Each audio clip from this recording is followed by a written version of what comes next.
Somebody set me up. Y'all trying to help me. That's, yeah, we have to wait. Let him change. Do you need, won't you grab one of them chairs out the, Damn, I told you he'd find out. You see what I'm saying? grab what, you may have to switch one of the chairs from with the back.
No, you are. Okay, no, you are one.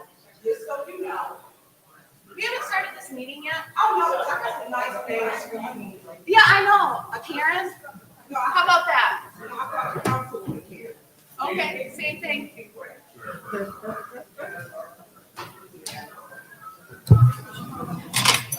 She's gonna call me a narcissistic asshole.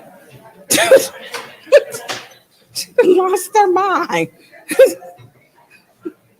Quincy, are you set? Are you set with your chair?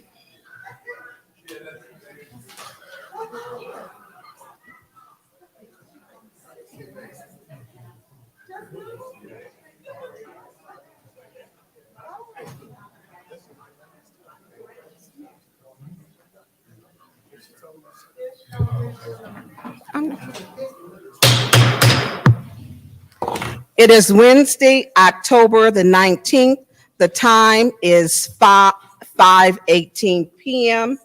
Madam Clerk, I'm calling our Finance Committee to order. Madam Clerk, roll call, please. Mr. Mays. Present. Ms. Lewis is absent. Mr. Murphy. Present. Ms. Priestley. Present. Ms. Winfrey Carter. You need to be in your seat, Miss Priestley. Present. When you Ms. operate, Burns. you need to be sitting Present. in your seat. Or you ain't Ms. there. Roeder is I absent. understand, but Mr. Pfeiffer? it's a serious matter. Present. Ms. Worthing. Present. You dispute me? You have 7 members present. Keep trying to. There are seven members present. Reading of disorderly persons, City Code subsection, Section 31-10, disorderly conduct, assault and battery, and disorderly persons, and will be subject to arrest for a misdemeanor. Any person who prevents the peaceful and orderly conduct of any meeting will be given 1 warning, If they persist in disrupting the meeting, that individual will be subject to arrest. Violators will be removed from meetings. Public speaking. Are there any public speakers? Please approach the podium and please state your name.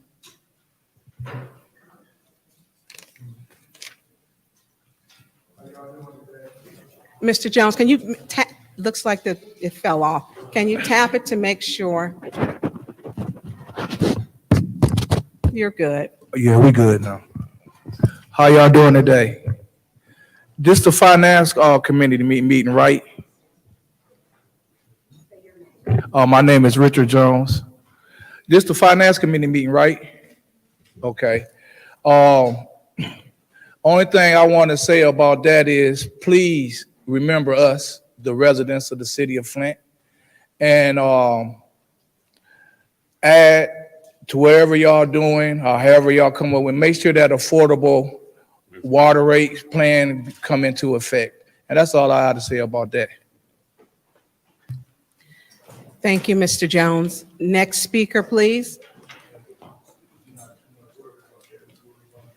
My name is Pastor Clarence Lee. I'm the pastor of the No Greater Faith Missionary Baptist Church at 778 East Holbrook. And why I'm here is we've been having some consistent problems with some property next door to our church. The address is 774 East Holbrook. I previously spoken with Councilman Murphy about that, and I've also spoken with the land bank, and we can't seem to get any movement on the issues that continually plagues us. If you would, I have some pictures of some destruction that is causing our property. This is my truck where. Pastor, did you just, would you like to, you have enough for all the council members, sir? I'm sorry? Do you have enough for all the council members? I don't, I have two sets. I don't. We can make copies. There's two sets of those. And again, I've been trying to get some movement on this. Again, I've spoken previously with Councilman Murphy. Also spoke with Mays on this issue too, which he's not a part of the. Pastor, hold on just a second, Mr. Jones. Thank you. So I'm just trying to get some direction on what we need to do. As you can see, that's one of my vehicles, one of my work trucks, which was an older truck, which I use in my real estate business, and it was totally destroyed. I had to get rid of it. Nobody's responsible. Nobody wants to take accountability for that. And there's still debris falling from their side of the fence, which we're not responsible for, and clogging up and messing up our parking lot and destroying our fences. Also, there are rodents coming in during the wintertime from that facility, from that particular property to our property. And I'm kind of at wit's end as to what I need to do or who I need to contact. And I did speak with someone at the land bank, and they said because they were a nonprofit organization, they're not responsible for anything that goes on. So my response to them is and was, Pastor, the timer did go off. Can you just wrap it up? yes, ma'am. No, That's no, all. no. That's all I need. No, That's you all. no, you can wrap it up. Okay. All I want is try to get some directions, some instructions, and try to get some clarity on what I need to do and if I can get something done so we won't continue to have this problem. Point of information What's your point? to the speaker. That's your property on Holmes Street. What? No, what on street? Holbrook. Holbrook. Yes. At the church. Yes. Thank you, Pastor. Next public speaker, please.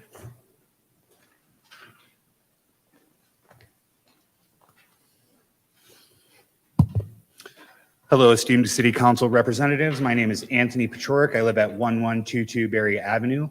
I wanted to say thank you, everyone, for making it here today. I know that you're all busy, and I wanted to thank you for your time and your ability to come to this meeting with clarity, wisdom, and foresight, and a vision for our future that shares not only our present citizens, but our future citizens to come.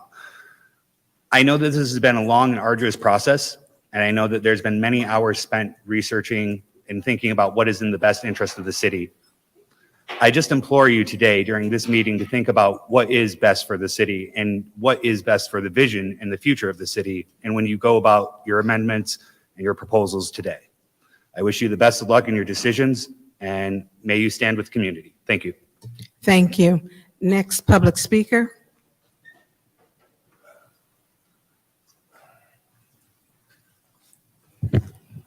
Arthur Woodson, man, hold on. Today is an important day. We're going to discuss some things later on, but this is finance. I spoke to Mr. Pfeiffer, Councilman Pfeiffer, Councilwoman Burns, Councilman Mays, and, you know, Ashley in the city is talking about doing the cleanup. So I spoke to Racer Trust. Racer Trust said they have money to do a cleanup. Why is Ashley in the city asking for $17 million, but they're not telling you what they plan on doing with that $17 million? What is the plan? Racer Trust told me that all they did was sold the property. They not included in the cleanup part, so they couldn't tell me the cleanup part. People start getting titles around here and they swear they somebody now. They swear that they are above, or they forgot where they came from, Mr. Councilman Murphy. You know, the naysayers and all that. You know, people just try to talk to your constituents. But see, when you start thinking like you temptation and all that, you know what I'm saying? Sing for the temptations and all that, crushed velvet red sports coats and stuff, you know. People tend to not want to pay attention. And then you have Councilwoman Worthing, who told me to shut up last meeting without me even saying anything to her, running around here trying to make it seem like somebody doing something to her. Instead of trying to figure out why are we continuously spending ARPA funds without plans. Ms. Priest, Councilwoman Priestley, you said that you will not vote on anything else in pieces, but they keep on sending pieces up here. When are you going to say, hey, you know what? I'm done. You got a Councilman Mays with a whole stack of applications that might not be the full application, but did y'all consider looking at those to see if some of that money should be put somewhere else in that budget? Maybe 2 million should be moved over into this over here, because those are constituents that's not included in your data. But that 3.2 million, you need to find out what is the plan before you give it to them. I mean, you can give it to them, but find out what the plan is first. Was that my time? All right, I'll be back, because I Thank know you, somebody's Mr. gonna say something smart. Thank you, Mr. Woodson. Next public speaker. Next public speaker.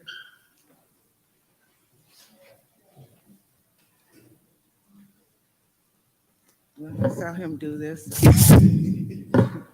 Good afternoon. Good afternoon. My name is Gwendolyn Mingo, and I have a couple questions. First of all, I see you're addressing the budget today, and I was in a couple of the marches to DC and different places with Flint, and I was wondering what the plan was and where do the people go to find out what the plan is to access the money, or if the money has been allocated for the people of Flint. Has that happened? We respond at the end. Unfortunately, those are our council rules. So at the end, each council member has the opportunity to respond to you. So this is your time to speak and we don't interrupt. Sorry.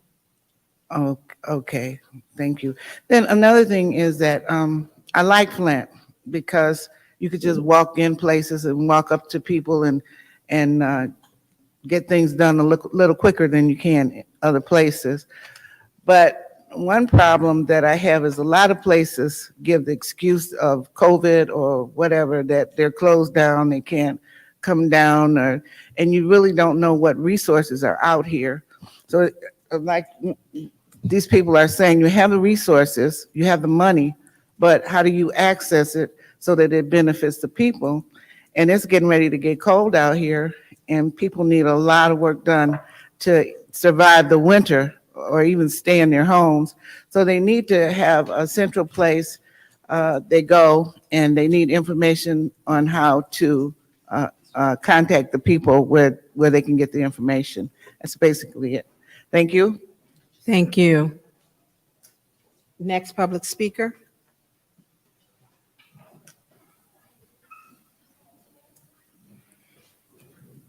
Hello, my name is Jasmine Cooper. Ms. Cooper, could you step a little closer? Hold on just a second. She's passed, we do have your.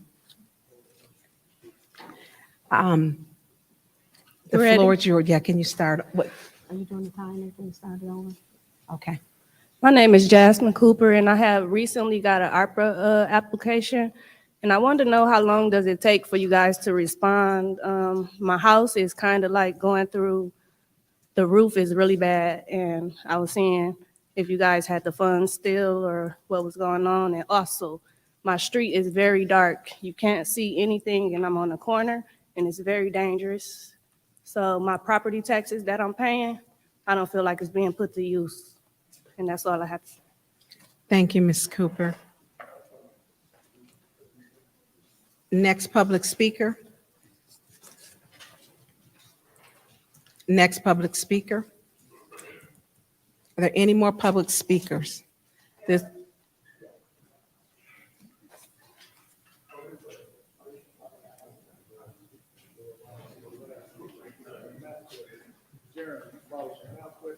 How you doing? Yeah. This afternoon, evening. Good evening. My name is Jeremy Drummond. I guess I'm in Mrs. Winfrey's Carter Ward. My question, I had heard something online, is about election integrity. And I heard that the former councilman, Juantez Davis, had mentioned something about the current mayor throwing out his ballot so he wouldn't be put onto the list. So I'm saying, what are we going to do to protect election integrity? Because he said they tried to force Clerk Inez to throw out these ballots. She wouldn't do any, wind up going to Gloria. So as a citizen, what are we going to do to protect? Point of information. What's your point of Do information? you mean signatures or ballots? Well, I'll play the video, and give me a second. I got a minute here. Clerk Arnez and tried to get Arnez to throw some of my signatures away. She wouldn't do it. So he went to Gloria, who was up under her, and got Gloria to throw some of my signatures away so I couldn't get back the ballot. So you telling me, you telling me the dude that's out married right now did this to you? Yes, he did. And let me confirm and tell you where I drew that inference from. I seen Mayor Shelton Neely at my family-in-law homecoming. And so I walked to Mayor Shelton Neely, and I asked him, is that true? And I was cordial, I was polite, and I asked him in a polite way, Mayor Shelton Neely, did you do that to me? Instead of him saying no, which was an easy thing to say, he asked me, was I checking him? I said, Mayor Shelton Neely, I'm not checking you. I just want to know the things that I heard, is it true? Because the pastor said that he would take a lie detector test if I needed him to prove to me that Shelton did that. I said, well, we ain't got to go that far. I'm just going to ask Mayor Shelton Neely when I see him. So I asked him again. And he said, again, are you checking me? So that's my concern. Like, what are we doing as city council to protect this election that's coming up? It's very important to me. And thank you. Thank you. Next public speaker.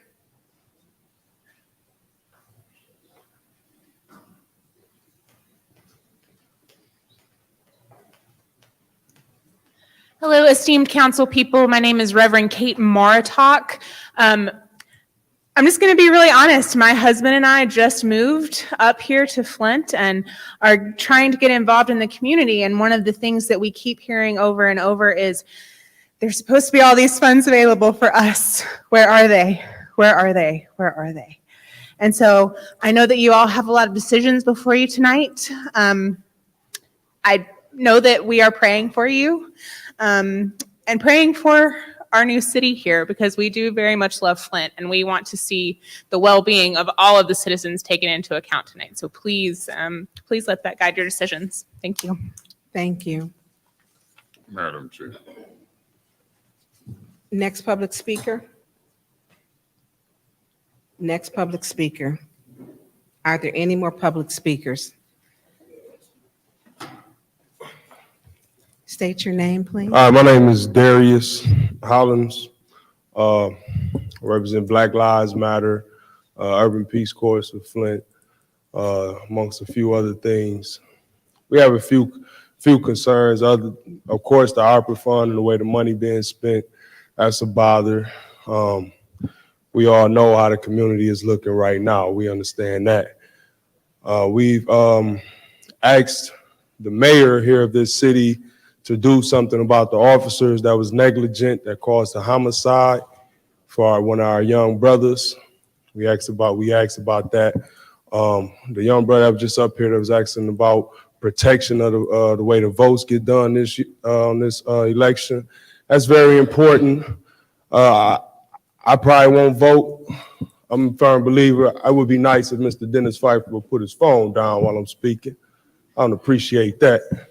Maybe I'm not important to you. But anyway, I'm not a big component on putting the same people back in that we have. I know a lot of you guys have sat in these seats as council for time in and time and again, and the city is still in the position that it's in. This is one of my first council meetings going to. I've watched it. It's laughable. That's confusing. If y'all have any concern for the people here in the city of Flint, let's get it together. I'm a face that you probably didn't want to see come up in here, because when first I come talking, next is action. So I'm really saying, you get it together or we're going to be marching up in here. That's all. Thank you. Any more public speakers? Any more public speakers? Well, this closes public speaking. It's now time for council response. Any council members would like to respond to the public speakers? Madam Chair. Councilwoman Jerry Winfrey Carter. Thank you, Madam Chair. First, I would like to thank all of the speakers. Thank you for being engaged in the process.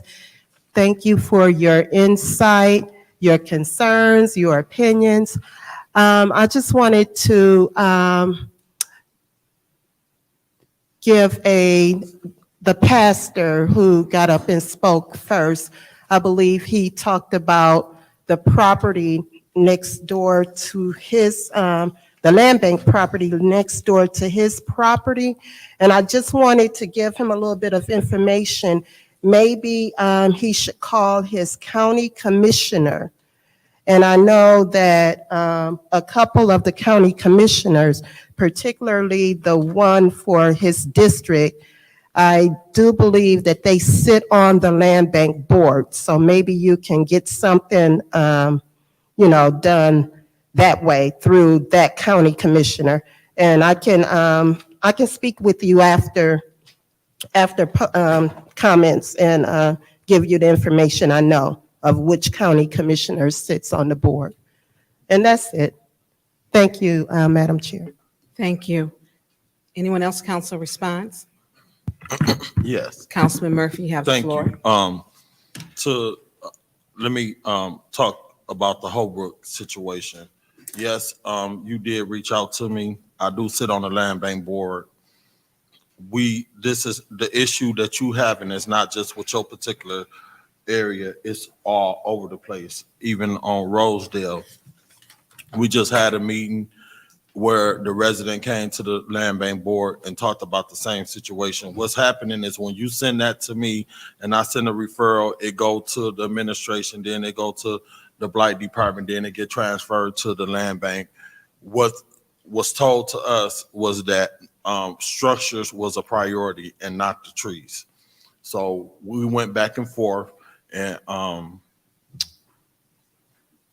Jerry, your dad, Mr. Winfrey, and I and Brian Olden, we talked about trying to deal with this. I just had a conversation with the foundations today.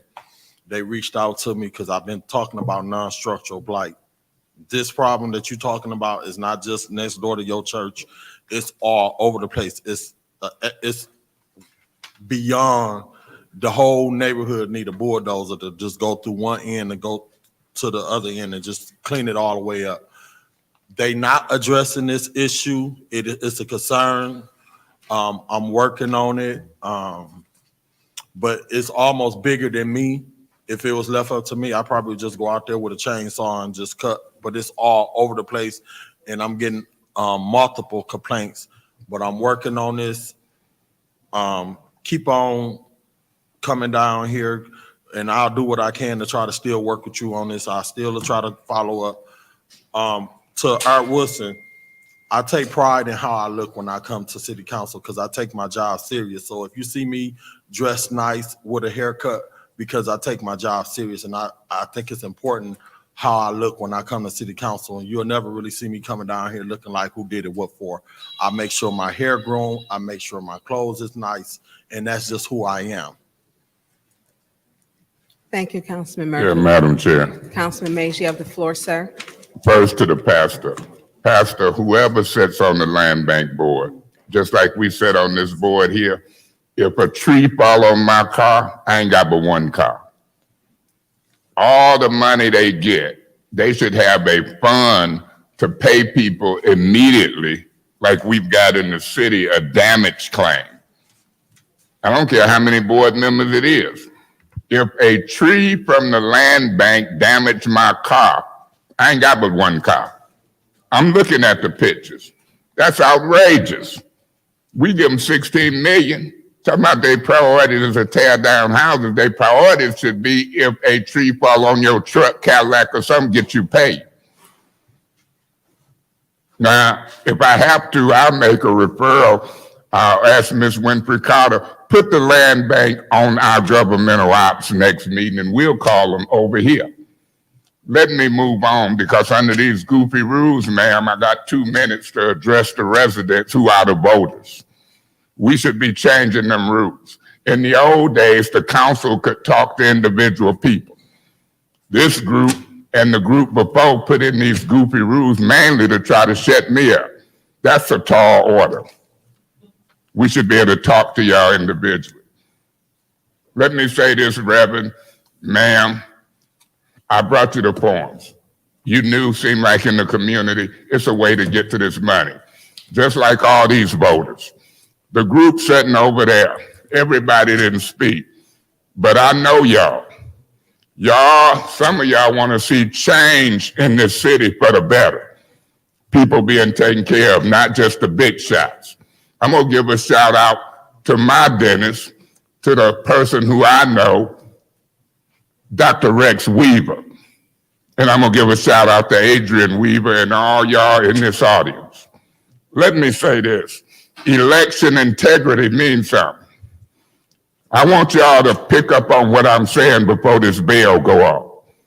You got a sitting mayor who's supposed to follow the laws and the rules of this city. Everywhere you look, you got nearly and killed these signs in between the sidewalk and the street. It's illegal. It's illegal to have these signs in between the sidewalk and the street, and he's the elected city official. Folks supposed to pick them up, inspectors, police, pick them up. They trying to cheat. Ain't no integrity. Madam Chair, I'm finna wrap up, but when you got 2 people talking about election integrity, and I'm riding around seeing all these signs, do the hard work. Knock on folks' doors. Don't just stick signs illegally between the sidewalk and the street. And as city officials, we supposed to speak up.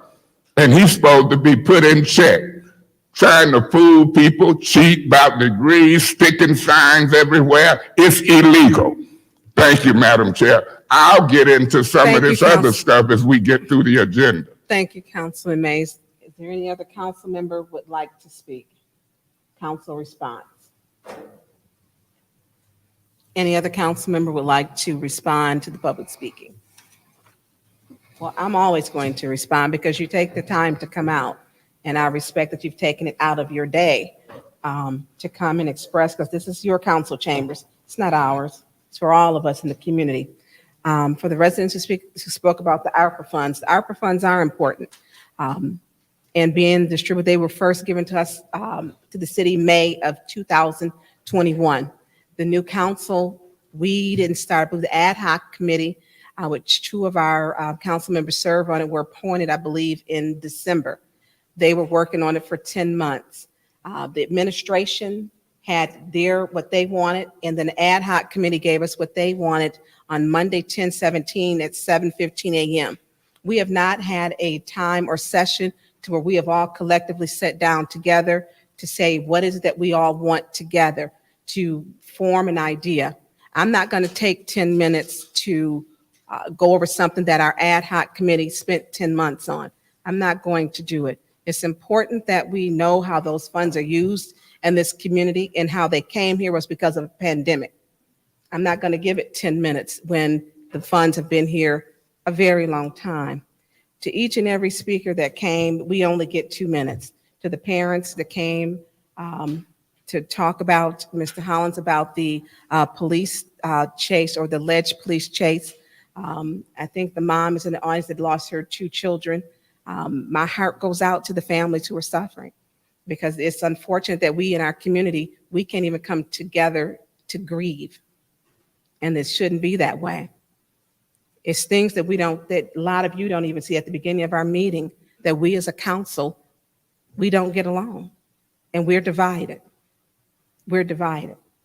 And we have got work to do, and it should be doing the work of the community. And it's not. It's not, and it should be. We're going to go on to our next, wow, that's my perfect timing. We're going to go on to special order 220399, Councilman Mays, that is your special order. Municipal Retirement, the MERS System Pension Fund. Madam Chair, That one. No, I would, beg your pardon? No, you're fine. Go ahead. Okay, in light of time, I know it's some people here that was interested in the Pulaski Street special order on governmental ops. We'll see what we can move around. But I'm gonna ask that this special order on the pension fund be postponed for 2 weeks without objections.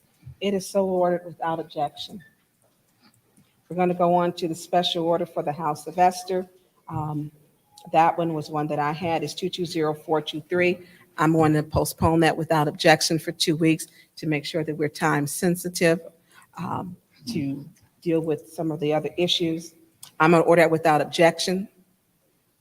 We're going to go on to special order for the Flint proposed item, item number 220459, special order Flint proposed American Rescue Plan, ARPA budget. Councilman Mays. Madam Chair, this is the one that's very important. The Reverend, she spoke about it. People were here in the council meeting Monday with signs. I had, whether it's my fault or whatever, but I don't think it was. I got this proposed budget a little bit before the council meeting. $70-some million. And people was in the audience with signs, a little misguided, talking about pass this budget. And the people who called the meeting, Ms. Priestley and Ms. Liddell Lewis, had on the agenda that we get 5 2-minute rounds. It ain't no way, as a trustee of this city, board of director, councilman commonly known as, am I gonna pass a $74 million budget with only 5 minutes of public discussion? If we do it properly, I wouldn't care if Mr. Woodson, the Reverend, and anybody can talk in our discussion. We used to have committee meetings back in the committee room. I welcomed input from everybody. Look at all of these applications, Reverend. These are real people and real voters. You know how I get my job to sit in this seat? By voters. This is probably over 500 or 600 people saying, look, help us out. Some of them want roofs and take them tops off. Some of them want windows. And it qualifies. Ms. Priestley and to the council, look at this document that was passed out. And to the press, East Village, he's here, to the public. Guess what it says on the top of this proposed budget? It says Flint City Council proposed budget. That's not true. That's not true. It was a 2 members of the council proposed budget. You know who appointed them to what's called an ad hoc committee of 2 members? I did. President Mays. You know why I only appointed 2 on that council, on that ad hoc committee? It's illegal for 3 or more to collaborate and deliberate outside of a public meeting. I got a funny feeling it's some council members up here who broke the law. I got a strong feeling because Ms. Priestley sent out an email that's evidence saying to other council members, include me, call me if you want to add something to it. You don't do that outside of a meeting. You do that in a public meeting. When I appointed them to the ad hoc committee, I said for weeks and months, if it's something you need to talk to the whole council about, call a special meeting. I kept hearing them all throughout the last few months, thinking they had the authority to agree 2 people on behalf of the whole council. Now that's evidence because they've circulated a public document to the media, to Michigan United, and others saying Flint City Council proposed budget. It should say 2-member ad hoc committee proposed budget. City Council ain't reviewed it. So I asked Ms. Burns in my senior council status. They get mad when I call myself the senior council, but I am. It's a fact. Been here for 10 years, almost, and they've been here for some few months. And everybody want to be a big shot. But we have to operate by laws, not by our personal feelings.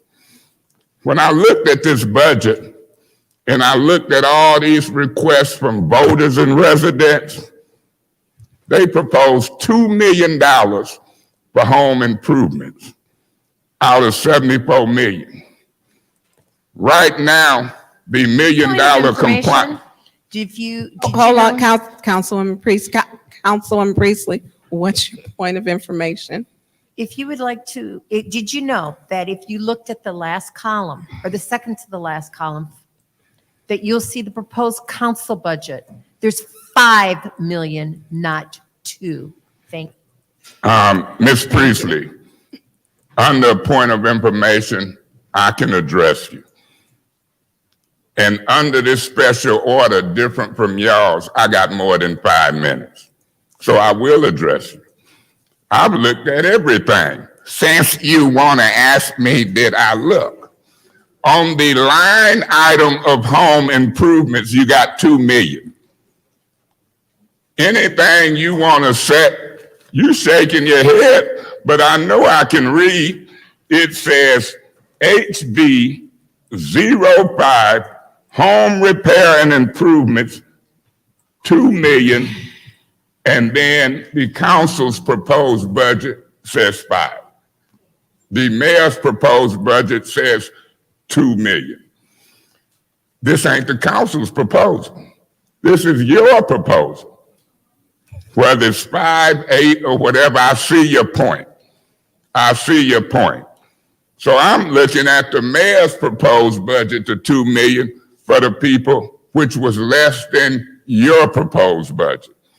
And so I'll make that point and say, when you look further over, you're right. Councilman, hold on just a second. I was just trying to get your attention that I wanted to speak next. Oh, no problem. I thought your microphone didn't work. Okay, no problem. But if we are to proceed today, it ain't just gonna be me talking. But I hope when I'm talking, you continue to listen rather than to try to get Mr. Murphy's attention and go into caucusing.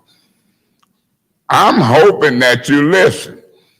I'm hoping that everybody listen. Well, I'll wait.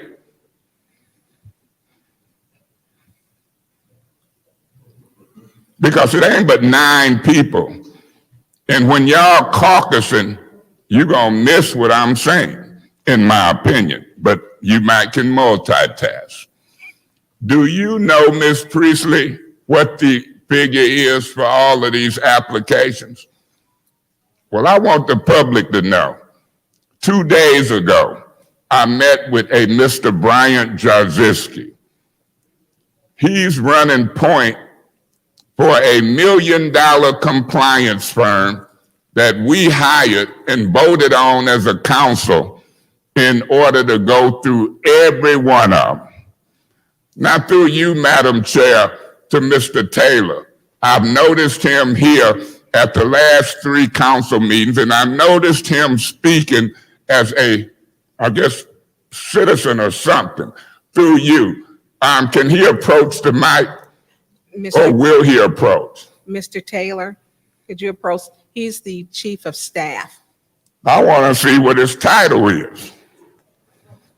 I want the public to see who he is. Mr. May, Councilman because Mays. he the one. He is the, I was corrected by our city clerk. Well, let's ask him what his title is. Deputy chief of staff. Mr. Thank you. Madam Chair, I've asked him to approach. No, I don't know what it is. If you don't want to approach, maybe Neely told you not to talk to us. I've asked him to approach the mic. Now, I'm going to ask him a couple questions. You're going to ask me one. No, I'm going to ask you two. Point of order. My name is Ed. My name What's your, Mr. My name is Ed Taylor. Where's the police at? He can be walked out. We can't all talk. Call him out of order. Excuse me. I have to address his point of order by the rules, Mr. Taylor. Okay. Councilman Mays, what's your point of order? He don't run council meetings. And when we talking, he don't talk. And if he gonna disorderly disrupt this meeting, the police can escort him out. Thank you. Now, if he don't want to cooperate and he done came up here acting a fool and going back there and sat down, let me say this to the public. Ain't no city council meeting in the country. Just look at them. Where the administrators and staff and city managers sit way back there. Look at it. Look at it from Boston to Philadelphia to New York to Saginaw. I ain't never seen nothing like that. I want the audience and the cameras to just look at him. Now here he come thinking he gonna run a council meeting. That's the foolishness. Mr. Neely done brought some folks on illegally because they only get so many appointments. Well, I'm going to give you $60,000 to try to help get me some votes. You want to start Monday? Ain't it illegal and wrong? And here he done walked up here to get me told. I want to know what his position is, how much he getting paid, when he came on. And you know why? You know why? Because he stood up here in front of the public in a so-called official capacity and said these applications wasn't real. That Councilman Mays invented them on Facebook. When I heard that, I thought it was just like Neely talking about he had a degree from Saginaw Valley. These applications is evidence to be, and was voted on February the 14th in the council meeting. All our council meetings is recorded. February 14th, 2022, these were legitimately approved in a vote of 6-2. I'm gonna tell you who voted to make this an official form. Quincy Murphy, Judas Priestley, Eva Worthing, Councilperson Herkenroder, and Piper. And I can't forget the infamous Liddell Lewis. You see how that scared the hell out of me? I say, is the Lord getting me? Did I say something wrong? Or is the devil mad? I think the devil mad. Because I'm telling you the truth. Councilman, hold on just a second. Is he? Ms. Burns, Councilwoman Burns, Chairperson Burns. I'm going to finish what I'm saying. No, I'm going to lie. I just wanted to make sure because she was going to, I don't know if that was broken. Well, it hit my head. I don't need no workers' comp. They think I'm a little crazy. But this is the point. You got a guy. Now listen to this, Mr. Woodson. You got a guy who was the council person in the 2nd Ward before Jackie Poplar. Guess who kind of helped run his campaign? I did. Come out in 76. Now here he done teamed with a half-truth and liar, Mr. Neely, and coming up here trying to get me told and might not have been in office if I didn't help on his campaign. All us class of 76, Gary Green, Ed Taylor, Don Durrett, and here he come, gonna lie for Neely publicly and sit down, talking about this is a Facebook application. That's embarrassing. You couldn't give me 30 pieces of silver and 1 coin of gold to sell my soul for no election. And then gonna come up here at my request and try to out-talk me and get me told. I wondered where the police was at, because I'd have walked him out. He still shouldn't be in this meeting. Now, I don't care what Neely tell you, but you ain't coming up here running this. You were done when Jackie Poplar beat you 12, 14 years ago, in my opinion. And if you gonna come up here and talk about me, get your facts right. I'm not a Facebook councilman. I'm a real councilman. And I don't know your position yet. Through you to Mr. Smith, can you approach? Mr. Smith? Because Clyde Edwards ain't here. I'm going to say this the next person in command. For me, a logical man, a fair man, a non-political man, the director of human resources for the great city of Flint. Mr. Smith, through you, Madam Chair, to Mr. Smith, what position and badge is Mr. Taylor walking around wearing? Do you know? Deputy Chief of Staff? Point of order. What's your point of order? I don't understand the line of questioning in regards to ARPA funding. I'll tell you. The line of questioning is when you got a lack of staff, Mr. Whittaker, when you got department heads sitting way back there. Madam Chair, What is she trying to block me from I'm saying? asking for a ruling on my point of order, please. I'm going to allow him to, Mr. Smith, it actually ties to, I don't think you. I appeal the ruling of the chair. I didn't finish, excuse me. I'm going to finish first. You weren't here when Mr. Taylor did state the time that the ARPA funds were not an appropriate form. And he was calling Mr. Taylor up, I'm assuming to address that form if he's got that very large stack of forms. So that's how it would tie to the ARPA funds, because Mr. Taylor did address the ARPA funds as not being a form, and 6 council members did vote on that form initially when we had those meetings. So it was, what is this line of questioning going to get us to? Well, he's talking about, we have to finish it to find out, but Mr. Point of Taylor, order. what's your point?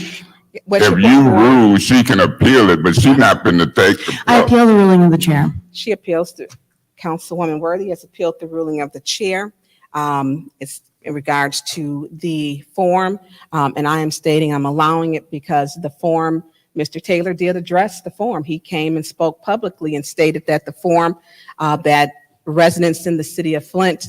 Mr. Smith, you may want to have a seat for a second. I'm sorry, sir. Madam Chair, Excuse, point of order. What's your point of The order? proper next step is to ask for a second. Oh, thank you. And Mr. Smith, it'll be a minute. Is there a second to her appeal to the chair or to the ruling?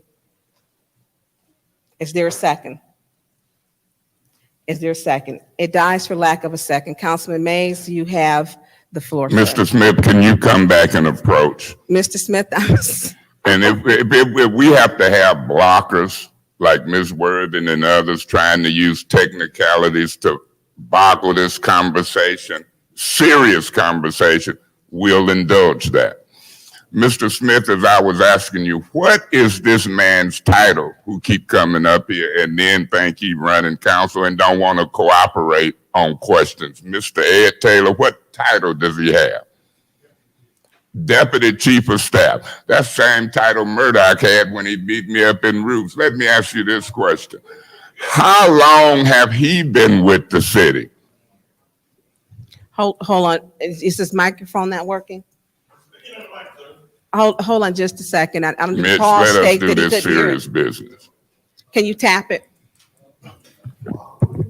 Hello, there you go. Okay, it's on. So could you repeat that? His title, you human resources, you know everybody hired and fired. His official title is what? Deputy Chief of Staff. Deputy Chief of Staff. And I bet you the record will show that's the same title that his brother-in-law Murdoch had when he beat me up in roofs and the prosecutor wasn't prosecuting him till he swung at them state police. Now he gone. That might be a position that they hold for folks to try to attack me. And here they done went and got somebody who I know discredited him. How long have he been with the city? He's been on staff about 2 weeks. 2 weeks.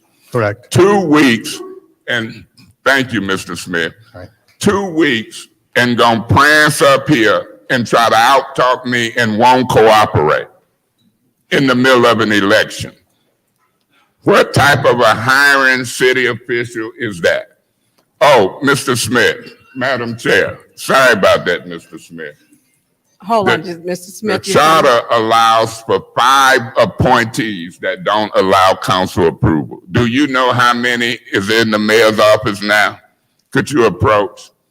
I want to know if it's 5, 6, 7, 8. Have he put new staff on to try to illegally win election like them signs said everywhere illegally? Do you know how many appointees without council approval he got walking around? I think there are about 4 on staff. I think there's Name a total of 5. Name them. And If you know, if not, I'll give you I'd have time. to get them all. That's what I want you to do. Between Okay. this meeting, finance, and governmental operations, see if you can pull up how many it is. Because if it's 6, it's illegal. If it's 7, it's illegal. Okay. And so I know the game. People so desperately want to win an election, they'll bring henchmen and people out and give them 30 pieces of silver and 1 coin of gold to sell their soul. And it's illegal. See if between now and governmental operations, the next committee meeting, you can tell me who walking around this city on this payroll. All right. Because, thank you.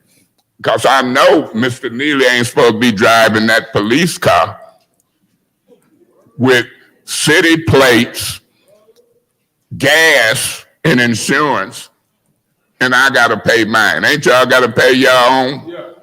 It's illegal. Ms. Burns, back to what Ms. Worthing want me to be relevant about, these forms and the voters. Over 500-600 of them. Ms. Priestley, I wonder if you'll admit publicly that this shouldn't say city council proposed budget. It should say Priestley and Liddell Lewis. Now, you know Liddell Lewis was on that commercial with Neely talking about vote for me. If you don't know it, I know it because it's running on Channel 12. You know it. People done went all the way wild trying to hold on to a job that pay $5,000 every 2 weeks and mine pay 500 every 2 weeks. So I'm a little shocked. People telling half truths and lies and holding up folk money and trying to allocate it to big shots and overlooking 500-600 little shot votes. This fixing to be a proposal come today, Mr. Eric Eccleston. And guess what that proposal gonna ask for? $2 million or so for big shots with the Buick City plan. You got people on the Mott Foundation, they got millions and billions. You got the land bank, this council transferred 16 million. But all these little shots is on the back burner. Guess what I'm gonna do? Fight for the little shots. Mr. Neely, you and them people sitting in the back, then sat back there for over a year. I'm finna get into my preacher's board.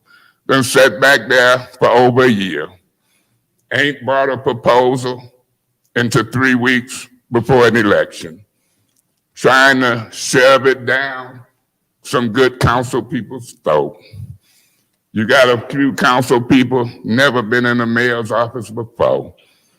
I worked under 3 mayors and 3 council people. I don't get excited with half-truths and lies. I've been elected by the people of the city of Flint overwhelmingly in my ward.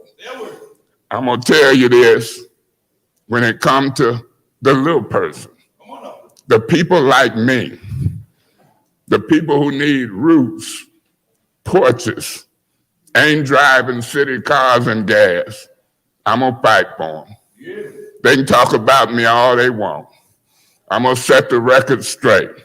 I worked under the Neely administration with people acting like Ed Taylor, from the legal department to finance. I really don't want to do that anymore. I need honesty, truth, and integrity in city government. If God is my witness, that's what I need.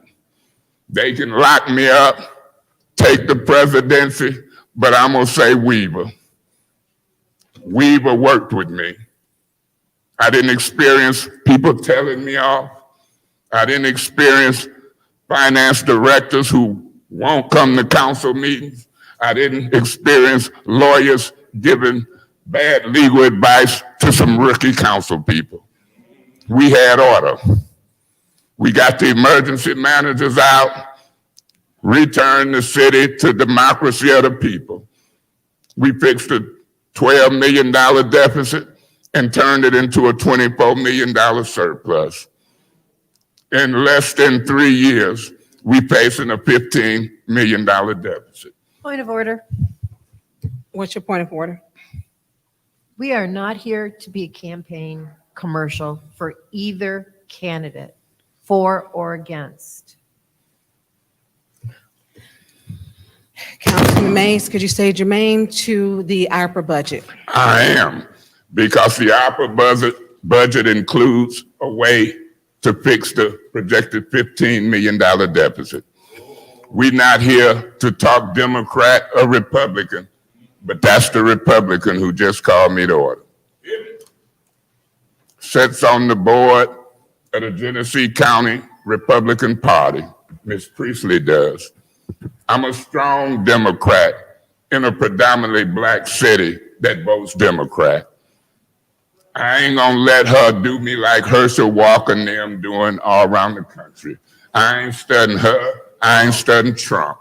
I'm gonna talk to the Democrats, and I'm gonna talk about deficits. What's your point of order first, Councilman Murphy? Here come another. There's 2. Councilman Murphy had a point of order first, then Councilwoman Herkenroder. Hold on just a second, because it's Okay. hard to hear. Okay. Go ahead, you have the You ready? floor. Thank you. We are in a special order to deal with ARPA dollars.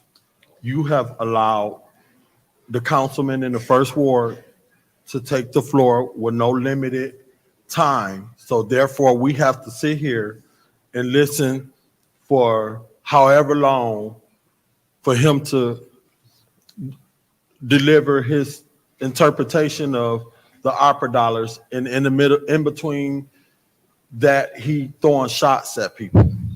And I am saying that as the chairperson, I believe that you owe it to this body and to this community to figure out how we're going to move forward, because we have government ops, legislative, grants, and we still haven't gotten into the finance because we. Point of order.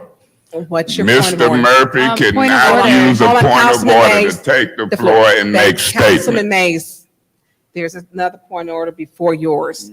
Thank you, Councilman Murphy. What's your point of order, Councilwoman Herkenroder? My point of order was similar to Mr. Murphy's in the fact that this is neither germane nor has anything to do with any city business. And as a reminder, we are nonpartisan elected officials. Thank you. And your point of order, Councilman Mays. Madam Chair, the budget, the projected deficit is part of the revenue aspect. They don't want me to say $15 million we face it. You can ask Ms. Priestley, Ms. Herkenroder, anybody who know that when I talk about a projected deficit, it's in this budget. It's relevant. Thank you, and I'm ruling the point of order. If we are tying to, and we do have the $15.8 million deficit when we adopted our budget, that is relevant according to some of the ARPA dollars, so it does tie into that. Madam The Chair. ruling of the chair. Excuse, hold on, both of you are at, I'm not done.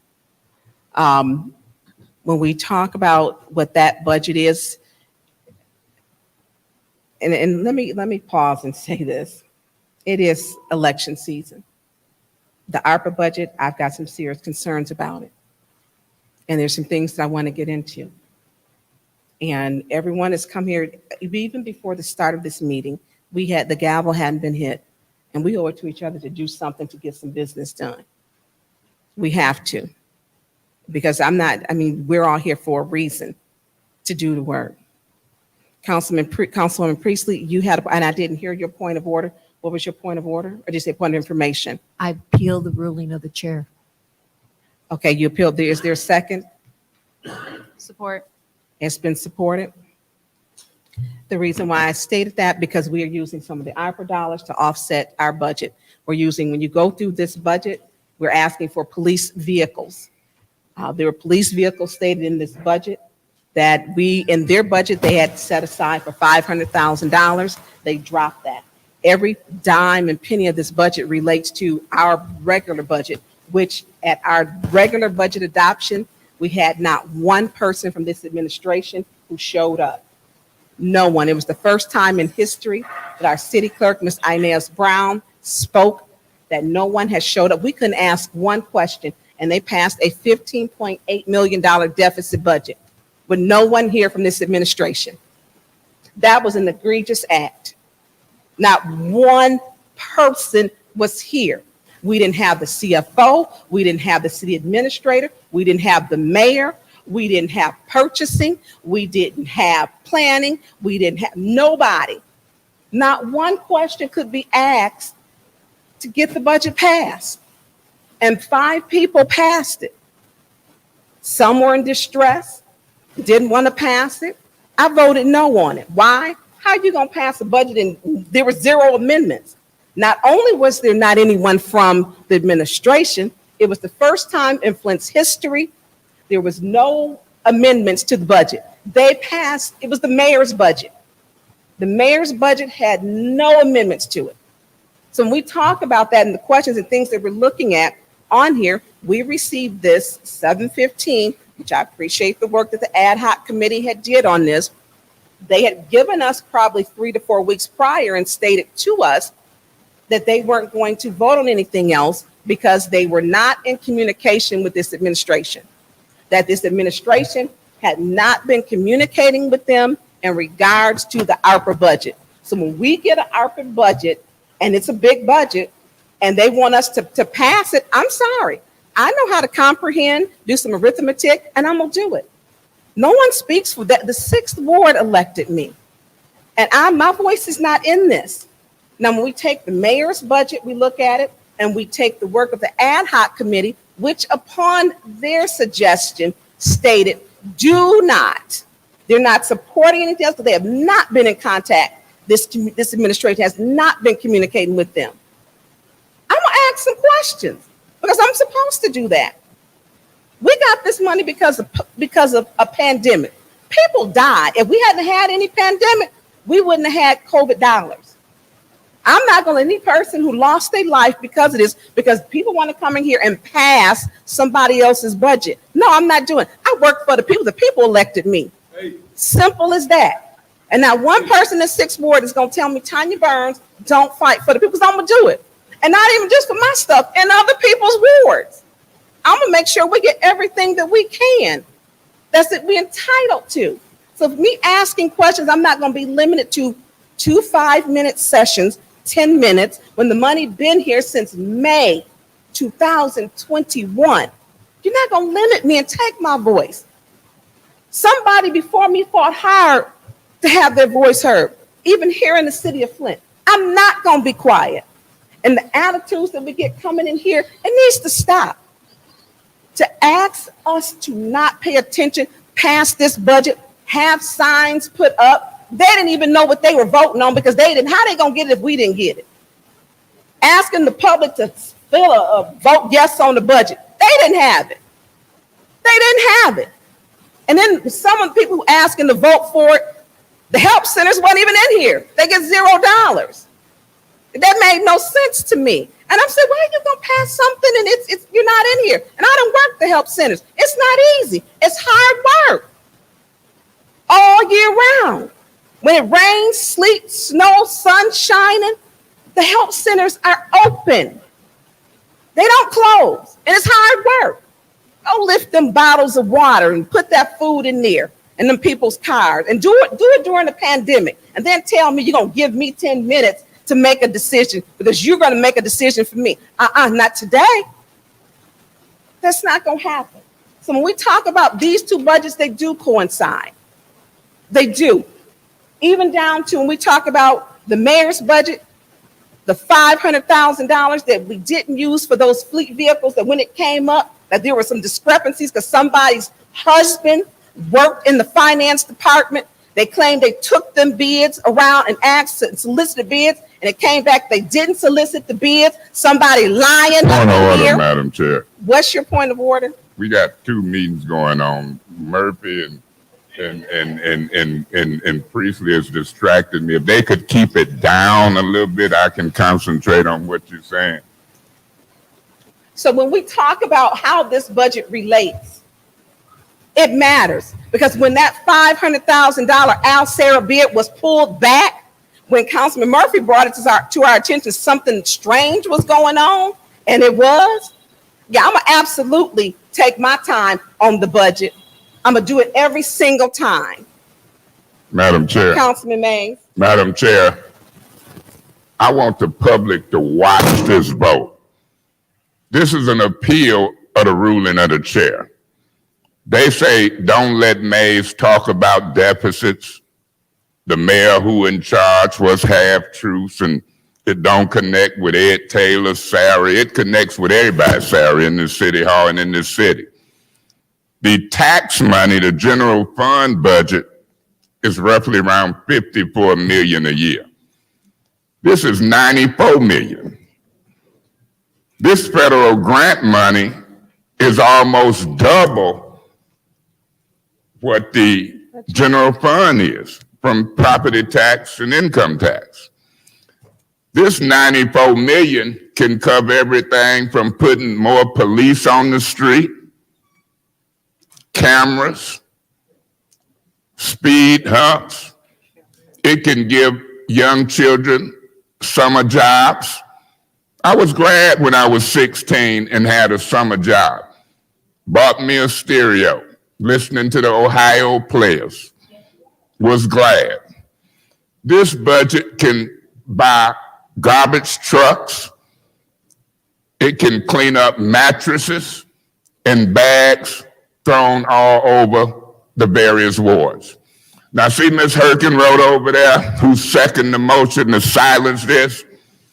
If you ask her, she was probably in a block club meeting in her ward over by the cultural center, more white than black in some cases. They got cameras. They got the sheriff's arrowhead detail protecting downtown. What we got on the north side? Waiting for police. Calling and waiting for police. Don't let them fool you. Miss Priestley can't deny she from a Republican philosophy. I'm a strong black Democrat. I'm gonna let them tell you who they is. Miss Priestley can't deny. And what is Quincy Murphy? Why he rolling with him? Well, we got names for that too. We got names for that too. Here we sitting in the majority black city, and we under the leadership, president and vice, of folks who might not be as sensitive to us. Now, I ain't mad at white folk. I went to Beecher, Mount Morris, Northern, and Michigan State. Flew through there with A's and B's. But I look at folks. I look at their philosophy. I have a duty and a responsibility to talk to the residents of the city of Flint about Democrats, Republicans, budgets. It's a different philosophy. The Republicans, in some cases, they might want to spend money on this, and the Democrats might want to spend money on that. It's relevant. It's germane. We fought hard in the city of Flint. When Floyd McCree and them was on the council, black folks couldn't even live across the track. We enacted the first open housing law in a city this size or bigger than anybody in the nation, and blacks could live off of Pearson Road and where they wanted to. That was major. Woody Ethel and them slept on the line in City Hall. Reverend Robs was my pastor, had baptized me. I was 4 years old in remembering. Now, you got a couple black folks and some other folks trying to keep us from talking about $94 million. They don't want it hooked to who's in the office and been sitting on this money for over a year. They don't want you to say, Neely and them ain't here. They don't want me to say, when I worked in the other administration, Mayor Weaver and them would be here. They don't want me to say we started the secondary water source under Weaver and the pipe replacement, and Mr. Neely ain't finished it up yet. They don't want me to say we got emergency managers out and returned it to democracy, because it's a little too heavy. Point of order, can you shut him up? What they should have said is point of order. Will he yield the floor and let me get a word in edgewise? I'll be voting yes on the ruling of the chair. We've come too far and too long to stifle our conversation.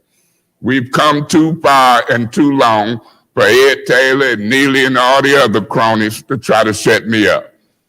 It is election time. And elections has to do with budgets and who gonna get money.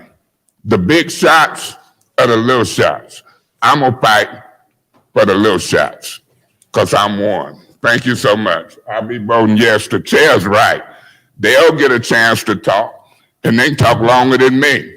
But don't tell me I don't know what I'm talking about, because I do. Thank you, Councilman Mays. Councilwoman Herkenrode, you have the floor. Thank you. The reason why I seconded this appeal is because not only did Mr. Mays request Mr. Taylor to come up as well as Mr. Smith, not for an ARPA-related question, but for personal vendetta that is entirely inappropriate and a waste of everyone's time. Secondly, I want to address a lot of the misinformation that was just shared. So regarding the help centers in this budget, We have already, as a council, appropriated the $450,000 that the help centers have requested. That is why there is a zero in that column. Secondly, the $15 million spending deficit that Mr. Mays keeps referencing is not a deficit in the coffers. It is a deficit compared to the income versus the spending that the city was anticipating this year. We were never going $15 million in the red. Thirdly, that has been alleviated as a result of a $170 million influx from the state of Michigan as a result of our pension to be able to support us. The misinformation is absolutely obscene. In response to Operation Arrowhead, as a reminder, that is not anything that the city has any control over. That is a conversation with the Genesee County Sheriffs and the Genesee County Board of Commissioners. That has nothing to do with the city of Flint's leadership. I will be voting no on this appeal. I believe that a lot of the comments that have been made this evening are not applicable to the special order regarding the ARPA spending, and I think that we need to hold our members accountable.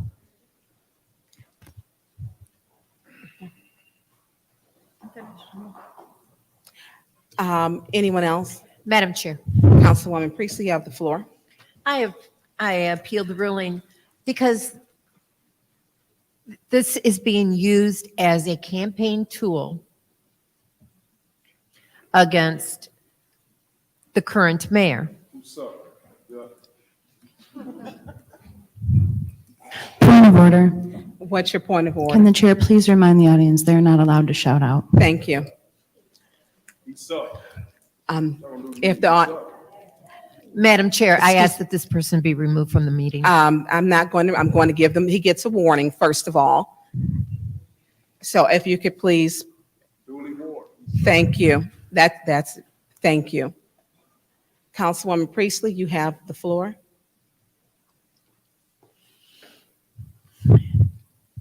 I am not going to spend my time listening to campaigning for or against anyone during our meetings.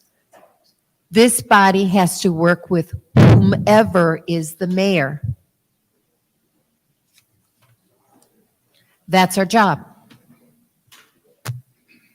Are we always in agreement with the mayor? No, regardless of who is in office. This ARPA money is not being used to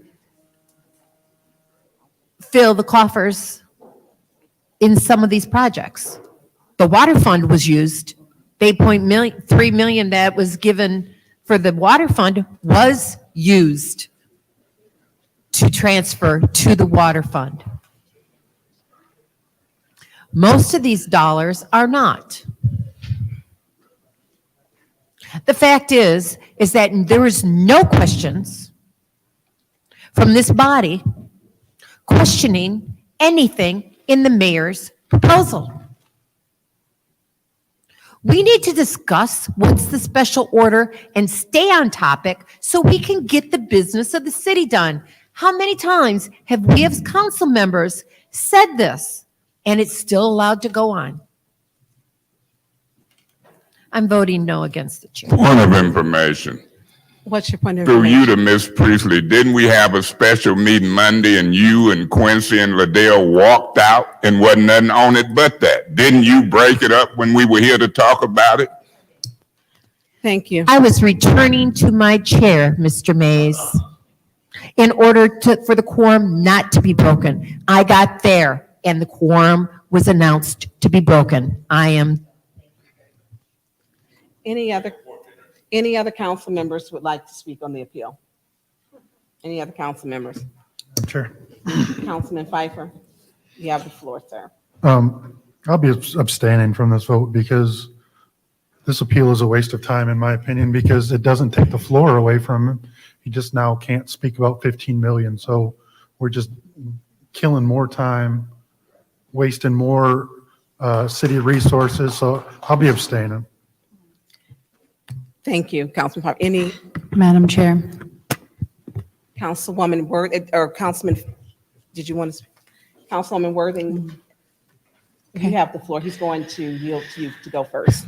I disagree. If we allow this to happen all night, we'd be here till 3 a.m. We must follow the rules. We must not allow campaigning. We must stay on topic.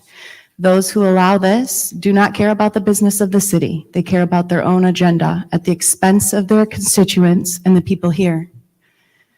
We need to do work. This isn't about an election. This isn't about someone's personal grievances. This is city business. And so far, it's only been one person talking. No one else has gotten to state their opinions. And this is not a good look for this council. Thank you. Thank you, Councilwoman Worthing. Councilman Yes, thank Murphy, you have the floor. So this special order was about to talk about ARPA dollars. And I sit here and I listen to my colleague in the first ward. He had some good points about some things. And he also moved off topic. Her affiliation with the Republican Party had nothing to do with the ARPA dollars. So when she appealed, I was waiting for you as a chair to talk about how the colleague in the first ward talking about her affiliation with the Republican Party had to do with the ARPA dollars. It doesn't. What is seems that has happened is you are putting, as the finance chair, you put 3 special orders on there. One for House of Esther, which we done beat that horse to death, and also the special order for the pension form. Then this special order dealing with the ARPA dollars. Now, I came here anticipating to have dialogue about the ARPA dollars. What is happening is you are putting special orders as the finance chair. Point of information. Through you to the speaker. Mr. Murphy, don't you think I came here Monday to talk about the ARPA dollars with nothing on the agenda but that, and you and Liddell Lewis got up and wrongfully broke the quorum and the meeting was over? You did it on purpose, didn't you? So back to what I was saying before I was. And I'm going to point information to you now. When we talked, the House of Esther was rolled over. The other one, it was for 2 weeks. So those were, we never discussed one of those that was on there. So we had actually had last week, we had 4 special orders. So I'm not the only one who used the special orders, and they didn't have time limit. Okay. But the other one was on there. We never discussed the MERS pension. So it has been carried over. I believe this is the second or third time it's been carried over without objections. So we had not discussed it yet. So I stand corrected on the special orders. What I am saying is, for majority of this special order, you have gave the floor to one particular person to dominate the meeting. It's 9 of us here. If we all take a special order and then he finished talking, then Dr. Lewis take 45 minutes, then Murphy take 45 minutes, then she and we go down the line and all of us take 45 minutes to talk about a special order, because remember, you didn't put a time limit on this. So therefore, what you are doing is setting a stage for all of us to be allowed to take 45 minutes, and he is dominating the Point of information. What's your point of information? Do Mr. Murphy know I would love to hear their thoughts in a public meeting about this money? Take 50 minutes. Thank you. He is abusing his point of order to take the floor, or point of information, whichever one he decide he want to use. So we being held hostage for one person that want to antagonize and say whatever he think about me or whatever, which really I don't care what he say about me, because I'm not worried about him on no kind of level. Whatever he want to do, just every meeting he always seems to want to put my name in his mouth. It must be something special about Councilman Murphy that Councilman Mays just love to refer to Councilman Murphy. But anyways, her affiliation had nothing to do with it. And this man is using the platform of this special order to antagonize. He went after Ed Taylor, just his job title has nothing to do with the ARPA funds. And to try to bring him up here, he really wasn't trying to bring him up here to talk about the ARPA fund. He wanted to go back and forth. But it's okay for him to go back and forth with somebody. But once somebody else do the same thing, if I did the same thing that he did and he do meeting after meeting after meeting after meeting, I'll be put out of here. So what I'm trying not to do is clap back at him when he go and act that role, because I could get dirty just like him, but I choose not to because I was elected to come here and take care of the business of the city of Flint. I don't have time to deal with people like him and his derogatory comments that he make, that you allow him to make meeting after meeting after meeting after meeting after meeting to me, my colleagues, and the public, whoever he don't agree with. All of that he talking, I'd rather him talk that when I'm not at city council meeting. Then nobody can stop us. But when I'm at city council meeting and I'm here to do the job, I'm here to Point of information. What's your point of information? What do you mean, people like me? And if he don't want to be around me, he should resign. Say that again. That's, again, a misuse of a point of information. No, maybe you need to resign, because when he ain't here, this meeting Point of get order. done. What's your point of order? Is Mr. Mays in the meeting or not? He's walking around speaking. He just asked to leave the meeting. I'm just As saying. long, hold on. He has, when he asks to be excused, he can be excused. That's the council rules. He got attention of the chair to be excused, and then he's coming back. I cannot tell him how many, there's no number of times that he cannot ask to be excused. But my point is, he is rude and disrespectful on all kind of levels. And one thing that I'm not gonna do, and I don't care who don't like it, I'm not gonna let that man talk to me no any kind of way. And I don't like the fact that y'all allow him to disrespect the colleagues and call people out or worry about somebody, a party affiliation, because of whatever. This special order was about the opera dollars. We ain't even getting no work done on the appeal because of something. This man done been out of order all the time. I'm done.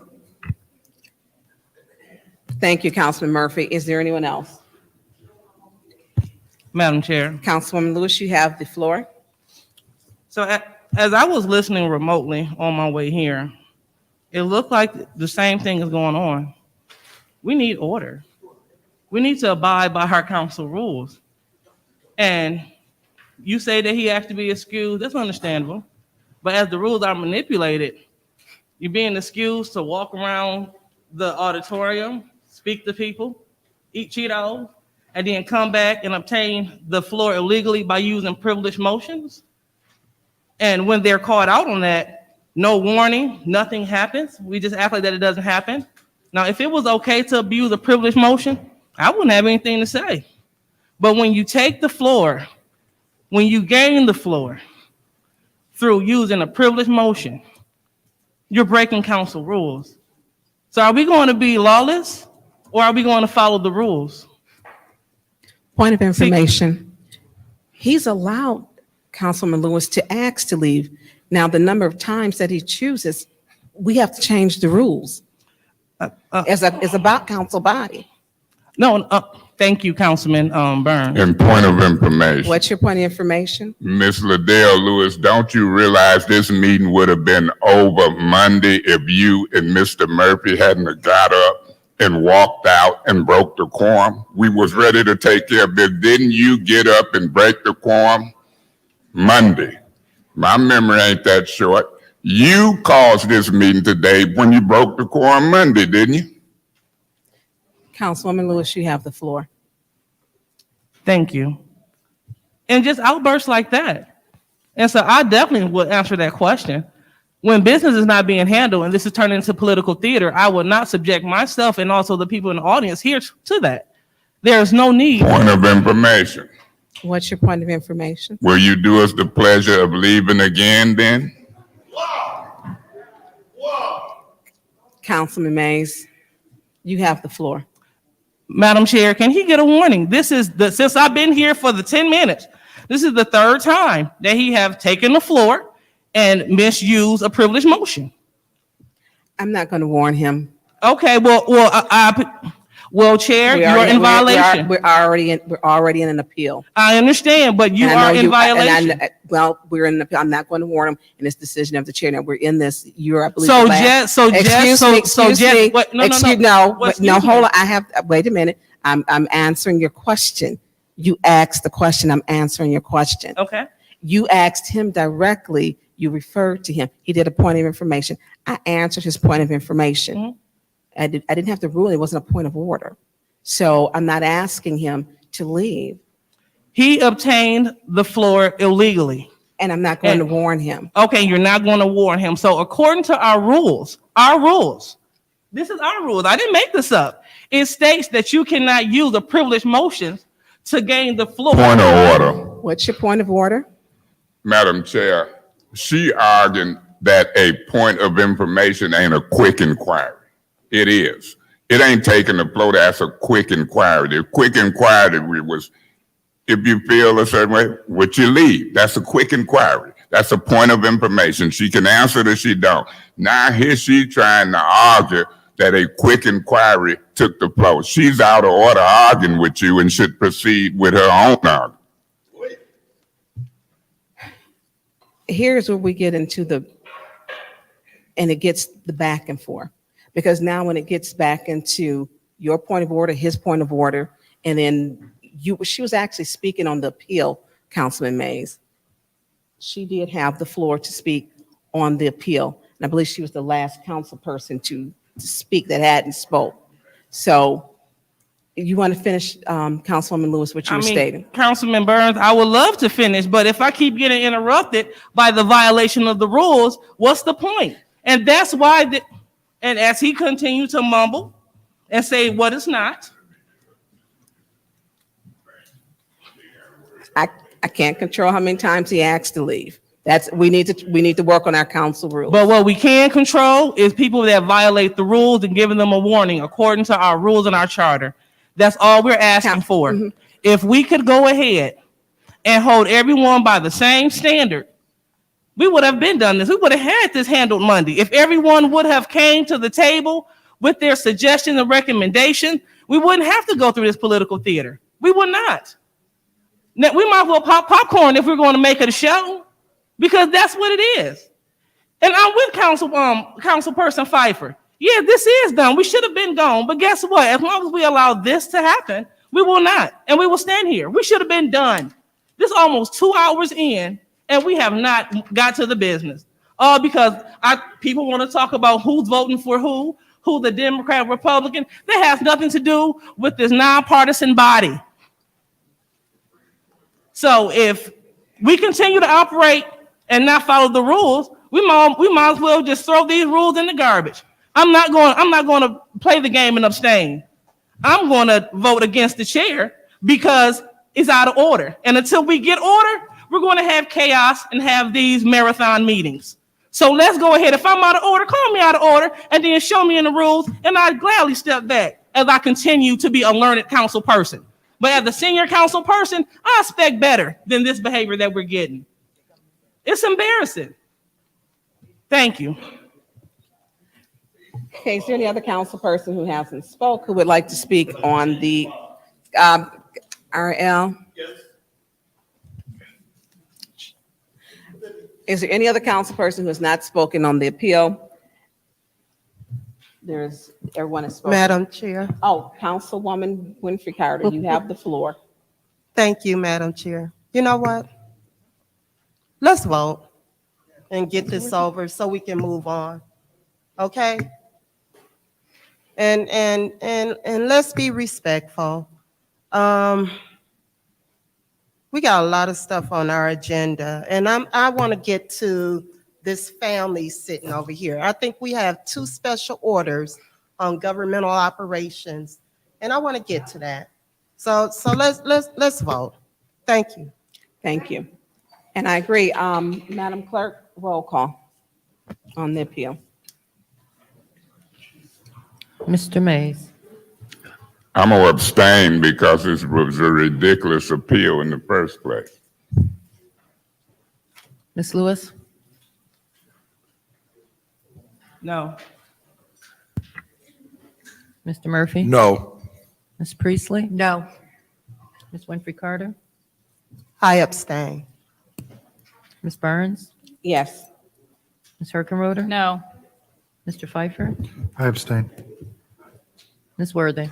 No. The vote is 1 yes, 5 no, 3 abstentions.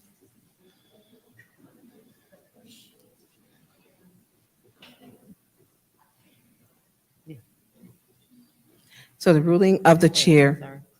She-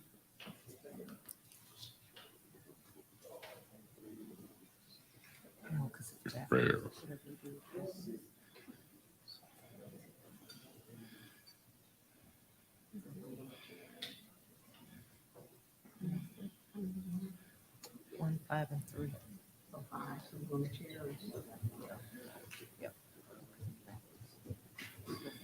Okay, so the ruling,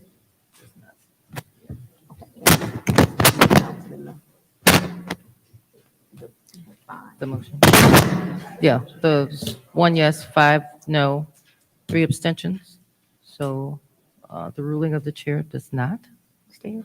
it does not stand. So Councilman Mays, you were not being germane. Madam Chair, may I to the time. proceed? You may proceed. Thank you. It was a lot of time wasted. When this meeting was adjourned Monday on nothing on the agenda but ARPA funds, we didn't have this other stuff on the agenda. We've tried to have this meeting separate from other stuff for months. Monday, Ms. Lewis, Mr. Murphy, and Ms. Priestley caused the conversation to go away.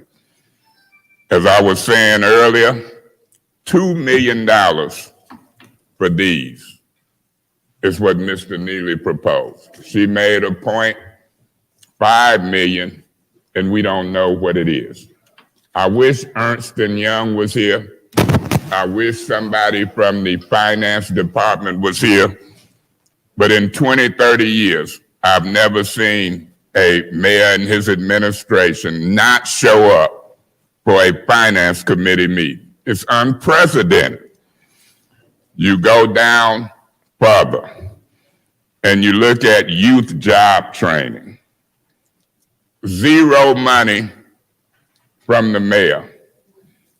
2.5 million. I'm gonna see what they want to do with that. But I can assure you 100%, Ms. Priestley and Ms. Liddell Lewis don't make these budgets and don't have the right to pass out to the media and the public that this is a city council proposed budget. It was two folks with a different philosophy than me. And I can talk about that. They shouldn't even have the nerve to sit here arguing when this form that was voted upon was real. This budget that they passed out that's titled Flint City Council Proposed Budget ain't real. It's a lie, it's deceptive, it's untrue. It was two people's proposed budget. Now, if they tell you they talk to others outside of a public meeting, they admit to illegality. Because 3 or more can't put nothing together outside of a meeting. The max that can talk to each other outside of a meeting under state law is 2. So they in a bind either way it go. They put on here city council proposed. Point of It's 2. information. What's your point of information, Councilwoman Priestley? Mr. Mays, did you know that the meeting of more than 2 council members is by charter and not by the Open Meetings Act? You have to post it. If you look at your charter, Ms. Herkenroder, through you, Madam Chair, to the city it's Ms. attorney, while I continue to talk with the new folks who don't know. Councilman Mays, I hold want on. you- That wasn't Ms. Herkenroder, that was Ms. Priestley. Ms. Priestley. He gonna read to you that if 3 or more gather, it have to be posted. And when it's posted, guess who get to see the posting? Me, the public, and everybody else. So while you think you telling me something, some of this stuff I know with my eyes closed. I've been here 9-10 years, so you interrupted me. Now, if I was Ms. Liddell Lewis, I'd be mad. She interrupted me to take the floor. You got a legitimate question. You don't Point of know. order. What's your point of We have order? a member mocking another member. Councilman Mays, could you please not mock? Okay. Thank you. If I had been Miss Lewis, then I might have said that you interrupted me with a point of information to take the floor, but I'm sensitive to you. I think you really didn't know that a meeting of 3 or more have to be posted. I'm telling you, if you did gather with 3 or more and communicate, it was illegal. It wasn't posted. The meeting was posted. Do you see it, Madam Chair? The attorney. Get the city attorney read it for the hearing Hold on just a of second. Ms. Priestley. Councilman Mays, there was a point of order, but Point the of information. point of information. Through you to the speaker, do you know do he know and can he name the 3 people that's met? Okay, Councilman Murphy. I'll answer his point Hold of on, look. information. And then we also have. I don't attorney- have to name them. I know that you and Liddell talk. I know that Priestley and Herkenroth and them talk. It's called the round robin. You don't have to meet in the same place to deliberate and talk outside of a meeting. So, Mr. Murphy, don't try to defend them with that. She thought 3 or more could gather and meet. The city attorney is going to tell you what I'm saying. Thank you. He is getting ready to, could you put it on the record, please? And then say your name so that they'll have it. I'm Assistant City Attorney Joe Cups. Section 3201B of the charter, the second part of it says, all meetings called for the purpose of discussing City of Flint business and all gatherings of 3 or more city council members in which City of Flint business is discussed shall be public, and public notice shall be given in the manner provided by statute for meetings of public bodies. Now, I'm going to proceed, but I do y'all different. You do interrupt me with a point of information. My job is to help the city and to help educate you. It's illegal. Y'all knew. Y'all talking to each other, trying to make budgets and policy outside of the law and the rules, and you're illegal. And you evidence it when you're coming in here questioning me, this senior councilman that just happened to be from the north side and is black. Now, let me say this. Black lives matter, white lives matter, and other lives matter. But when I represent a ward that's in distress with 8,000 people, I'm gonna represent them. I got the right to advocate for them. And I got the right to fight for dollars for them. And I don't have to let the land bank, who ain't taking care of trees falling on pastors' trucks, I don't have to let the Mott Foundation, Tim Herman, and Ridgeway White, and Phil Schultz and them get all the money downtown. Point of order. Where are we at on the agenda? We are still on the ARP fund. No other member has had a chance to speak in regards to the ARP funds as of yet. Ms. Burns, if I may, I'm gonna wrap this up and see what they dying to talk about. Because when I go from the home improvements, all these stacks of individuals who we know, our neighbors, asking for money, and they steady, like on page 1, giving Miller Road $2.7 million. And look at their project. It's on the way now. Blocked off. Won't give the North Flint Food Market on Pearson and Cloud Road $600,000. And it's the same people, Priestley, Quincy Murphy now. So I got the right to go through this list. Miller Road is on here. Point of information. Through you to the speaker, are you aware that I supported the food market? We didn't have the votes. Mr. Point of order. What's your point of The order? point of information is to the speaker. Now, Ms. Lewis should say, he's taking the point of information to take the floor. Mr. Murphy and them don't bend more know these rules than the man in the moon. He done asked you a point of information when I'm talking. I don't know who he talking to, but I don't have to answer. May I proceed? I was talking about the Miller Road project versus a North End project for $600,000. Miller Road was 2.7 million. I voted for it for Piper and them in the ward just to see what they do with us. Then we come with the House of Esther, and the man sitting back there now say, I'm gonna give 108,000, and they voted not to take his money. Ain't that a hoot? So what I'm seeing on these proposed budgets is a different treatment for certain projects.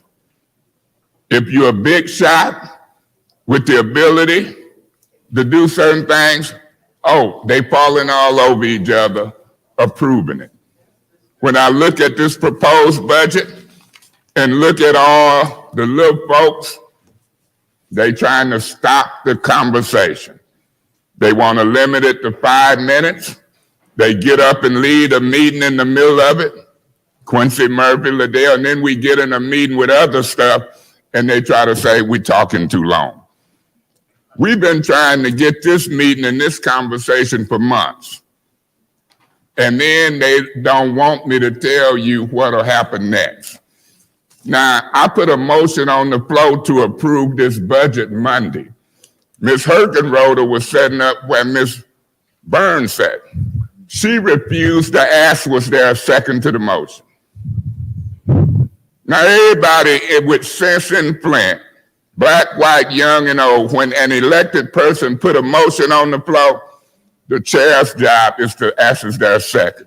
Did you see Ms. Worthing do that? Ms. Hergenroder got out of here without asking, was it a second?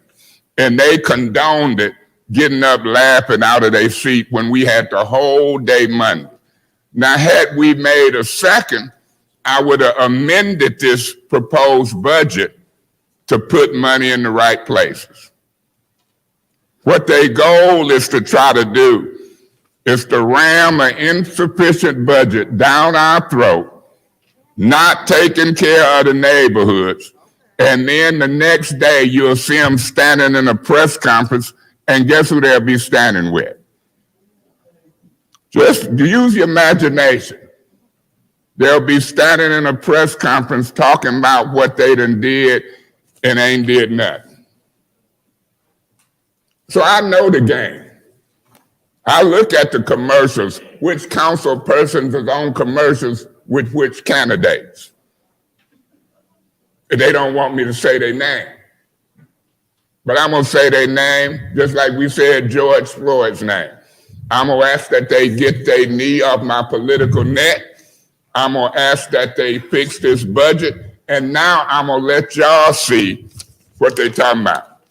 Because when Ms. Priestley went over this budget Monday, they allowed her to go through every line item. Every line item.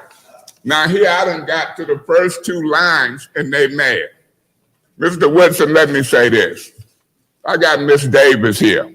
Her son was killed in a police chase that they're trying to cover up. I know you concerned about the children in the first ward on Pulaski who was killed and overlooked. We'll get there. Point of order. Point of order. I ain't talking back to you. I'm just looking at the debate Hold on, Councilman Mays. What's your point of order? that he can't talk back. Thank you. So And they're not- Ms. Davis, get to her he's- special order on that. Councilman Mays, hold on a second. There's a second point of order. What's your point of order? Can you please give the speaker or the audience member a warning for shouting out? No, I'm not giving him a warning. I appeal the ruling of the chair. And this is why. Is there appeal to the ruling of the chair? Is there appeal to the ruling of the chair? I'm sorry, is there a second? Is there a second? It dies for lack of a second. The audience, I know it's been long. Councilman Mays stated he was wrapping up. Yeah. So we can get to, And let me say this. If the audience don't understand my passion, my detail, my attempt to try to move millions of dollars, maybe you will. I understand it's a method to my madness. I understand when you're fighting the powers that be for millions of dollars, you have to do it in any way you can. I asked that this be put on finance committee meeting, or you wouldn't have had nothing. Come Monday, they'd have tried to push it through. No discussion. They didn't do it this past Monday because Worthing wasn't here, Piper wasn't here, and they didn't have the votes. This is the only opportunity to move money to the right places. We'll see if it's done. I guarantee you I'm concerned about Miss Davis and the son and the cover-up that I'm calling it of a police chase on Pearson Road. I'm very concerned about the 2 children in my ward that some folks overlooked in a house on Pulaski, and they could have lived. I'm very concerned. That's why in this budget, when it comes to public safety, police and fire, Mr. Woodson, all I'm saying is I'm watching folk demeanor.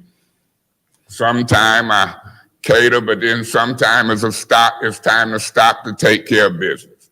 I can't let Liddell and Priestley and them set the agenda, and I can't let you and others as well.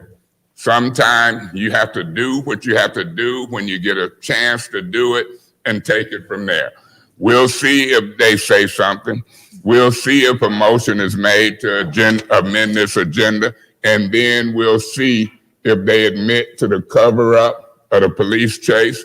We'll see if they admit to the details of what happened to those children on Pulaski, and we'll see if they get mad because I say Mr. Neely and his crew is trying to cover it up. I wouldn't care if it's an election or not. I'm hearing attorneys been fired because they told folk we want to wait till after the election. I'm not waiting till after the election for a police chase and a death. I'm not waiting till after the election for 2 kids getting burned up. Councilman Mays, you need to stay germane to the topic, please. I'm gonna stay Jermaine, Jackie, and Tito. Let's see what they got to say. Thank you so much. Thank you. Does anyone else want to have some questions about the budget, the ARPA budget? Does anyone else? I do. For Councilwoman Lewis and Councilwoman Priestley, I have a couple questions. I don't know which one of you want to answer because we do have to talk about the budget in a public forum. The PAL program. We didn't appropriate any money to the PAL program. Can you tell me why we didn't do that? Sure. The PAL program was $3.5 million to service only 500 children. And for $3.5 million, we have a lot of youth organizations throughout the community that are doing great things for the youth. They have different programs. So why invest it in a pilot program that have not been proven to work? Hence, it's a pilot. And then we'll be giving more money to PAL than we are going to give to the water affordability study. So we're just trying to make sure that we spread the dollars around to the various organizations that's doing the good work. Okay, do you realize PAL is not a pilot? It's been in Flint. It's Point of information. Let me. What's your point of information? Did you know that the PAL program that they were referring to is a pilot? And that's what it says in the coming from the budget. Okay, and this is what I want to say. PAL has been around in the city of Flint, and this is why we're having this discussion. I assume PAL was getting something. PAL actually serves out of a Haskell Center in your ward, and it has been there for forever. PAL is a program that the police chief, whoever the sitting police chief, he's over. We haven't had a she yet. They are over that program, and in that area, it is a definite need. Not only that, but the Haskell Center needs to have some work on it. I mean, their children used to be there. I used to take my daughter, my kids there. I mean, her dance group also used to go there. So I couldn't understand why we would not have a center and put money into this program, whether you consider it to be a pilot, because PAL has been around. So I don't know why, I know they would be calling it a pilot. I don't understand that because it's not a pilot. And it's been around. There were 2 PAL programs previously, and actually We had one who won a football tournament or championship. So to have the young boys in our community have some place, and then actually they went to Florida and won under Chief Tim Johnson. They won a championship. So I didn't understand, and you know, with me with that, because PAL is important. I'm a mom, and I mean it's important when we see these kids. So did we ask the administration, because you were working with the administration? Did you ask? So that would mean, because I don't know why they would have put pilot on it. Okay, and my other question, because the PAL is important, because if we look at in the 4th Ward, you have Councilman Priestley, the Boys and Girls Club, which a lot of kids attend over there, and it's a great program. But we don't have, and you have a lot of children but there's nothing that's over on the north side for kids to go to, like in that area. My other question, Oak Business Center. Can you tell me why you took money from the Oak Business Center? Or we did not. It looks like the mayor's proposed he wanted 1.5 million, and that was removed under the ad hoc committee recommendation. I'm sure. So I'll go ahead and answer your first question. So if you refer to the mayor's plan that he sent back in June, PS 8 for pilot program for 500 students. So no, I'm talking about Oak Business Center. I understand, but I just want to go back and circle back so you know where to reference for the pilot program. Okay. So in terms of the Oak Business Center, we took away the funding because we did not understand the overall purpose of the Oak Business Center. And so we were speaking to, we got some feedback that from some people and also from tenants that they have, that's the minority version of the Ferris wheel per se. And so with that being said, we don't have any problems with putting it back. Here's the deal. We had this budget, we had the money since before I was on council. So our senior council people definitely had all of the time and opportunity to put forth a plan and put some suggestions down. Then as time grew, we got on council, suggestions were submitted from various council members. Councilwoman Priestley requested from everyone, send it in so we can allocate appropriately. Only a few people did it. And so we don't have a problem amending this budget. That's the purpose of the meeting. But when we go into arguing, trying to point fingers and accuse others of doing things, that's where things get messy. We're here to amend it. And so when I found out about the Oak Business Center, I was fine. Let's put the $1.5 million back. And then let's put it back. I'm fine with that. Okay, and I'm gonna, let me know when you're done, because I'm done because I don't want to waste time, but I just really want to make this clear that this is not, we're taking information from the community, the administration, and from council, putting it all together and putting it in that budget that you have before you. That's what we've done. We took the thing from all the listening sessions, mayors, our listening sessions, and that's what we've done. Now, only thing that we haven't really synthesized when the majority of the people filled out these ARPA forms, the listening session forms, hence the listening session forms. We didn't synthesize those yet, but I guarantee if we were to synthesize the rest of them that came in after they were told that they can get money. What is the name that we labeled those during that meeting on February? Pardon?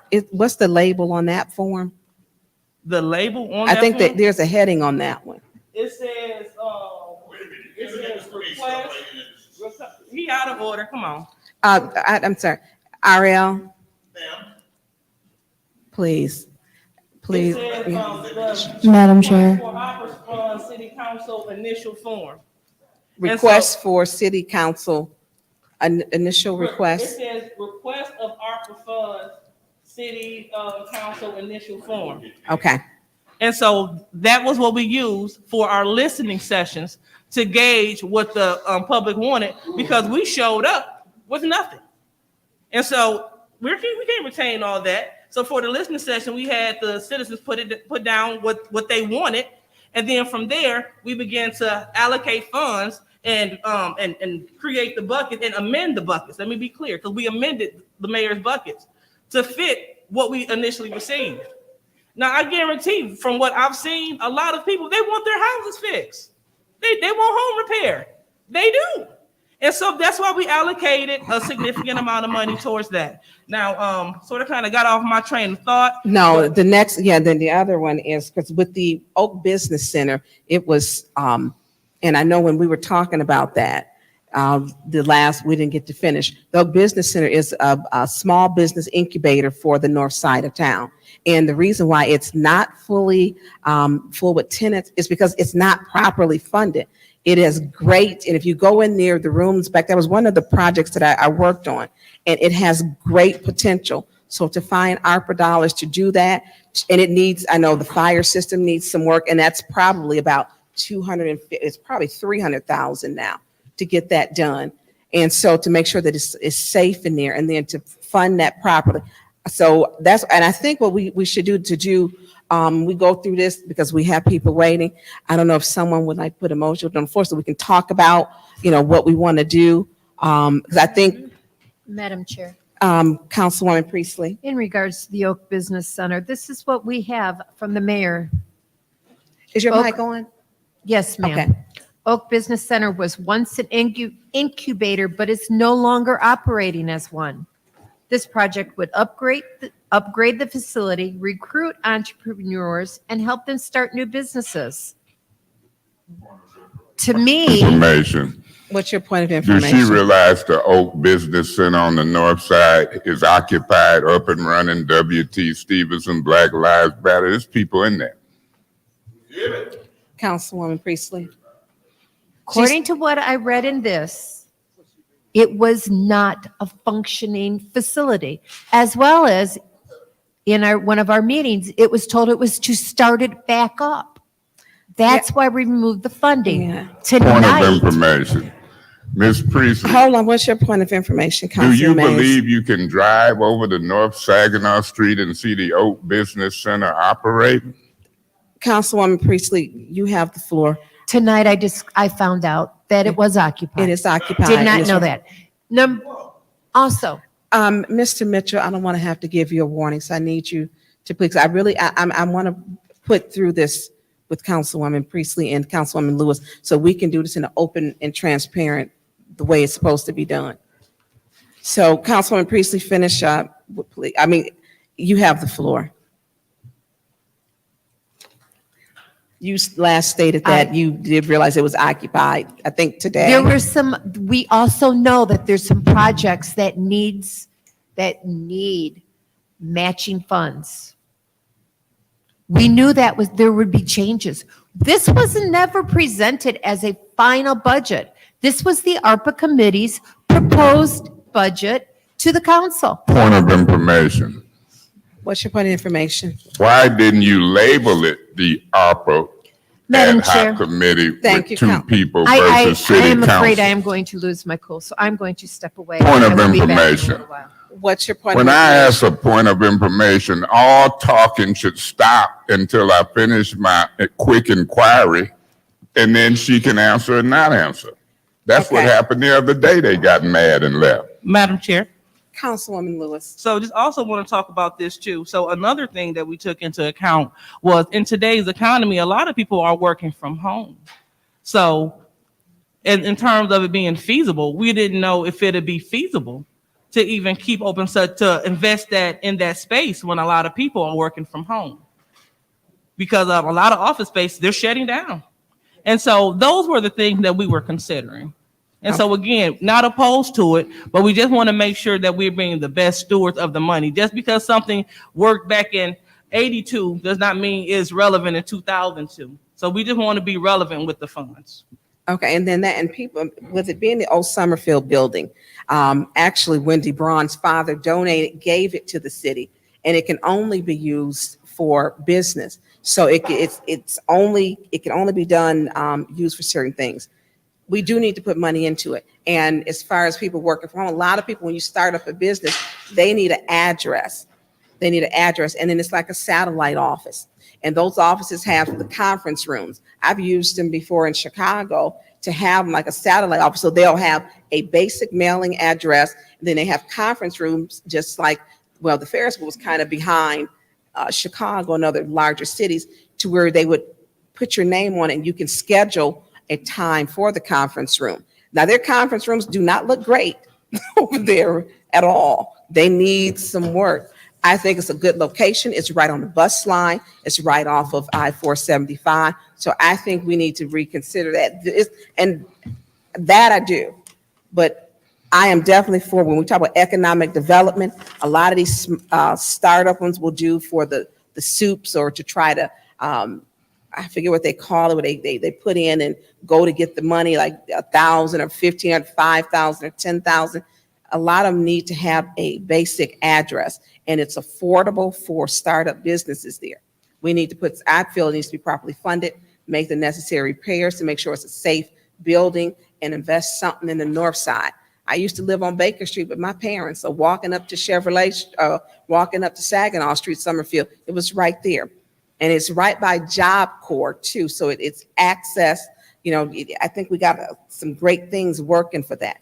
Putting that money would be important. But I know we have, and I'm going to move on from Councilman Murphy. You want to speak? Yeah. Go ahead. I just wanted to speak briefly on the ARPA dollars. I am interested in seeing the applications that Councilman Mays receive. I think he's been working with the compliancy firm, so I just wanted to see what those categories is. Also, we did have dialogue.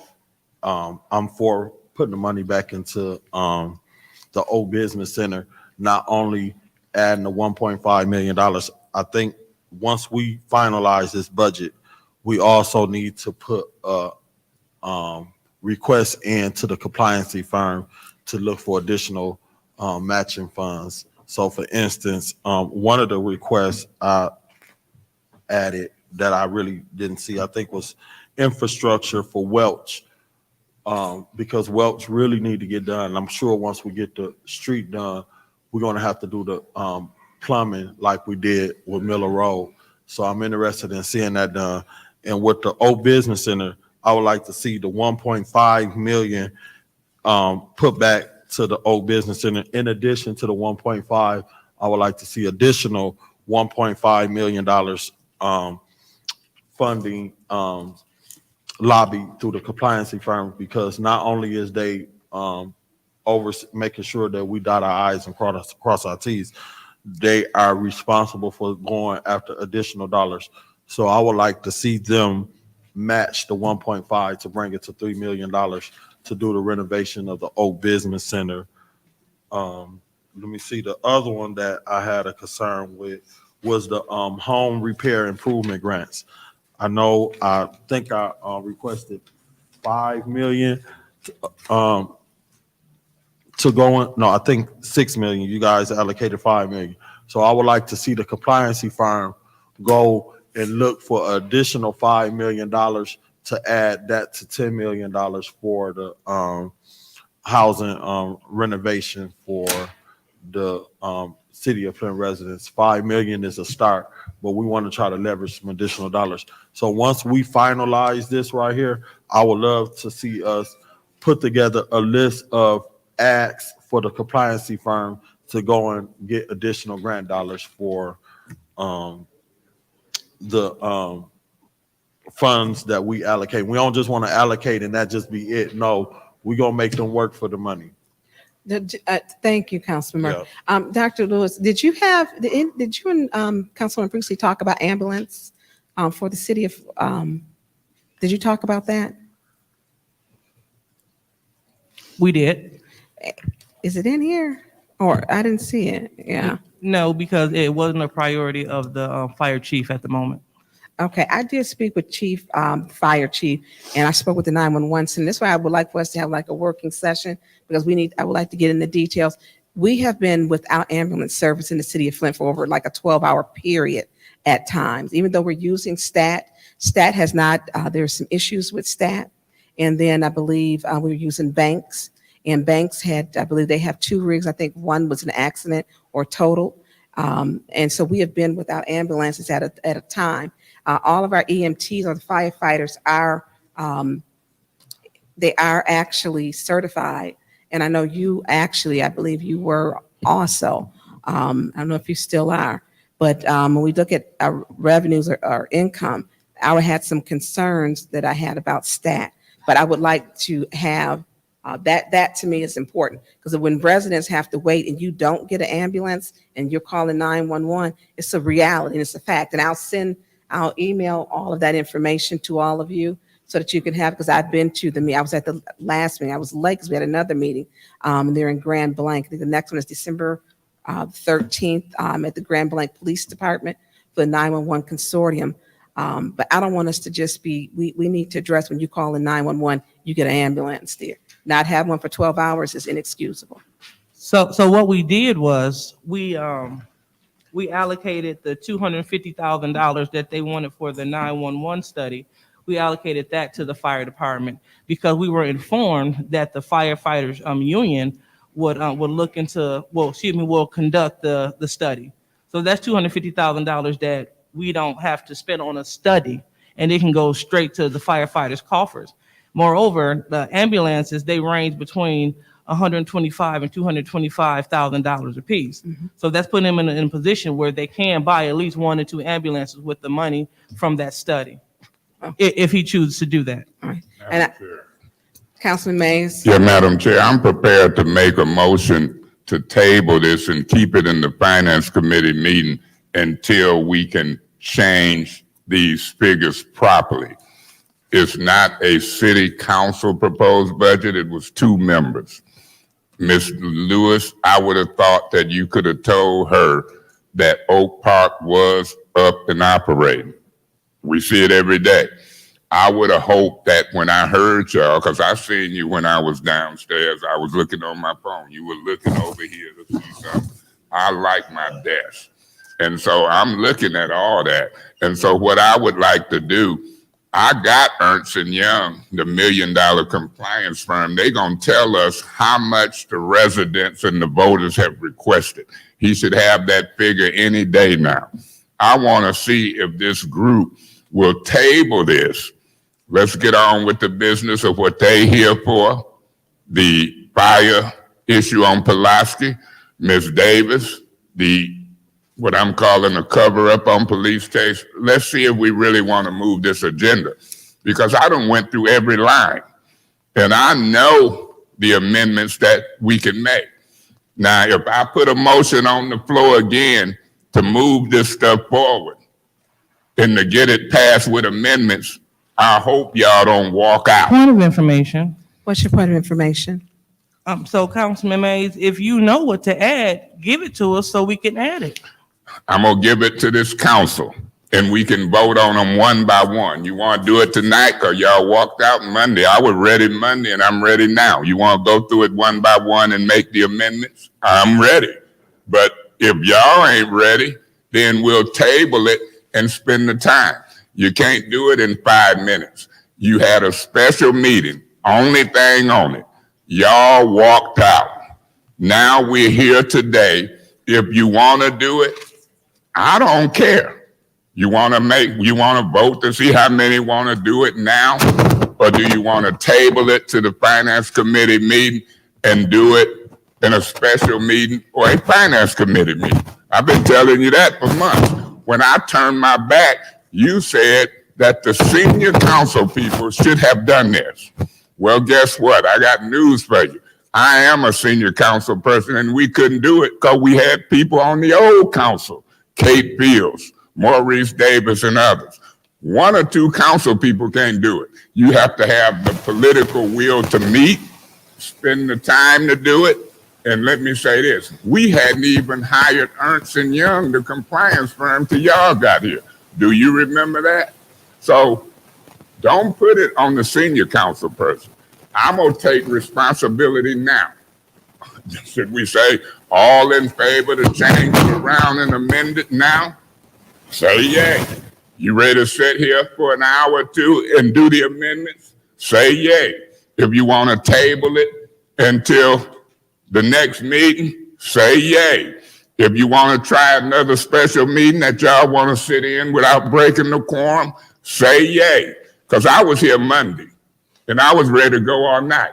But when you didn't see Piper and Word in here, I think y'all got up and left. Now, that's what I think. I could be wrong, but they sure wasn't here. And y'all sure got up and left. And Herkenroder sure didn't allow my motion to approve it to be seconded. You didn't second my motion to approve it, let alone amend it. So what you want to do now? I'll be quiet again, but I tell you where I want money in every category. We can amend it, sit here and do it, and be ready for Monday.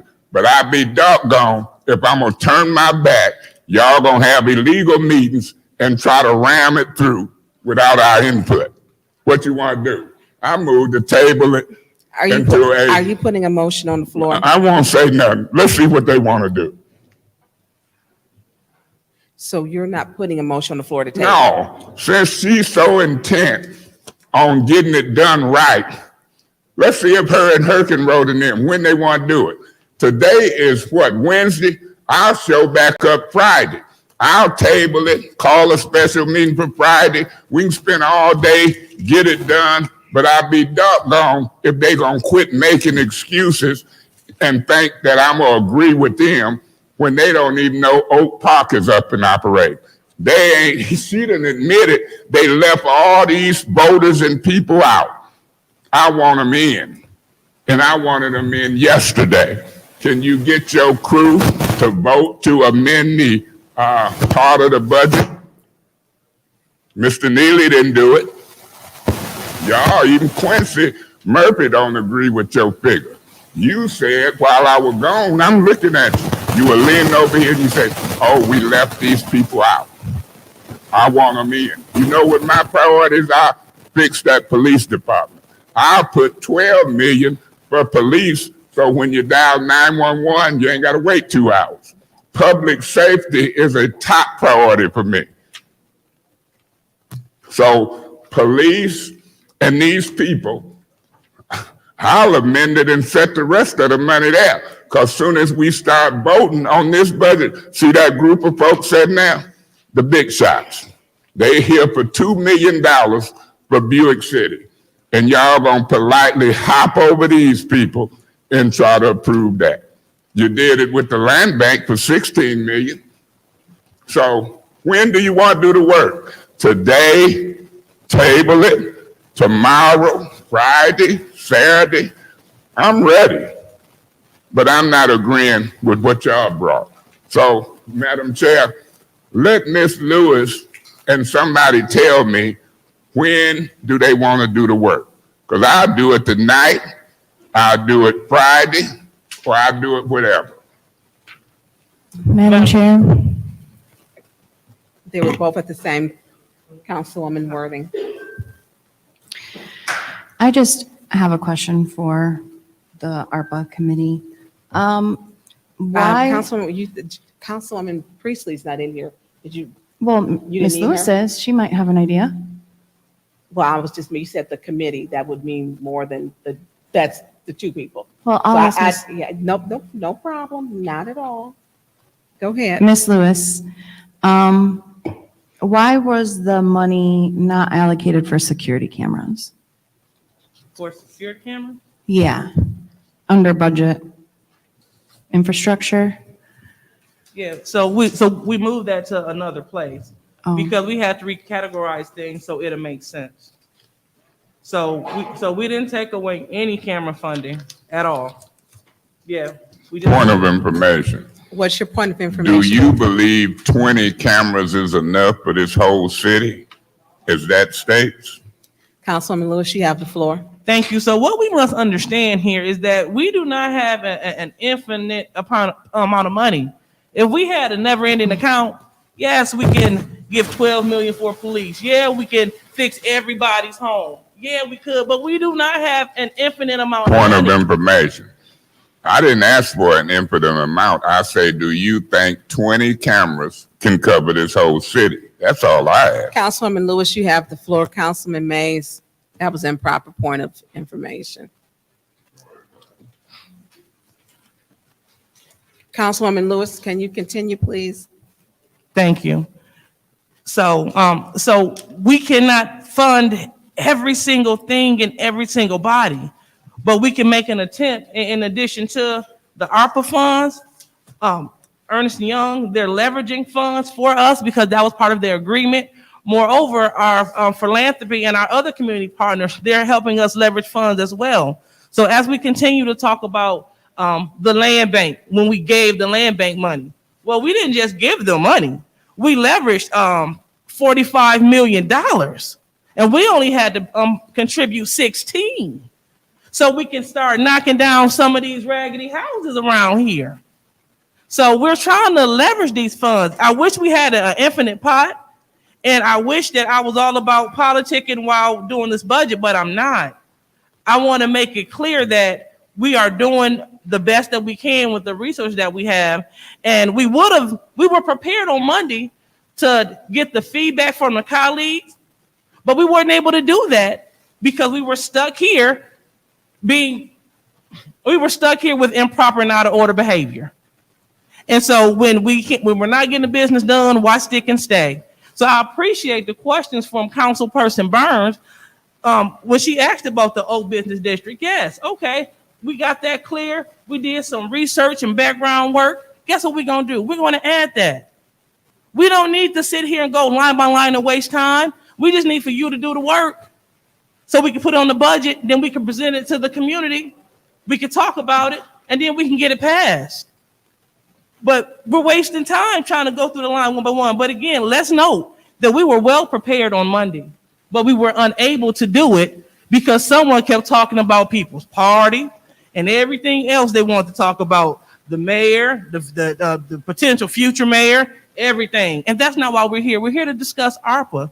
So let's just keep it ARPA. Thank you. Councilwoman, did you get your answer to the question about the cameras? Yeah, I see it now. Purchased 20 cameras. I just didn't have a note next to it, so I didn't catch that at first. There's a lot of time wasted talking about what we could do and what you want to do instead of just doing the work. That's been consistent in my 5 years on council. That won't change, and that is why we should be sticklers for rules. We should not allow special orders that last 2 hours and plus. And nothing really, we've gotten a few questions answered. It's unfair, not just to council members who are here, but to our constituents who are here to have us get work done. I just hope that this behavior is not allowed in the future because this work can be done outside of council. There was no illegal meeting. There were 2 members that were on a committee. That is allowed. So we shouldn't allow that rhetoric to Point of constantly. information. What's your point of information? Ms. Worthing, you really believe that 3 or more can get together outside of council and meet? You really believe that, don't you? Mr. Mays, there were 2 people on the committee. Where is the 3rd person?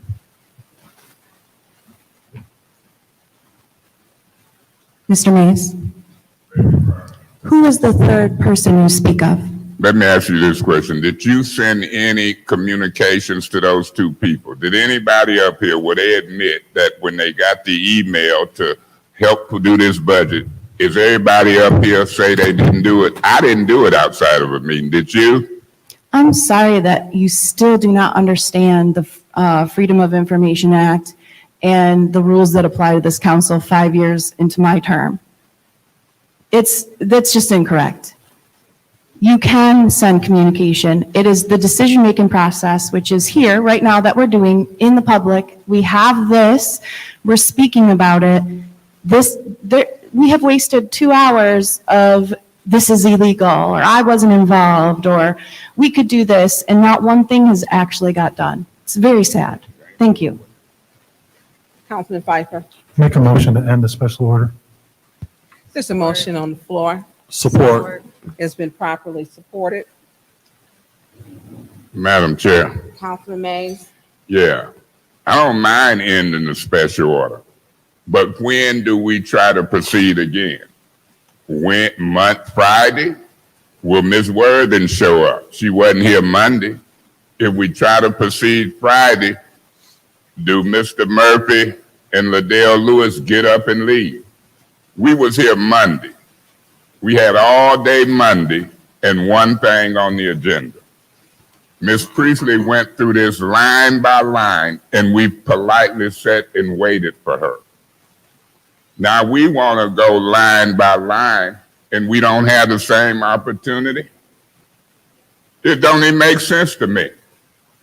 That's how you do a budget. You do it together. You don't do it behind the scenes against the law. 3 or more talking. Ms. Worthing think it's a waste of time. No, it was some ground made today. Publicly, it's been stated that these 500-600 voters or residents been left out. It was publicly stated that one lady thought Oak Park Center wasn't even operating, and the other lady didn't correct her. It's been stated by me that there's been no money budgeted to the police department to get faster response time, and I'm willing to allocate a few million to fix the police department for the city of Flint. Ms. Burns talked about the fire department. 20 cameras will not cover this city. 20 cameras will not cover this city. And Ms. Worthing think it's been a waste of time. No, it ain't been a waste of time. But had we not looked at this budget and tried to fix it, you'd have seen Liddell Lewis and Miss Priestley and them on TV with a mayor bragging that they had did something. See, people want me to be naive. Now, he done put a motion, and he wasn't here Monday. Mr. Priestley, he wasn't here. I mean, Mr. Piper, he wasn't here. When I took this job 10 years ago, I show up, unless the Lord got me in the hospital or something, I take it seriously. But all these folks who wasn't here, and then let this money set all this time. Point of order. What's your point of order? Isn't it a motion on the floor to end this special meeting?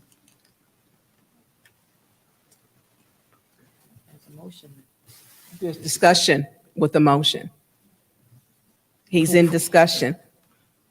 Yeah, thank you. Ms. Liddell Lewis, you've been here almost a year, and you don't know when a motion is made, each council person get 2 rounds of 5 minutes to discuss whether they want to vote to postpone it or end it. And y'all holler when I do a point of information and a point of order. It's hypocritical. Point of information. What's your point of information? So just being clear, so when there is a motion to adjourn, so this is separate from a motion to adjourn? That's correct. Okay, thank you. Councilman Mays, you have the floor. And that's my point, Ms. Lewis. It takes time to learn this stuff. You can't come here in a few months and be a big shot. Some of this stuff I know after 9 or 10 years and don't even have to look at the book. I don't have to ask her. I'm a council person. It's okay for you to not know, but don't try to talk about me and look around on my desk when I get up out of my seat. Learn it. Take time. Say when you know and don't know. Now, somebody can make a motion to end discussion on the motion, and if it's 6 votes, we vote immediately. But I done learned that trick from y'all. That's why I asked to get the floor. My 5 minutes ain't no longer than y'all's. But what I say in my 5 minutes is different from y'all's. Because you want to meet behind the scenes, be on TV commercials trying to get somebody reelected. I just don't agree with you. Don't agree with you, him. Look back there. You don't see the finance director. You don't see the $1 million compliance firm. And it's embarrassing. It's outrageous. And then you left Monday, you and Quincy Murphy, and ended the meeting that we had waited for weeks and months. How dare you be such a hypocrite in front of all these people. I'll see if I vote yes to end this discussion or I'll vote no. We'll see. Anyone else in the first? Madam Chair, I Councilman. call the question. There's a call for. Support. Hold on just a second, because who supported? Eva. No. Councilwoman, you supported it? Okay, there's a call for the question to end the meeting. To end the special order meeting. Thank you. Madam Chair, Councilman Mack. point of order. Can you order this special order ended without objections and we'll get on with the other business? Because you know what they're going to do. Let's not waste time. Order it without objections and we'll pick it back up later. Don't even make no sense. It's call for the question to end the special order.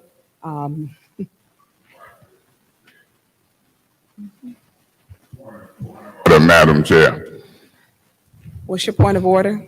when they call for the question, that means 6 of them can vote yes and we move on. Watch the 6. Point of order. What's your point of order? Our colleague is taking the floor to make his point, and he is out of order.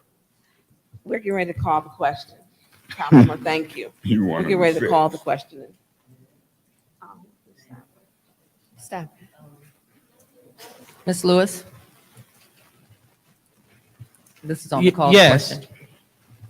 Mr. Murphy? Absolutely, yes. Ms. Priestley? Point of order. Point of order. We're in roll call. Point of order. Point of order. Hold on. Councilman Mays and Councilman, we're in the middle of roll call. Point of order. What is your point My of order? point of order, if you look at the rules and the law, he can say yay, nay, or abstain. He can't say nothing that adds to discussion. So he's absolutely wrong and he needs to learn that. Councilman Murphy. Ms. Winfrey Carter? This is on the No. call the question. No. Ms. Burns? Yes. Ms. Herkenroder? Yes. Mr. Pfeiffer? Yes. Ms. Worthing? Yes. Mr. Mays?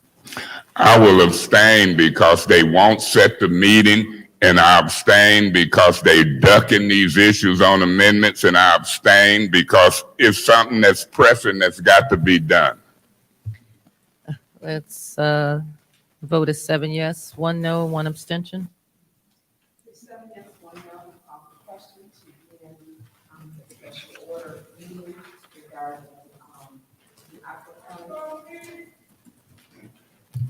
Sorry, Paul. Long night.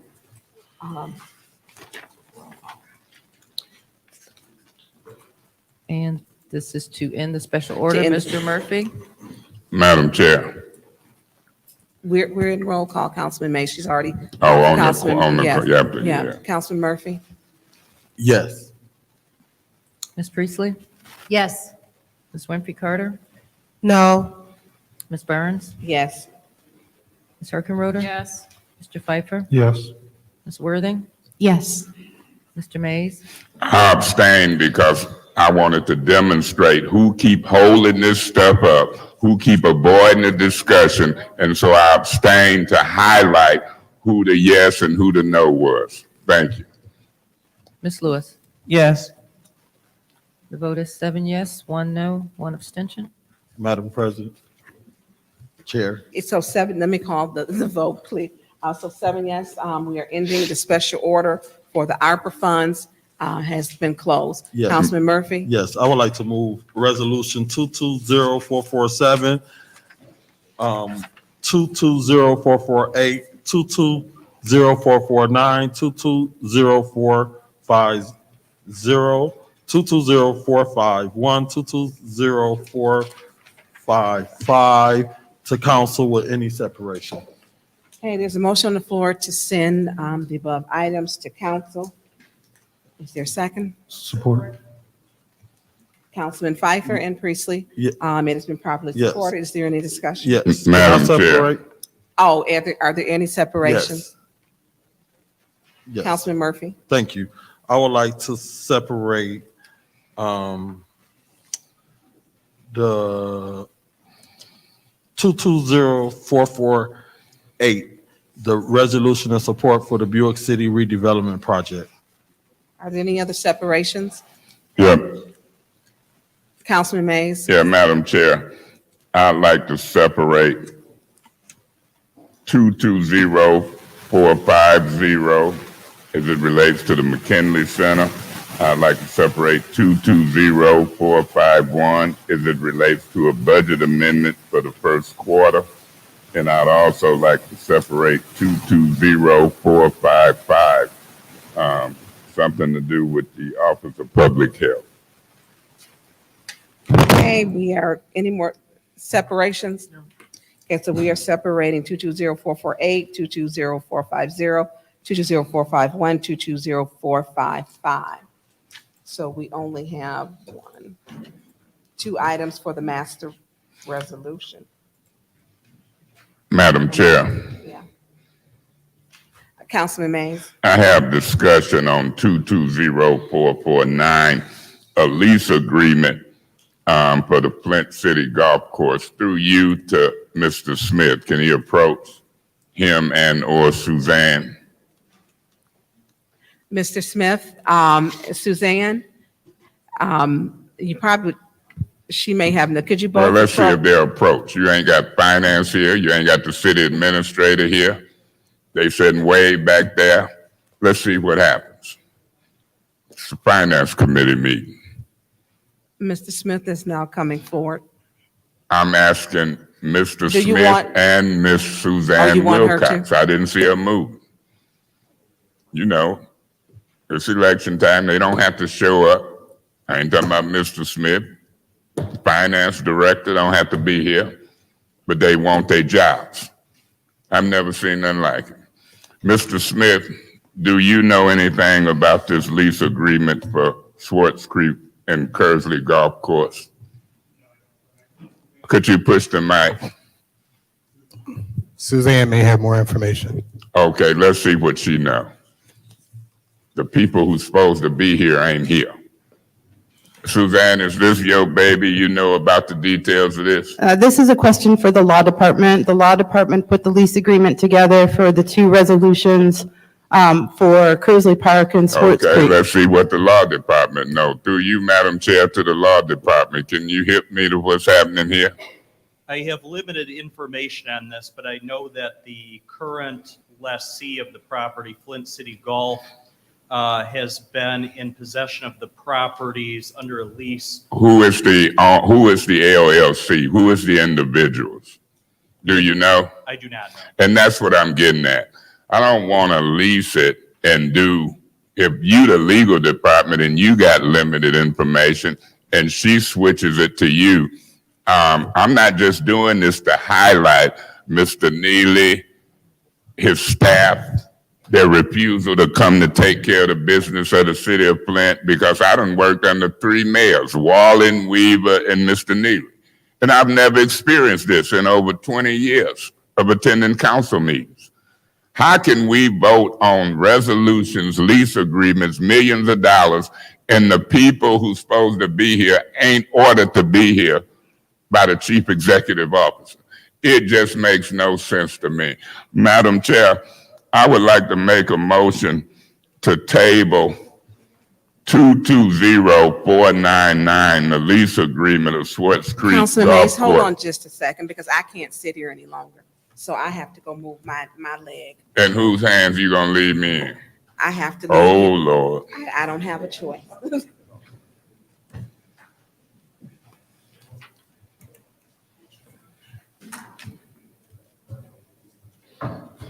I don't blame you, Ms. Burns. I have to get up back and forth. I'm probably the oldest member up here, maybe. By a few days, I might be younger, but I ain't the same as when I played football at Michigan State, Satara. I used to be captain football, basketball. Anyway, my motion is to table 220449 into this finance committee meeting, and I so move.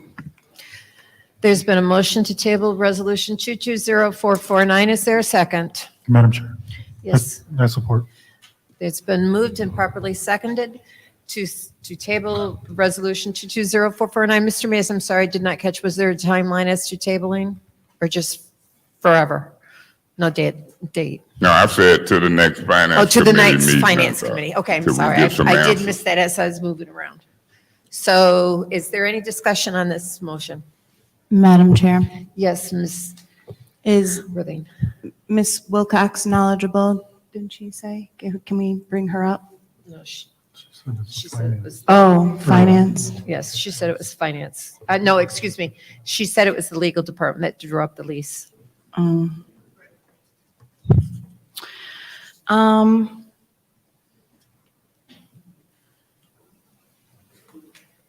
And to the attorney, is he just not the attorney that was part of this? That's correct. I was not the one who drafted the resolution. What I do know is that the current occupant lessor of the property has been in Speak closer to it. possession of the property since at least 2013. This is essentially a new lease or an extension of that lease. Okay, I don't really have a problem with that. I'll be voting no. Thank you. Is there any other discussion? Yes. Yes, Mr. I'll- Murphy. I'll be voting yes to support, moving this to finance committee. I do got some questions too for this particular, golf course. To Thank you. finance, To finance, yes. any other discussion? Madam Chair, Mr. Pfeiffer? I will be supporting this as well. I don't have a problem necessarily that we're leasing it out because I don't think we have the capacity to do it. I have a problem with giving away two of our golf courses for $15,000 a year. That's my problem. If they can make money at it, why can't we? I mean, these are municipal golf courses. I think we need to step up to the plate and take back our property. So I don't agree with the dollar amount at all. Thank you. Thank you. Is there any other discussion? Any other discussion? Any other discussion? Madam Clerk, roll call to postpone 220449 to the next Finance Committee meeting. Or excuse me, the table. Ms. Winfrey Carter? Yes. Ms. Burns is not in. Ms. Herkenroder? Is not in, sorry. Mr. Pfeiffer? Yes. Ms. Worthing? No. Mr. Mays? Yes. Ms. Lewis? Yes. Mr. Murphy? Yes. Ms. Priestley? Yes. Vote is 6 yes, 1 no.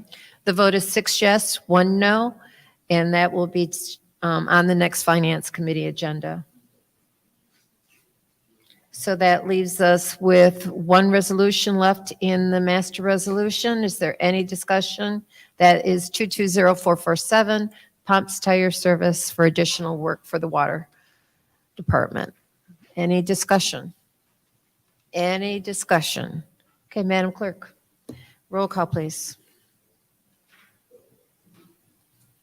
Okay, Ms. Burns is not in. Ms. Herkenroder is not in. Mr. Pfeiffer? Yes. Ms. Worthing?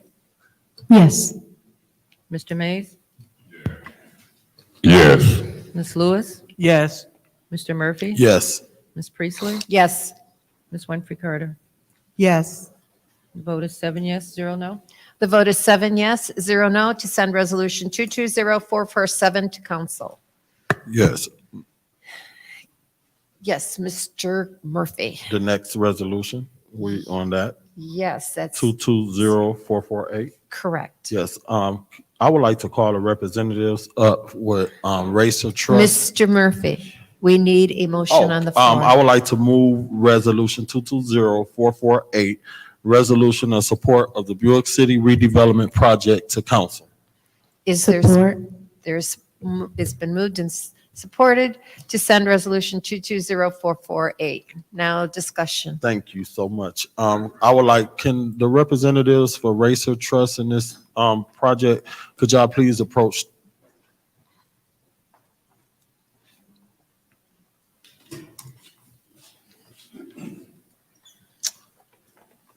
First of all, I would like to say thank you guys for all the hard work that you guys has been doing with this Buick City site. I met you guys when I first got elected, and I believe through you to the speaker. Could y'all introduce yourself? Who y'all representing? Name. Steve Black, Operations and Transaction Manager for the Trust. There you go. Steve Black, Transaction and Operations Manager for the Trust.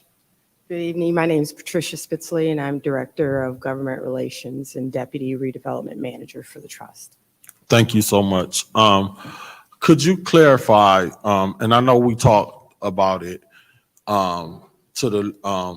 we know that there are some environmental issues that's still outstanding at this site.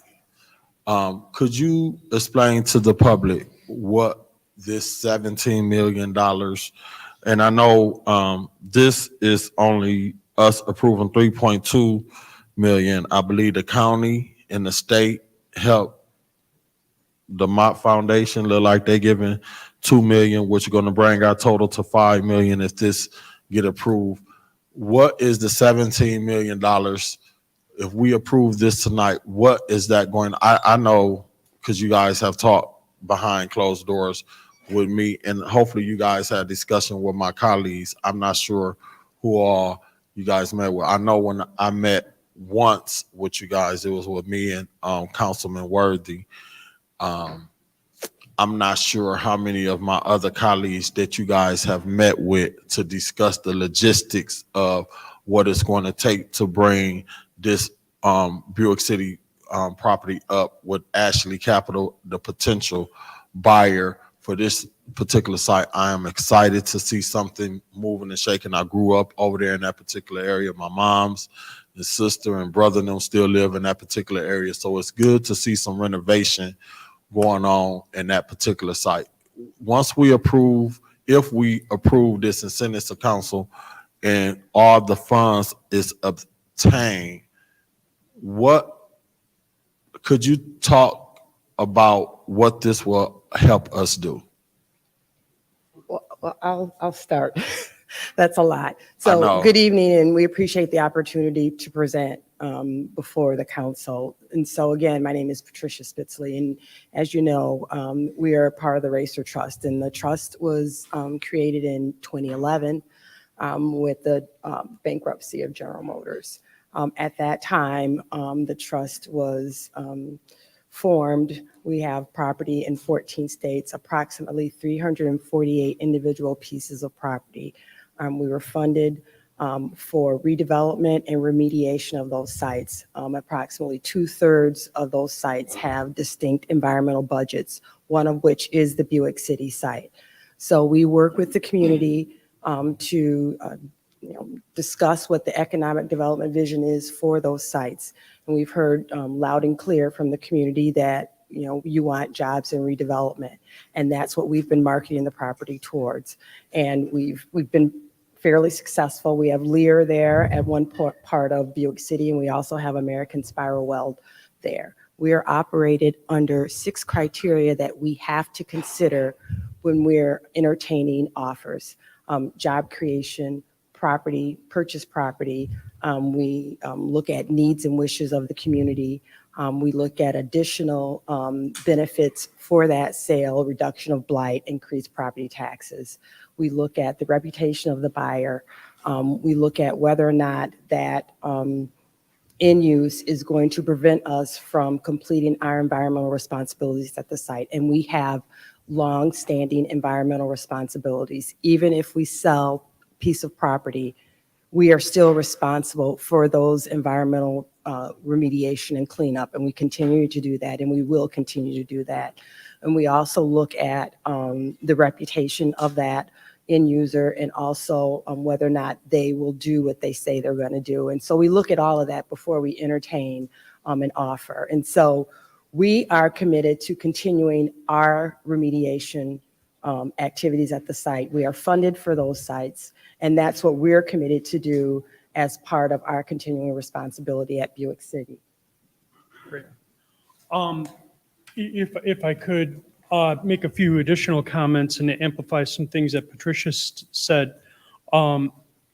Firstly, Councilman, I think with regards today, from Racer's perspective, I think we applaud and we celebrate the partnerships that you are seeing come together for this project and for this site.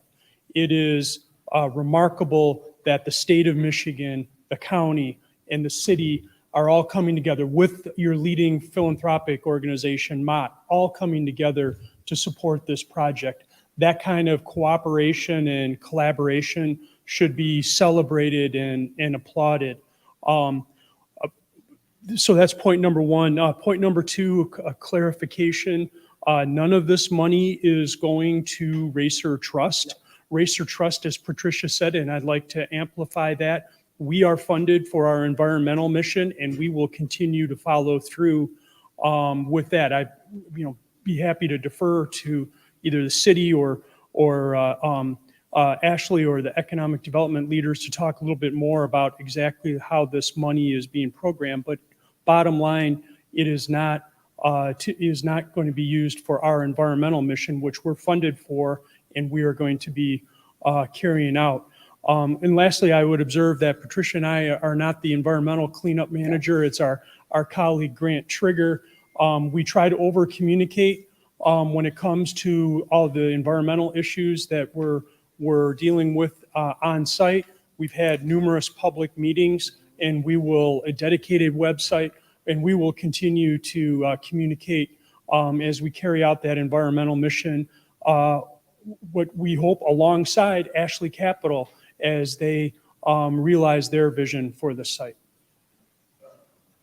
I mean, it's important to know that Racer Trust, it's important to know that the Racer Trust seeks these kind of partnerships because they are the most successful partnerships. We are in 14 states, and we've done a number of transactions. And in each of those transactions, we seek partnerships, we seek these type of collaborative activities. But again, the money does not come to the trust. The money does not, we are not using it for cleanup activities that we are responsible for. But it is a great partnership, as Steve said. Yeah. So, and my follow-up question, I kind of noticed from being in the meetings, when they tore down the Buick City site, they only raised the top part. The concrete slabs is still there. Some of the infrastructure inside the ground is still there. There's some infrastructure in the ground from 1800s, from my understanding, that need to be cleared up out of the grounds. And for the new company, Ashley Capital, that would like to develop down here in this particular area, they're phasing it. Phase one, starting from Hamilton Street, going north, all the way across to the other side of Stewart Street. So that they brought all of that particular parcels.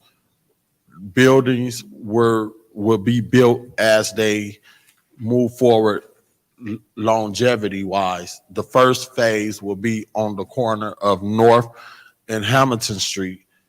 The rezoning that we did in the residential area, that will be the first parcel, which is not on contaminated land, because there used to be houses in that particular parcel. So they're able to build in that particular area first, because they don't have to deal with any kind of environmental remedies in that particular area. Correct me if I'm wrong. So the first phase will be there. You are correct. Thank you so much. That's all I have. I'm done. Thank you so much, and congratulations. And hopefully my colleagues will support this initiative. I look forward to you guys finishing the remedy and the environmental cleanups of that site. I'm watching, and we'll stay in contact to be able to continue to clean that site up for future development. Madam Chair. Yeah, Madam Chair, through you to the economic development person sitting there behind them. What strikes me is strange. Race or trust is like the real estate end. but you got Ashley Capital. Nobody from Ashley is here? Okay, then let's hesitate with you. And I want to hear from Ashley Capital. Those are the recipients of the money, not Race or Trust. Thanks for clarifying that. I was just going to say it was strange nobody from Ashley is here. Introduce yourself. Thank you, and we are glad. I'm glad you called us up. My name is Susan Harvey. I'm with Ashley Capital, and my colleague, Mark Quimby, is also here with Ashley Capital. And you're right, the Racer Trust is. Can you pull that mic up a little bit? Sure. We are under contract to purchase the property that we refer to as Buick City. And I'm sorry, the question was, what if we receive the $17 million, which again is a state and a county and a Mott Foundation and a city collective amount of money. If I could just take a minute and tell you about Ashley Capital, we've been developing in the state of Michigan for 30 years and mostly specialize in the redevelopment of older, and we only do big facilities, so we only do big industrial.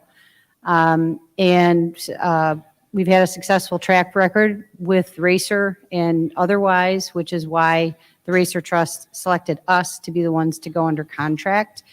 Some of our other projects, the Steelcase campus, when they downsized in 2007, they had 4 million square feet of buildings that they didn't know what to do with, didn't have any use for. They did a national search who was going to put these buildings back into use, bring life back to this part of the community, 200 acres. And we redeveloped that site very successfully. We've also done another couple projects with Racer, and these were former GM facilities. They've been redeveloped and put back into use. So for this site, the whole site is about 350 acres. 300 is what's under contract now with an option to take down the next 50 when the cleanup is to a point where it's suitable for us to do that. And what makes this site unique from other brownfield sites that we've done, so we've done lots of brownfield redevelopment. We've never come to a city, a state, a county for grant money. This is the first time we've ever needed to do this. And that's because when GM demolished the buildings back when they did, they left all the slabs and the foundation and the underground utilities in place. And the cost to take all of that out and get it up to what I would call a normal brownfield meaning the contamination, the stuff that was there before, is about $17 million worth, which is one of the reasons why this site has sat for so long and not been developed. The state, we talk a lot in the state about needing shovel-ready sites as companies like Ford, go to Tennessee and Kentucky because they say there just wasn't a site ready that we could have a building in a timeline that suited us. Buick City, because of the size of the site, because it's got great expressways, it's got rail. I mean, it's just really well located. It's got the community of Flint. It's got a labor force. It's really an ideal site to make site ready. So somebody from another state, if they want to relocate their business here, can say, that site's ready to go. We can do something on that site. But getting these underground utilities and concrete slabs and foundations out is the first step in that process. Let me say this. As I served as president of the Flint City Council, that's when I met Ashley Capital. Ashley Capital gave me the respect. We met and we communicated.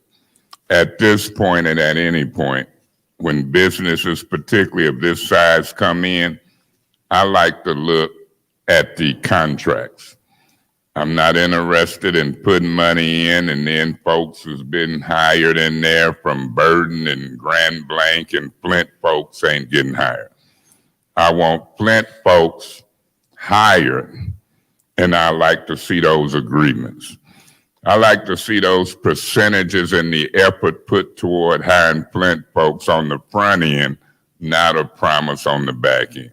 Now, whether it's Ashley Capital or who's going to lease the space in the building, all of that concerns me. It concerns me as well when I know the Mott Foundation got more money than the city of Flint, and Charles Stewart Mott wanted the Mott Foundation to look out for Flint. They putting $2 million, we putting $3 million, or asked to put $3 million of ARPA fund money. And I'm saying it's like the land bank. We put 16 million and other folks is gathering for this money. And my priority with some Flint folks ain't been met. See, when the big shots come in, and I'm calling y'all big shots, but you know, I've been talking to y'all. As a matter of fact, full disclosure, y'all put $1,000, $1,050 in my campaign for mayor. Y'all put money in, well, y'all also met and dealt with the mayor at the time, me, city council president, and from what I understand, the chairman of the board of the Genesee County Commissioners. $2 million, I got a call, was passed unanimously with the county board this morning. You familiar with that? Yes. Unanimously. I'm all for jobs on the Buick City site. The figure that's been thrown around was something like $300 million investment and how many jobs? Somebody remind me, I just don't have that number. This is, first of all, this is over years. So we build a building, we fill Can you it up. speak a little louder? So the project is going to be one building at a time. I just want Right. to make sure we're not Right, misrepresenting. one building at a time, We- not the whole complex. Right. And then that building and structure will try to lease out to certain companies, whether it's Amazon or whoever. Y'all will build a structure and then they will lease out from y'all space inside the structure, correct? That's right. And our jobs estimate, what is it, one per 1,500? So the way we estimated the jobs is because we have in the state of Michigan 22 million square feet of this product, we have a list of all of our tenants and how many jobs are in each building. So we just average that, assuming that that average would hold true for this site as well. I think it was one job for 1,500 square feet, so 2,000 to 3,000 jobs was. That's what I had heard about, was an estimate. 3,000 jobs. But I want y'all to say it on the record as we unveil this project, because Racer Trust been involved with that property for a while. And I'm not going to sit back and let somebody say in the mayor's office, I brought them. No, it's a lot of people who is involved in this project. And that me, 2-3 weeks before the election and the timing of it, I'm gonna speak on. This thing is being asked to move from committee to council for Monday final approval. I'm asking that between now and Monday, somebody, legal, Ashley Capital, somebody give me the formula to look out for Flint folks and Flint jobs. Anybody got that formula tonight?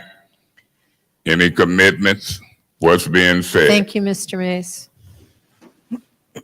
Your time is up. My time is up. Madam See, I don't Chair. like, I'll wrap up. Y'all see, public and audience, how hard it is to discuss multi-million-dollar projects in a 5-minute rule. Didn't it seem like my time was Mr. way up Mays. quicker than Quincy's? Mr. Mays. I'll wait and see what we can do. But when Excuse my me, time is can I up on answer these the particular question? projects, that means my vote. Mr. Mays. Thank You ain't you. allowed me to wrap up. No, Okay, God bless you. Thank you. Ms. Worthing. Really? Is that me? Yes. Oh. Don't touch it. I don't really have any questions. All of them were answered when I met with everyone. But I just want to say that this is a no-brainer. The site as it is cannot be used, and it's just been sitting there, and we cannot profit off of it. It's unfortunate that it was left in such a manner, but we do need to clean it up. So this is a good use of funds to move the city forward for all residents in the entire city of Flint, where we have more taxes for income so that we can operate. It's a win. And I'm looking forward to seeing, this is what we talk about all the time. Oh, it looks bad. There's nothing happening. There's going to be something happening. And it's because of ARPA funds and matching. And this is an amazing opportunity for us to move Flint forward. So thank you. Any other discussion? Madam Chair. Yes, Ms. Lewis. Thank you, and definitely, oh my God, I'll take that. Sorry, So, Dr. Lewis. appreciate it. So, it's all about doing the work. I thank Ashley for looking to Flint, to even invest in Flint. You know, when we talk about what they bring to the table, I went to Detroit, so I can see what they bring to the table. I toured their facilities to see what they brought to the table.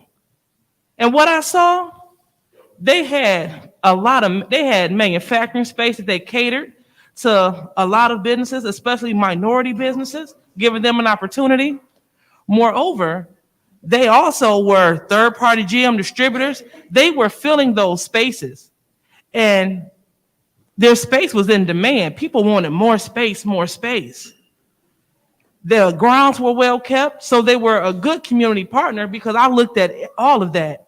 I even had one-on-one conversations with the management to see if if they were good tenants. Good landlords. That's the work. And so when I went there and I found all of that out and had offline discussions, it is definitely a great investment of leveraging funds for this community. Because right now, if we don't vote for it, when you look on Google Earth, you will continue to see a dark hole in the center of the north side called the former Buick City plant. They are offering revitalization. They're offering life into the third ward. And who knows? This could lead to more neighborhood development, more home development in the third ward. So instead of having our master plan being green space, we can create another version of the great housing that's going on in the fifth ward. We can duplicate that by the third ward because these people are bringing jobs on all levels.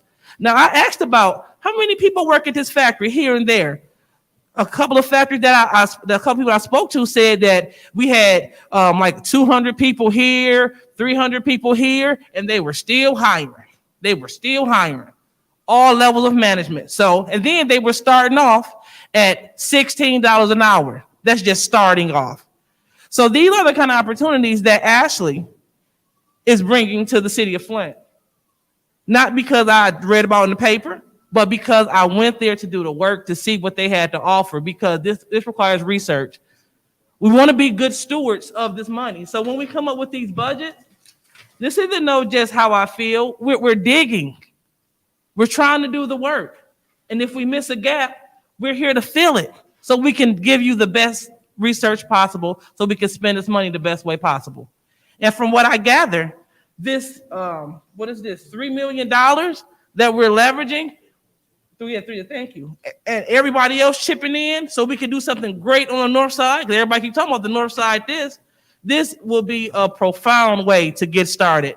And I trust that just like in that Detroit area, I know businesses and the relationship that you have with businesses across the country, that they are looking forward to a place to call home.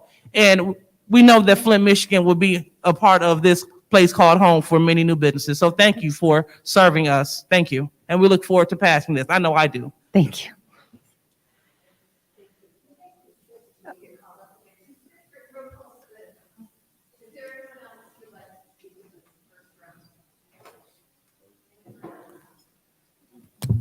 Anyone else in the first round? So I will take my opportunity to speak. When I ran on economic development. And what better place can we use that than Buick City? So I'm voting yes on this. I have spoken to it. This is something that the committee, as well as the administration, agrees on, the $3.25 million. And so I will I will vote yes on this. Is there any discussion in the second round? Madam Chair. Mr. Pfeiffer requested first.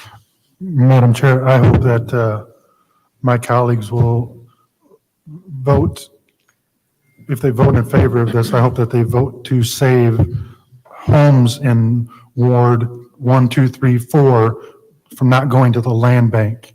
That's how we revitalize the north end. So I just want to say that. Any other discussion in the first Yeah, round? Mr. Madam Mays? Chair. Yes, Mr. Mays. In the city of Flint, I look at public safety, keeping people safe, police, fire, all of that is top priority. When it comes to economic development and jobs, that's right up there, number 1 and 2.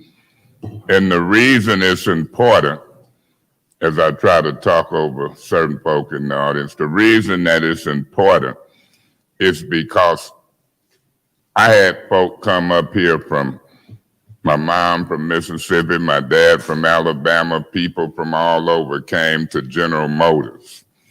We had 11 plants. We had the highest income per capita of a city this size in the United States at one time. It was the land of plenty.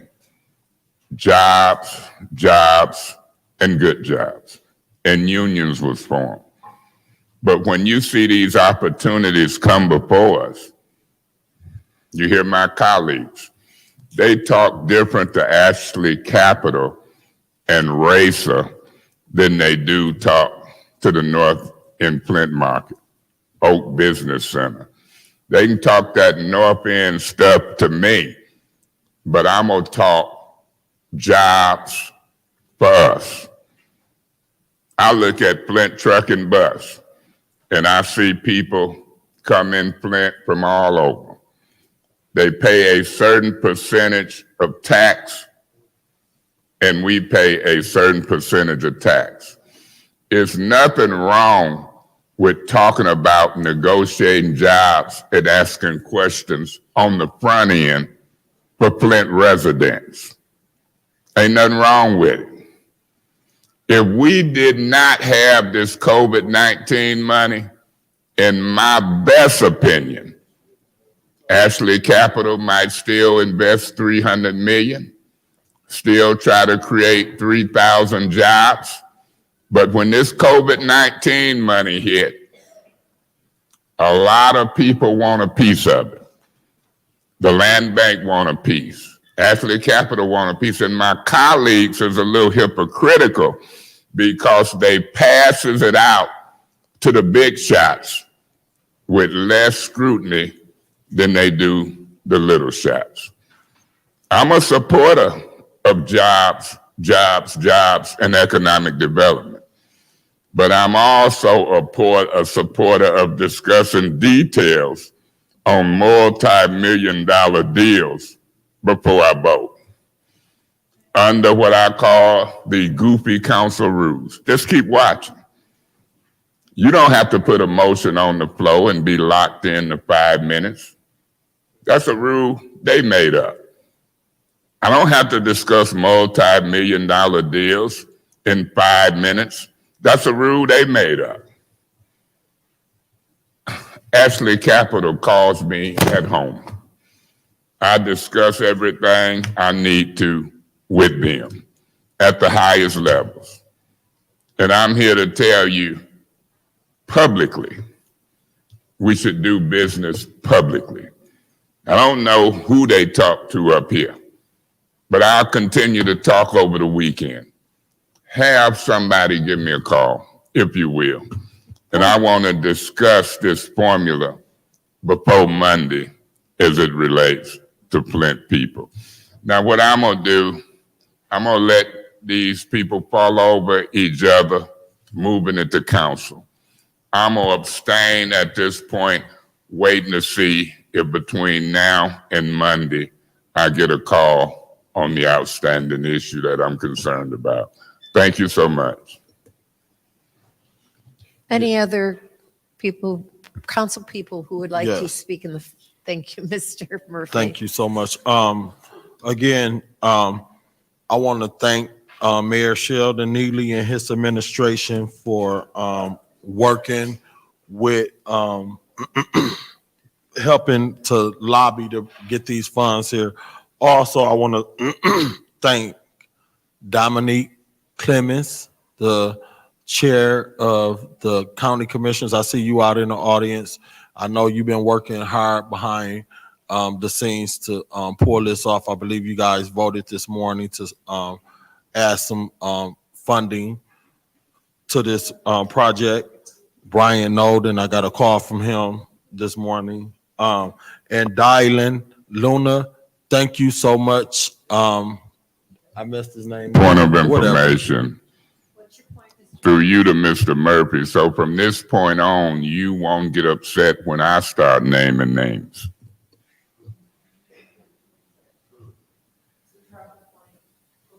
Thank you.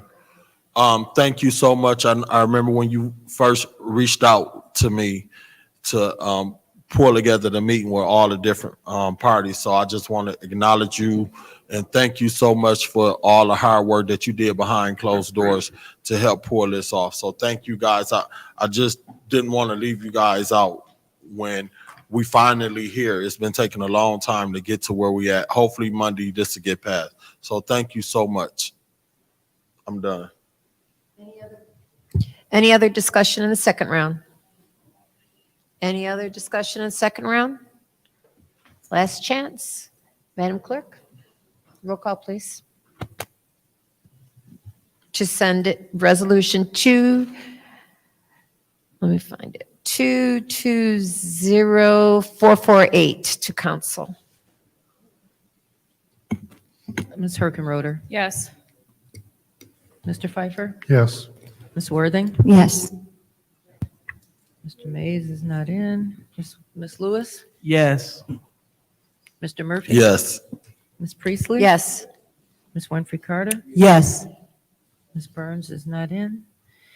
Vote is 7 yes, 0 no. The vote is 7 yes, 0 no to send resolution 220448 to council. Next is 220450. Do I have a motion? Madam Chair, Yes, Ms. Worthing. I'd like to move Resolution 220450 to council. It's been moved to send 220450. Is there support? Support. It's been moved and seconded to approve, to send 220450 to council. Is there any discussion? Yeah. Mr. Madam Murray. Chair, through you to Suzanne Wilcox.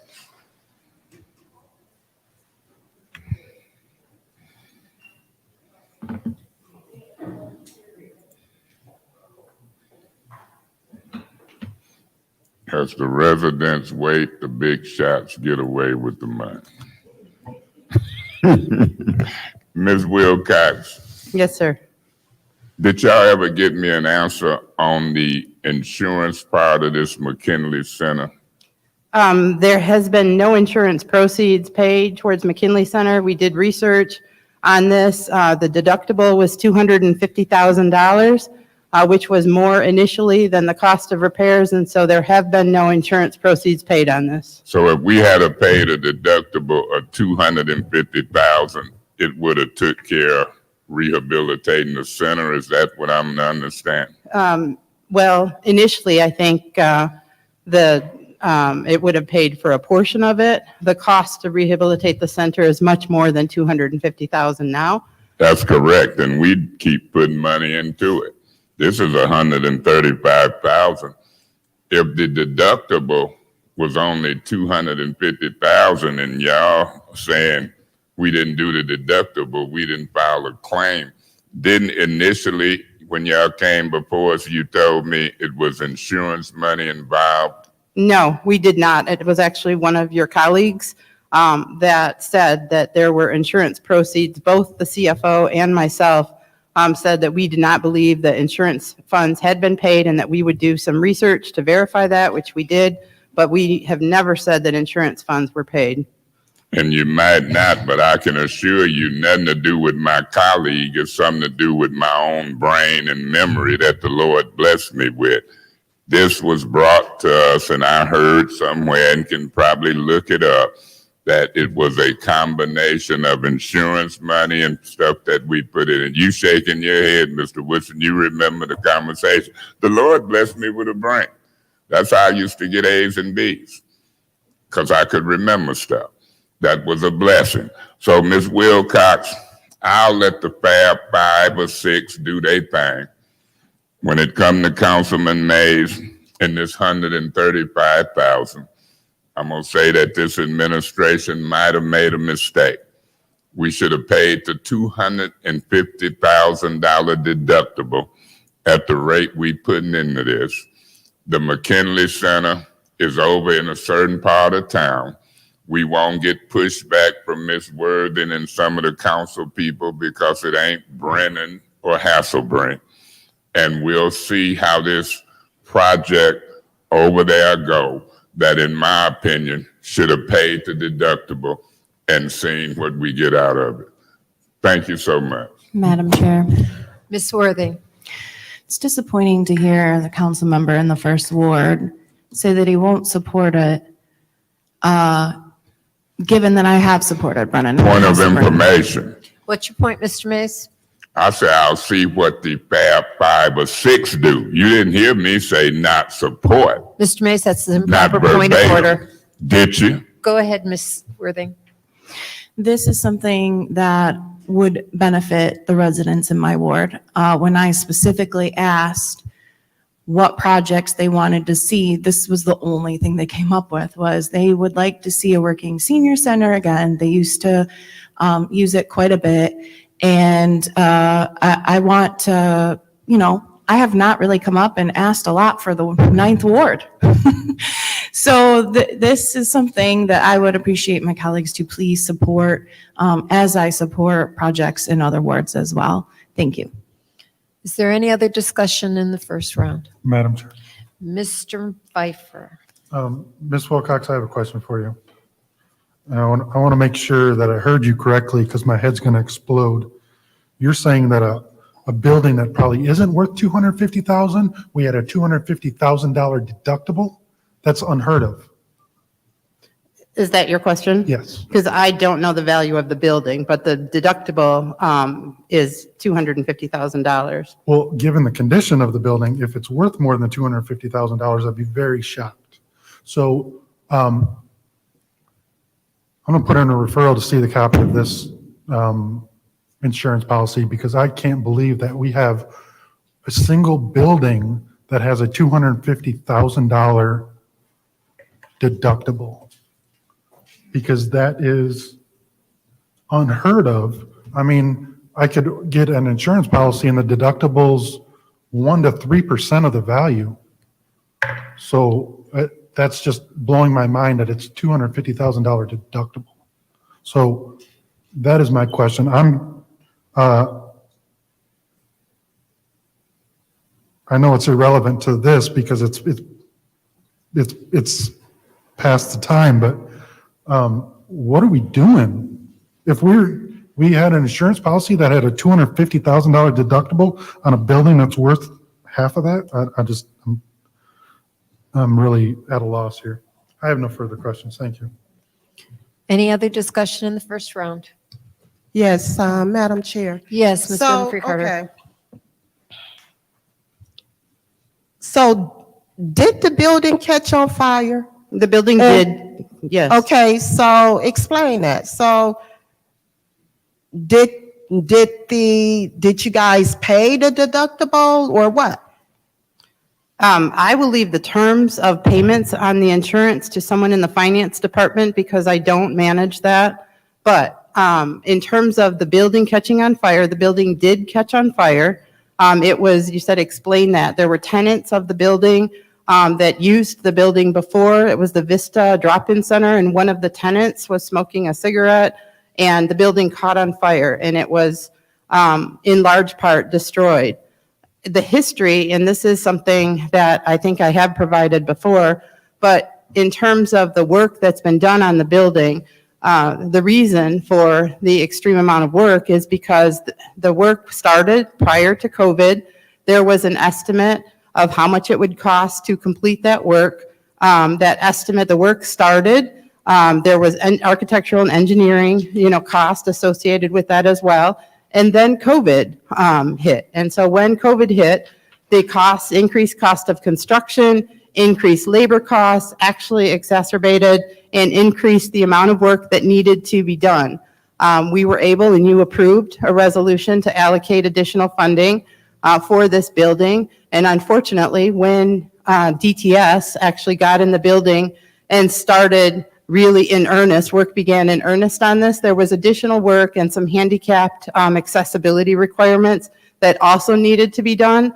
And that's what we call phase 2. And so that's and the resolution that's in front of you right now is not the resolution for McKinley Center. It's actually a resolution, that's something that will have to be introduced either in a motion for reconsideration or in another resolution, because that failed. But this resolution is actually a budget transfer to make money available to do that work. And so I just want to be clear about that. And so this is essentially and hopefully the final funding that would be available, that would be needed to complete this building. And then we still need a resolution to actually provide that increase to DTS so that they can complete the work. And the thing that I said before, and it's really important to know, is that all of the work has been done previously with CDBG dollars. And if this building is not completed, we will repay those funds. I said that to this body before, and that was something I know that people didn't want to Point hear. of information. What's your point, Mr. Mays? How much have been put in it so far, CBG and otherwise? I think the resolution in DTS, and I don't have that one in front of me, but I think it's $270,000. So this work removes a blighted property because it's blighted right now. We have opportunities that are pending and funding from the Michigan DNR to actually repurpose this site, which is why Councilwoman Worthing's residents are so in favor of it, to use this site as an educational. It's a beautiful site on the banks of Thread Lake. And we have people who are interested in operating out of this space. So in order to, hopefully get a motion for reconsideration made for DTS, we need to make this money available, and that's what this resolution does. Okay, thank you, Ms. Wilcox. Thank you. Is there any other discussion in the first round? Any other discussion in the first round? Any other discussion in the first round? In the second round, Mr. Mays. Yeah, Madam Chair, I just want Suzanne and the administration to know, sometime you have to make it make sense. Now, you just said 270,000 has been put in, but the deductible was 250. And then this is another 135. And then you said, but this resolution ain't really directly related, and I'm paraphrasing, to the McKinley Center. It is. It's a budget amendment to set another 135,000 there for the McKinley Center. That's what it is. It is the McKinley Center. I don't care if it's a budget amendment or a direct movement. And I'm used to this administration coming up talking in a way, but maybe it go over some of my colleagues' head. But I got a big head. It's hard to go over my head because it hits my head and then my brain says, what did they just say? 250,000 deductible, 275,000 already in, and a budget amendment to set another 135,000 to the side. Somebody made a mistake not paying the deductible, but it looked like it's a bigger problem because you're right. When you use block grant money, some of that have time frames to finish stuff. And if you don't do it right, you got to pay it back with city money somewhere else. And Ms. Worthing, Don't put words into the First Ward councilman's mouth, because I've been supporting it when you was absent. If you look at all of the times this come before us and how many times you were here and how many times you wasn't, you'll see that this council person ain't looking at it just because it is in your ward. I'm looking at it because it's in the city of Flint. It's some property owned, different than how y'all look at property in my ward, whether it's House Astor, whether it's 12 properties with people living in them at Jefferson School. It's property. Y'all want due care to property in y'all area. I want consideration for folks' property in our area. So I said, and I'm gonna repeat it again, I'll let the Fab 5 and 6 move it to council, and we'll see what we do from there. Thank you again. I can speak very well for myself, Ms. Worthy. Thank you, Mr. Mays. Is there any other discussion in the second round? Any other discussion in the second round? Any other discussion? Okay, Madam Clerk, roll call, please.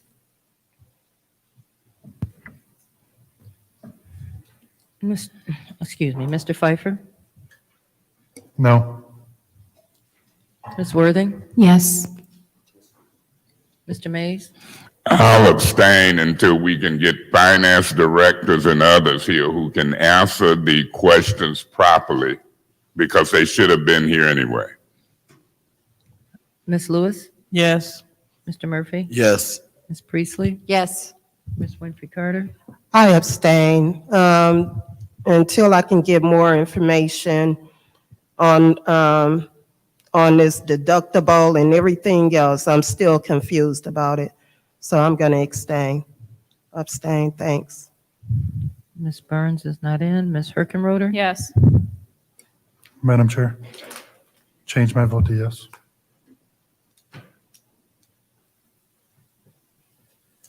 The vote is 6 yes, 0 no, 2 abstentions. The vote is 6 yes, 0 no, and 2 abstentions. The resolution 220450, it will be moved to council. Next resolution is 220451. Do I have a motion to send it to council? Madam Chair, Ms. Herkenroder. I'd like to make a motion to send resolution 220451 to council. There's been a motion. Is there a second? Madam Chair, support. It's been properly moved and seconded to move 220451 to council. Any discussion? Madam Chair, Mr. Mays. through you to the finance director, Mr. Whittigan. Is he here? Point of information. What's your point? Is Mr. Mays aware that he will be here on Monday? I asked for today in committee meeting. Through you, Madam Chair, to the deputy finance director. Is she here? Ms. Worthing, you ain't hardly here. How you know who's gonna be here Monday? They talking to you and ain't talking to me? But anyway, we'll see. Point of information. That don't require. What's your point, Ms. Worthing? Does Mr. Mays know that there was an email and letter sent out to all of council about when the CFO would be at meetings? And you accept that? I'm familiar with it. You did a point of information to let me know that the chief financial officer sent out an email and said he won't be in finance committee meetings. First time that ever happened in 30 years. Point of information. What's your point, ma'am?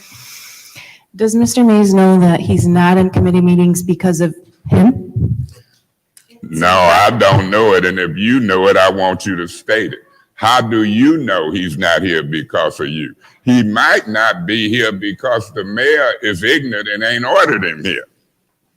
See, when you got a mayor that don't order something here, and they department heads, and then you got subpoena power and don't vote to subpoena him here, you want me to put a motion to subpoena him to the finance committee meetings? You gonna vote no, but you too busy over there giggling, Mr. trying Mays. to blame me for all your deficiencies. Mr. Mays, That's let's what stay you on topic, doing. please. Beg your pardon? Let's stay germane to the I topic. am germane because what she said, she ain't based in fact. She gonna do a point of information and say, do you know he ain't here because of you? And you didn't say a damn thing. Mr. Mays, continue. I done cussed. You didn't say a damn thing. I'm tired of white folks playing patty cake with my Mr. reputation. Mays, continue, please, or receive your first warning. Okay, then check her with that giggle, hee, cause of you. You know why Maurice Davis ain't here? Because Mr. of Mays. him. Well, let me finish. She interrupted me. You know why we're going to put a recall on you in November? Because of you. Mr. Mays, please continue. Point of order. What's your point? Mr. Mays calling people ignorant is disrespectful. Anybody who interrupt me to take a jab at me when I'm talking business is ignorant because they going to get my attention. I'm ignorant when you do that. Ha, he. Mr. Mays, this is your first warning. I don't mind a first one, second, or get throughout. You should have checked her. I appeal the ruling of the chair. There's appeal of the ruling of the chair. Is there a second? And I'm going to support We that. can't let these folks run It's us been over. moved and seconded Wrong to with that. appeal the ruling of the chair of Mr. Mays Don't being get put disruptive out. to this meeting. Point of order. Mr. Woodson, this is your first warning.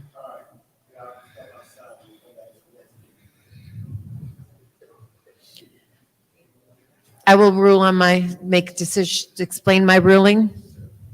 Mr. Woodson, please. I'm ruling that this was disruptive to the conducting of the business. I am so sorry for my speech tonight. I've asked you to stay on point 3 times before I gave you your first warning. And you continued and got louder and louder or more disruptive. And that is why I gave you your first warning. Madam Chair, Yes, Mr. Mays. you got me twisted. And I'm going to tell you what I mean by that. When you let the white woman talk to me that way, and I'm trying to take care of business, and then the black man get a warning, I call it discrimination. I call it different treatment. Discrimination is defined as different treatment for the same or similar behavior, attacking somebody. Now here she gonna do point of information. Do you know why he's not here? Because of you. She don't know that's based on fact. I know he ain't here because Mr. Neely ain't firing him for not being here. I know he ain't here because it's ignorant to do a public display right before the election for a finance chair a chief financial officer can't come to finance committee meeting, and you got subpoena power and you too busy playing politics with me. Look at you laugh at 9 turning a little red. My position is this. Some folks, you can see it. And it's a different treatment in America between white and black folks. Now, we might turn red too, but you can't see it. There's certain folks on this council, you can see it. They turn red.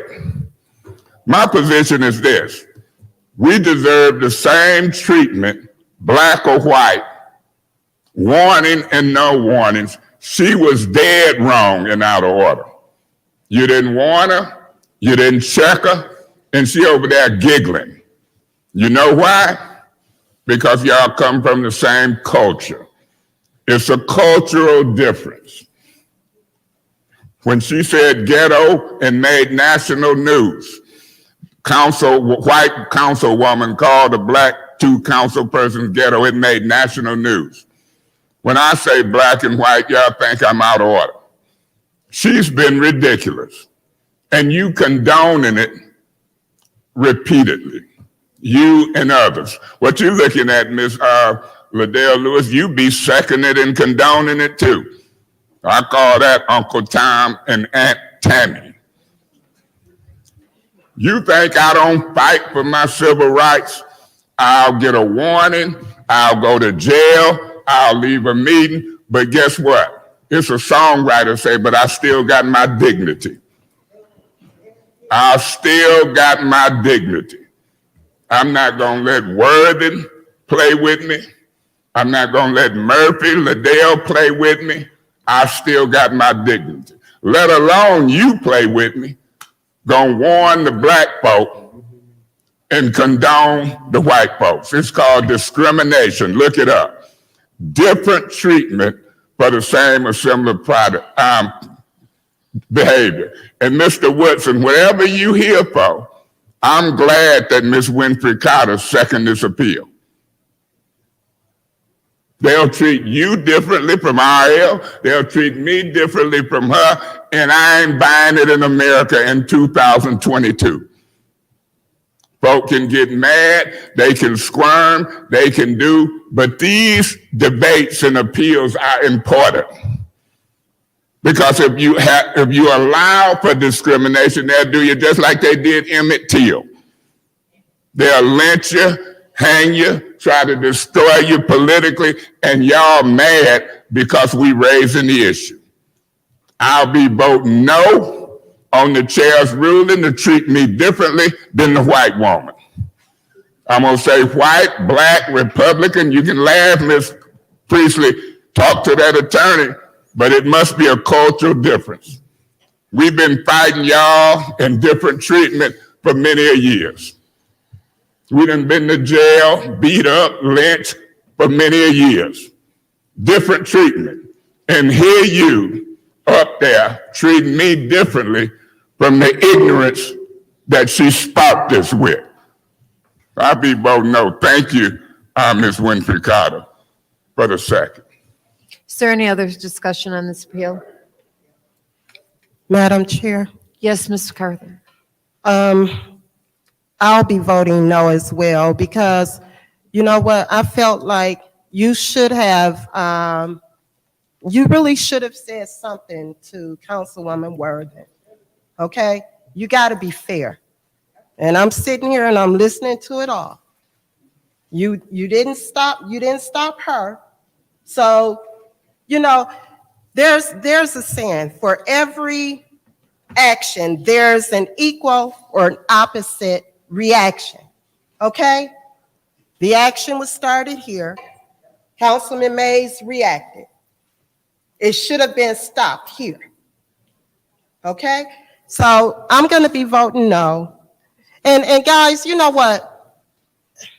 This is too much. We should be done with this meeting. We shouldn't even, it's 9 o'clock. I'm tired. We have families here waiting on us. I am appalled. This is ridiculous. I want to get to these families. We have 2 major special orders on the Governmental Operations Committee. Let's move this meeting forward. And be fair. You should have stopped her.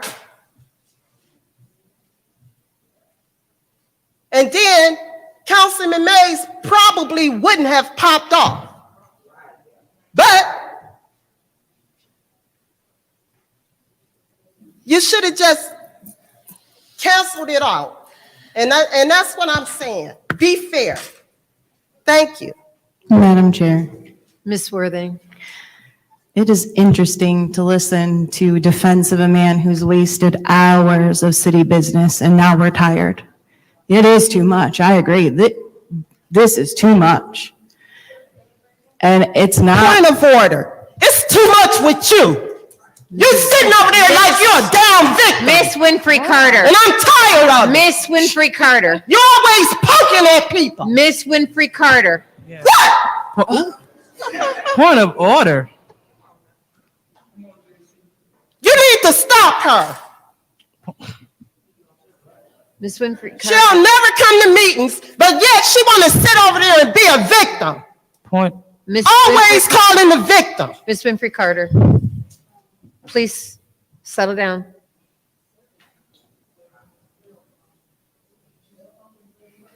Continue. Thank you. And that's uncalled for. That, if I did that, I would have been removed. It is unfair. There is two sets of treatments, Mr. Mays. This right here is proof. Because I would have been out. It wouldn't have been tolerated if I did that. And I don't understand the different treatment. I don't. But it's funny to me, Mr. Mays, that you are just so offended when someone calls a point of information and bothers you. I wonder what that feels like. You know, it's happened all meeting long with you, interrupting others, and not one thing was done about it. You were allowed and allowed and allowed during finance. Point of information. Do you know I'm not that offended? I'm just highlighting your ignorance. You're using racial rhetoric and hate. And that's unfortunate for the city of Flint. I'll be supporting the chair. Thank you. Is there any other discussion on this appeal? Yes, Madam Chair. Yes, Dr. Lewis. Thank you. We got to get it under control. We have to get this thing under control. There's no need for us to yell out. No need for us to use explosive behavior. No need for us to use racist rhetoric. You know, if we really talk about Uncle Tom was the hero in the story. So let's not get too excited. Let's read the whole book. The point is, you can't use profane language from your seat. You can't operate out of order from your seat. Whoever you are, you can't do that. So let's be in order. When you're not in order, you will be called out of order. Let's stop giving people passes. Let's stop giving people passes because we're wasting time. So I'm going to cut it real brief because I don't want to waste any more time, but we must be in order. We all get emotional, but you got to maintain that. Keep it in order. Let's do better. So I will be supporting the chair. Point of information. What's your point, Mr. Mays? Ms. Liddell Lewis, when did discrimination not be serious? That's an improper point. Madam Chair, can he get his warning? This is like the 15th time that he used a privileged motion to take the floor.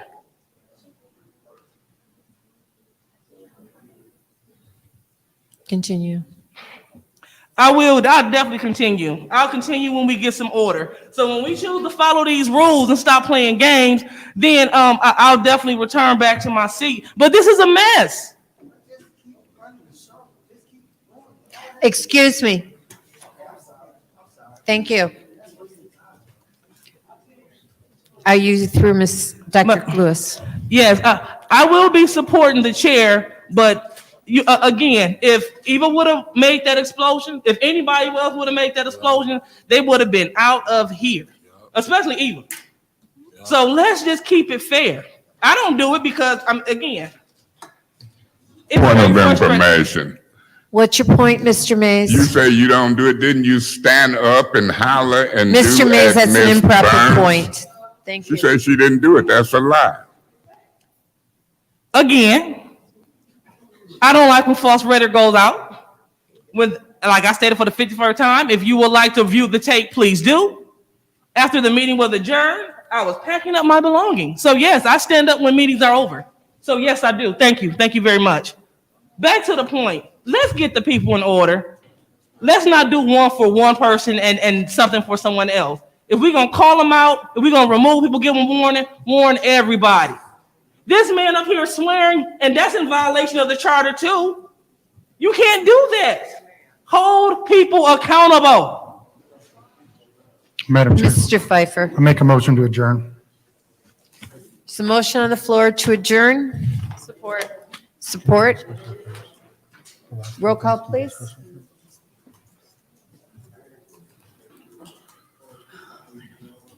Ms. Worthing. Ms. Worthing. I thought we was in the middle of This is a motion to adjourn. I thought we was in. Point of order. We're in the middle of an appeal, so we can just adjourn in the middle of an appeal. I mean, yes? Yes. Okay, just checking. Thank you. Mr. Mays? Yeah, I abstain on this motion to adjourn. It's lawless, it's reckless, and these people just don't know. They making this city look foolish to me because they playing council. I abstain on the motion to adjourn. I'll let the Fab 5 or 6 do their thing. I want to ask to be excused for right now, Ms. Priest. Ms. Lewis?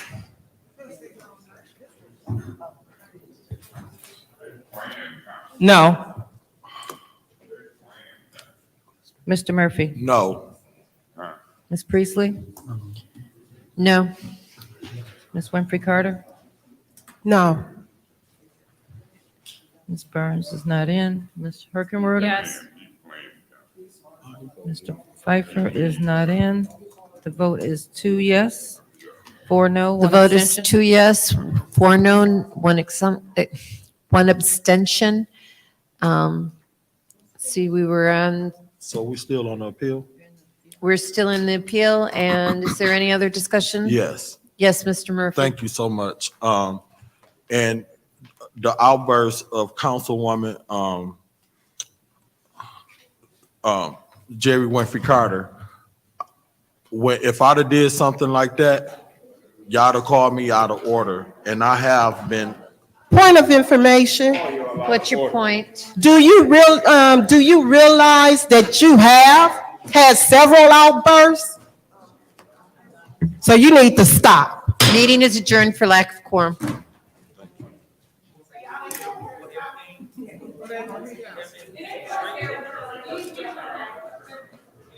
They're not. They don't care what we have to say. They don't care.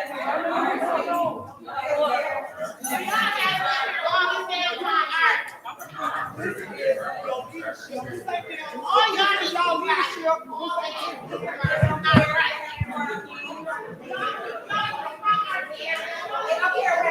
Jim, so fast I would have called her. Okay, you just, I mean, I was, and I yelled at you 3 times, and yeah, but what I'm saying is that I would have called it on her, but you answered her. I would have done, that was my point. I was gonna call her on the point, and you jumped in.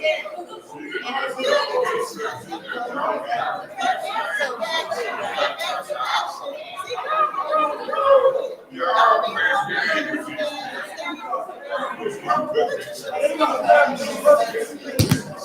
It's 9 o'clock.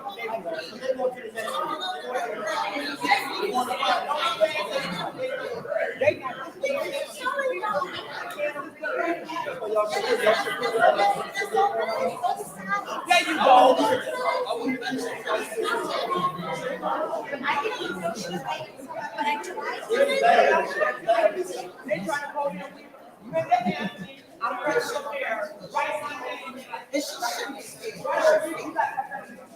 when she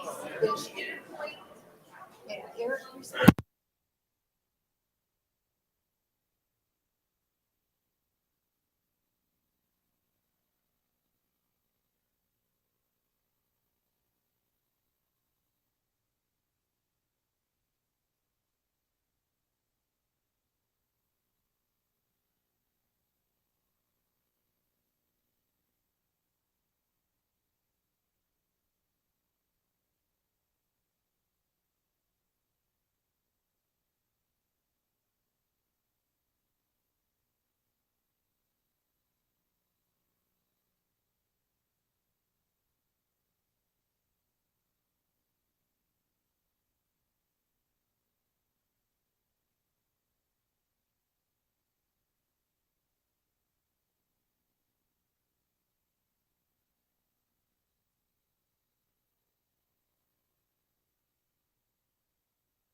The ballot, I got it. Yes, they do.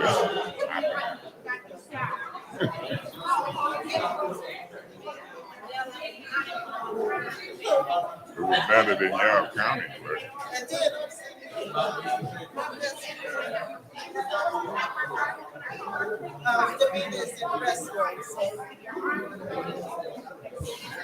We'll see if he did it right now. We'll see. Hurry up, hurry up. Yes, you got it. I'm asking that all council members please take your seat.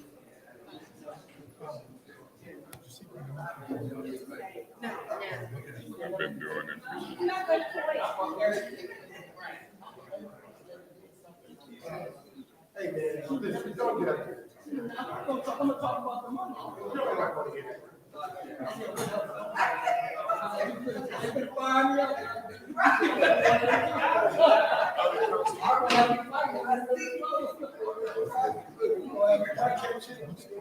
I know where you at.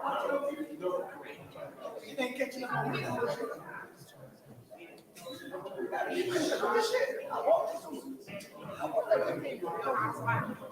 Tell me to kiss her.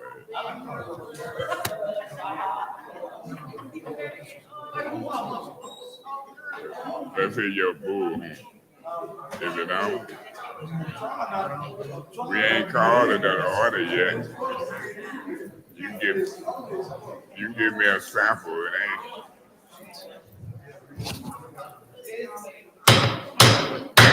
Now don't do. I bring this governmental operations meeting to order. It is 9:13 p.m. Wednesday, October 19th. Roll call, Madam Clerk. Mr. Mays? Present. Ms. Lewis is not in. Mr. Murphy? Present. Ms. Priestley? Present. Ms. Winfrey Carter? Present. Ms. Burns? Present.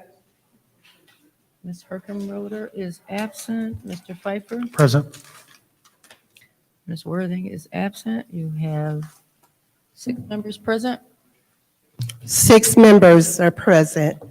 Reading of disorderly persons, City Code subsection, Section 31-10, disorderly conduct, assault and battery, and disorderly persons, and will be subject to arrest for a misdemeanor. Any person who prevents the peaceful and orderly conduct of any meeting will be given 1 warning.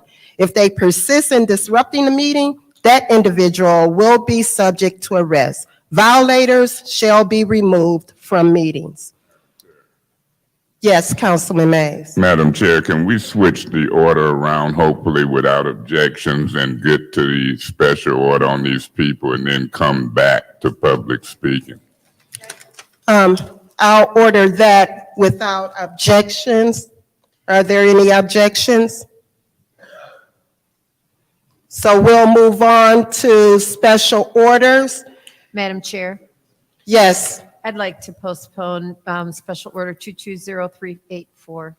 okay, I will order that without objections. Thank you. We'll postpone that to the next governmental operations you. meeting. The next special order, 220445, the special order for the police chase. Point of information. Yes, I thought Mr. Mays requested that the Pulaski Street get moved up, and that was ordered without objection, so we should be on that. is that what you requested? It's a special order that these folks was here for be moved up without objections. Yeah, You got two we sets moved of all people, special though. order. We got 2 sets. Oh, I didn't know that. Yeah. I thought that you were, I'm sorry, point of information. I thought that Pulaski Street moved up first, so that's what we should be on. That's what I was talking. No, we have 2 families. We got the police chase and the fire. But Madam Chair, through you to Mr. Piper, that's just like the pipe replacement. She was just getting hers out of the way, and I would do that, but thank you. So we are now on Special Order 220445. This special order is the police chase, and it's requested by Councilman Mays. Councilman Mays, are you ready to go? Madam Chair, I asked the staff, I talked to Davina, I know Janelle was here, but I asked that the chief of police be here. Is the chief here or anybody in his stead?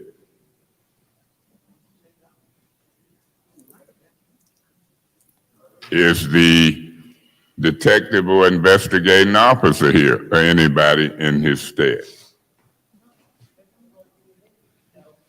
Ms. Burns asked for somebody from Internal Affairs or anybody in their stead. I don't see anybody. Through you, Madam Chair, to our staff, did we get any of those communications out to the folk in the police department? Do we know? Janelle. You did not. Davina, do you know whether any communications went out? Okay, I'm gonna ask Madam Chair to Ms. Davis, the mother of the son who was allegedly killed in this chase that I say folk covering up. And I want to hear from the lady who stayed across the street from the accident as well. Okay. Okay. State your name, please, ma'am. My name is Shantika Ms. Davis. Davis, pull that mic down, make sure it's on. My name is Shantika Davis. And while we been out the meeting, I got a phone call from Quincy. He said the sheriff reached out to him. Can you let us know what the sheriff said? Go ahead. 'Cause I had a meeting with the sheriff too on the 12th. Okay, go ahead, Councilman Murphy. So the last time she was at the meeting, I got her phone number and I emailed, not the sheriff. I emailed the chief of police. So I did not have a conversation with the sheriff. So once I emailed the chief of police about this situation, because it's in the 3rd ward now, it used to be in Councilman Mays' ward. So he responded to me the next day. I called her up on the phone. Point of information. You see the chief just walked in. Oh, okay. I mean, anyways, so the chief,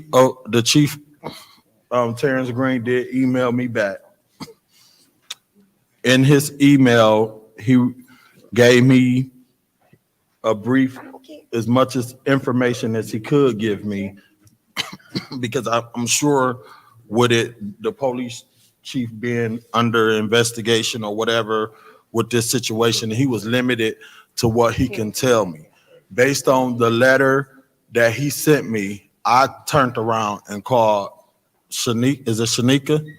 Shanti. I called her up and told her what my opinion was based on the letter. I did not read the entire letter or nothing to her. I But to say, I don't want to say no more. I'm just gonna wait until let my lawyer do the talking. I'm not gonna say no more. Okay, Madam Chair, through you to the chief, can you approach? did she want me to finish? Yes. Let me finish. Yeah. I had the floor, she referred to him, I'm trying to get back She the asked me floor. to explain to her. Yeah, but that was on my floor. I'm gonna sum it up. Okay, so what I suggested that she do was to do a Freedom of Information Act to get a copy of the video, because usually when situations happen like that, it's they side, I don't know who right, who wrong. So I said, do a Freedom of Information Act. That was one of the first things that I requested that she do, because then therefore you can get a video. of Point what of order, actually Madam happened. Chair, may I have my floor back? Yeah. Through you to the chief. Through you to the chief, can you approach? Then I want to hear from you. If you choose. Okay.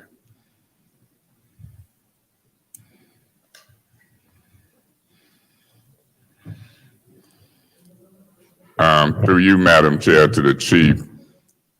I've been getting some calls. I've talked to Ms. Davis, I've talked to a couple people, and then I seen a Facebook post from a gentleman in Hurley Hospital that say he was a victim of that particular police chase. Is the police department's official position that there was no chase? The police department's position is currently, let me explain something. I met with Ms. Davis, and also I sent the email to Councilman Murphy, which was unusual to meet with Ms. Davis and her family members. And I gave her a detailed description of the incident that had occurred. I had no problem doing that because there's no cover up. We're being transparent. This department is transparent and hold our officers accountable. Let me ask the question though.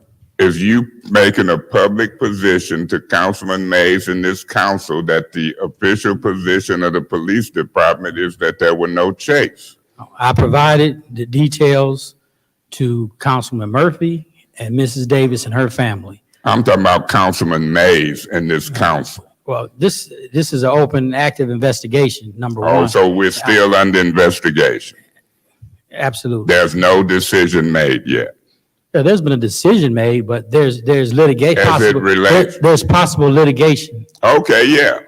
But if the officer was involved in a chase and you and Mr. Neely has said publicly that under certain circumstances, it would be no chase. We have a no chase policy under certain circumstances in the city of Flint, correct? That's correct. Some vehicle pursuits are prohibited. Absolutely. That's correct.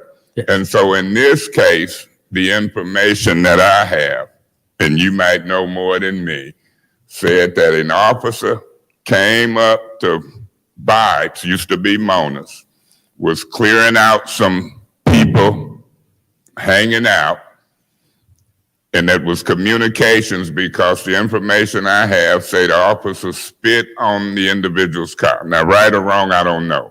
They might have been cussing the officer out. I don't know. But then the gentleman, her son, left. And when he left, the witnesses I talked to say the officer followed. And then there's some folks followed that officer. And they seen at one point the officer flashed lights and pulled them over. And when they flashed lights and pulled them over, I hear it's alleged that they got out maybe with guns. And whether that's true or false, this was being alleged. And then they took off and they were pursued. Now, where the pullover stop happened, if it happened, it might have happened closer to Saginaw and Pearson Road. But I'm hearing if it happened, and it's a lady here who said that it happened across the street from her house. And I'm hearing that it happened up somewhere near Pearson Road in Family Dollar. And I'm hearing that it might have been no sirens, but lights flashing. Now, if you got a 23-year-old white guy laying in his hospital bed and put on Facebook about his broken bones, he was in the crash and said it was a chase. That's one witness calling it a chase. You got another gentleman calling it a chase. I don't know what the lady is going to say after you sit down. So would it be fair to say at this point it's a dispute between witnesses and the police department as to whether or not it's a chase, or is it just still under investigation? I provided Mrs. Davis and her family with a detailed description of what had occurred out of respect because she lost her son during this tragic incident. Normally, that's not a normal thing to do under these type of situations, but I wanted to be transparent, and I wanted to let her know that we hold our officers accountable. If they violate any policy or procedure, they will be held accountable. Have they been suspended with or without pay? No. So they've been working normal while this investigation has been going on? Yes, they have. Is it normal to do that, or should, when it's an investigation of a fatality involved, wouldn't you think it would be normal to maybe suspend them with or without pay? Not under this incident, negative. Okay. We concluded that they did not violate any policy or procedure.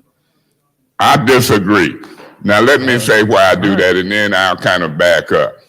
We had an incident that you're going to hear some from folks next. It was in the First Ward area on Pulaski. And the information we had on Pulaski, it was 2 children in the house. Now, this police officer who you ain't suspending with or without pay, he might be black, he might be white. Guess what I hear? Those 2, it ain't funny to me, Chief. No, it's not funny at all. Those 2 firefighters happen to be white. And what we heard was that the fire chief was going to suspend them. And the mayor intervened and said, don't do it because I'm in the middle of an election. Have the mayor interfered with your investigation and decision because of an election? No. Okay, I don't know who and what to believe, but I know my mind tells me that if it's a fatality and if it's a dispute, whether there was a chase and you got witnesses in that dispute, he should maybe be suspended with pay at least. Now, Chief, do me a favor. Madam Chair, can you step aside and see what this witness say? Ma'am, can you approach? And she says she stayed right across the street. Actually, it happened right in front of my house. Can you step up? Ma'am, Can you please state your name for the record? My name is Linda Anthony. I live on 210 East Pearson Road. Okay, continue. Me and my husband, I'm gonna tell you what happened. Me and my husband was in the bed, sleep. We hear a big boom, bam. We get up. We hear sirens. And I say to my husband, I say, when is the police there at the site that quick? And I say, and we go out, we run out the door. It's warm out at that point, so we had to put a lot of clothes on. So we run outside and we look. Police is okay. Let's see, how can I put this? The people who, the man and the Caucasian man in the car. Talking to the mic. The man and the Caucasian man they had hit it was already done. They had hit him, and the red car, which the young brother was in, I didn't even know the man was, okay, this is how, wait a minute, it was so much went on. Take your time. Okay, we get out there and police is from this side of the street, just police. There's no police on the other side of the street. On the other side of him, there's no police on that side. So we get outside and they're not, listen. These people didn't even care about this man. I didn't even know that man was in there dead. Do you understand? This man was dead in the car. Hold on for 1 second, ma'am. Let me have some orders, sir, okay? Go ahead, ma'am. This man is dead in the car. Me and my husband are standing from here to about where you are, okay? The car's out there. I was on the assumption that the man got out the car. I didn't even know the one is in the car, because when we get out there, the police is hurry up putting tape around around the situation, and me and my husband are standing on the opposite direction.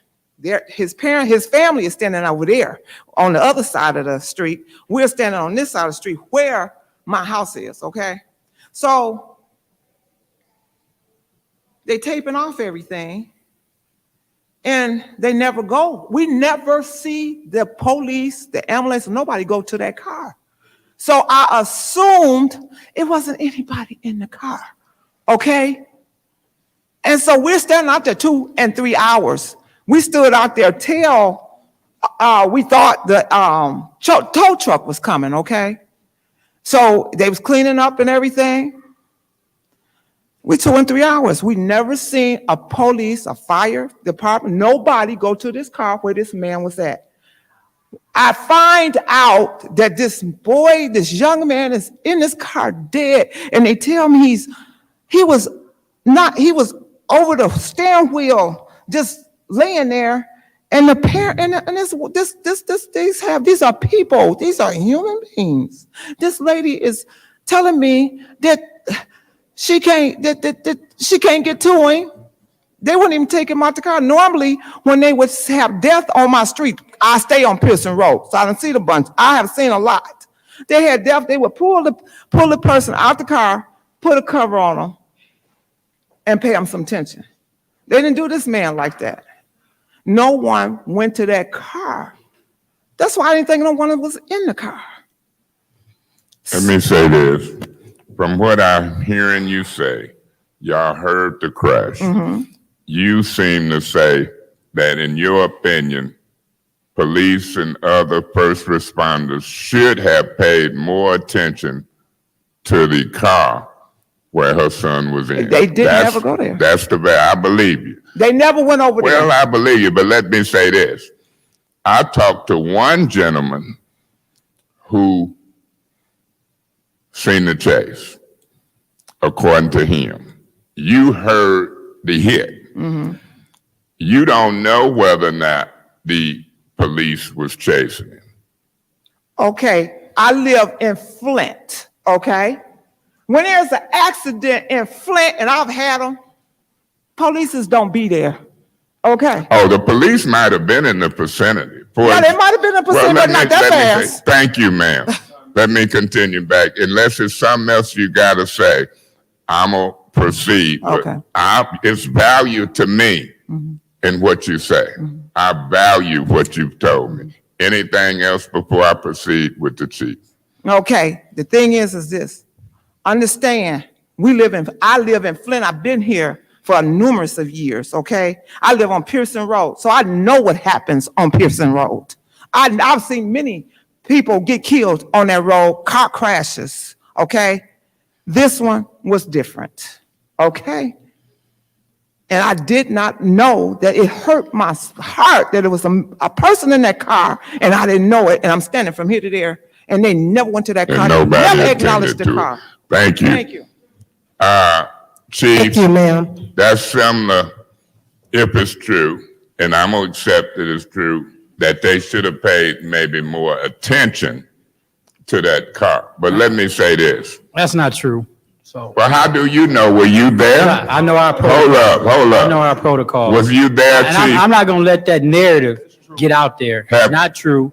I'm not going to sit up here and allow you as witness. Have you got body cam or dashboard cam? It's our protocol. Do you have body cam or dashboard cam? I'm not going to, listen.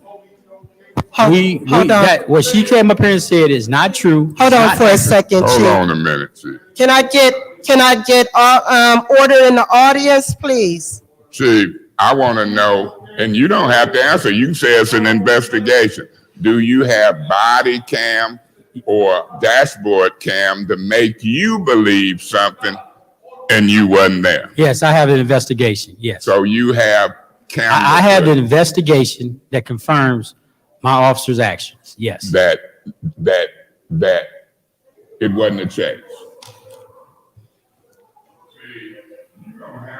Bill, to me, your investigation. If she go get Pfizer or anybody else, they gonna subpoena stuff. Absolutely. And that's what she gonna do.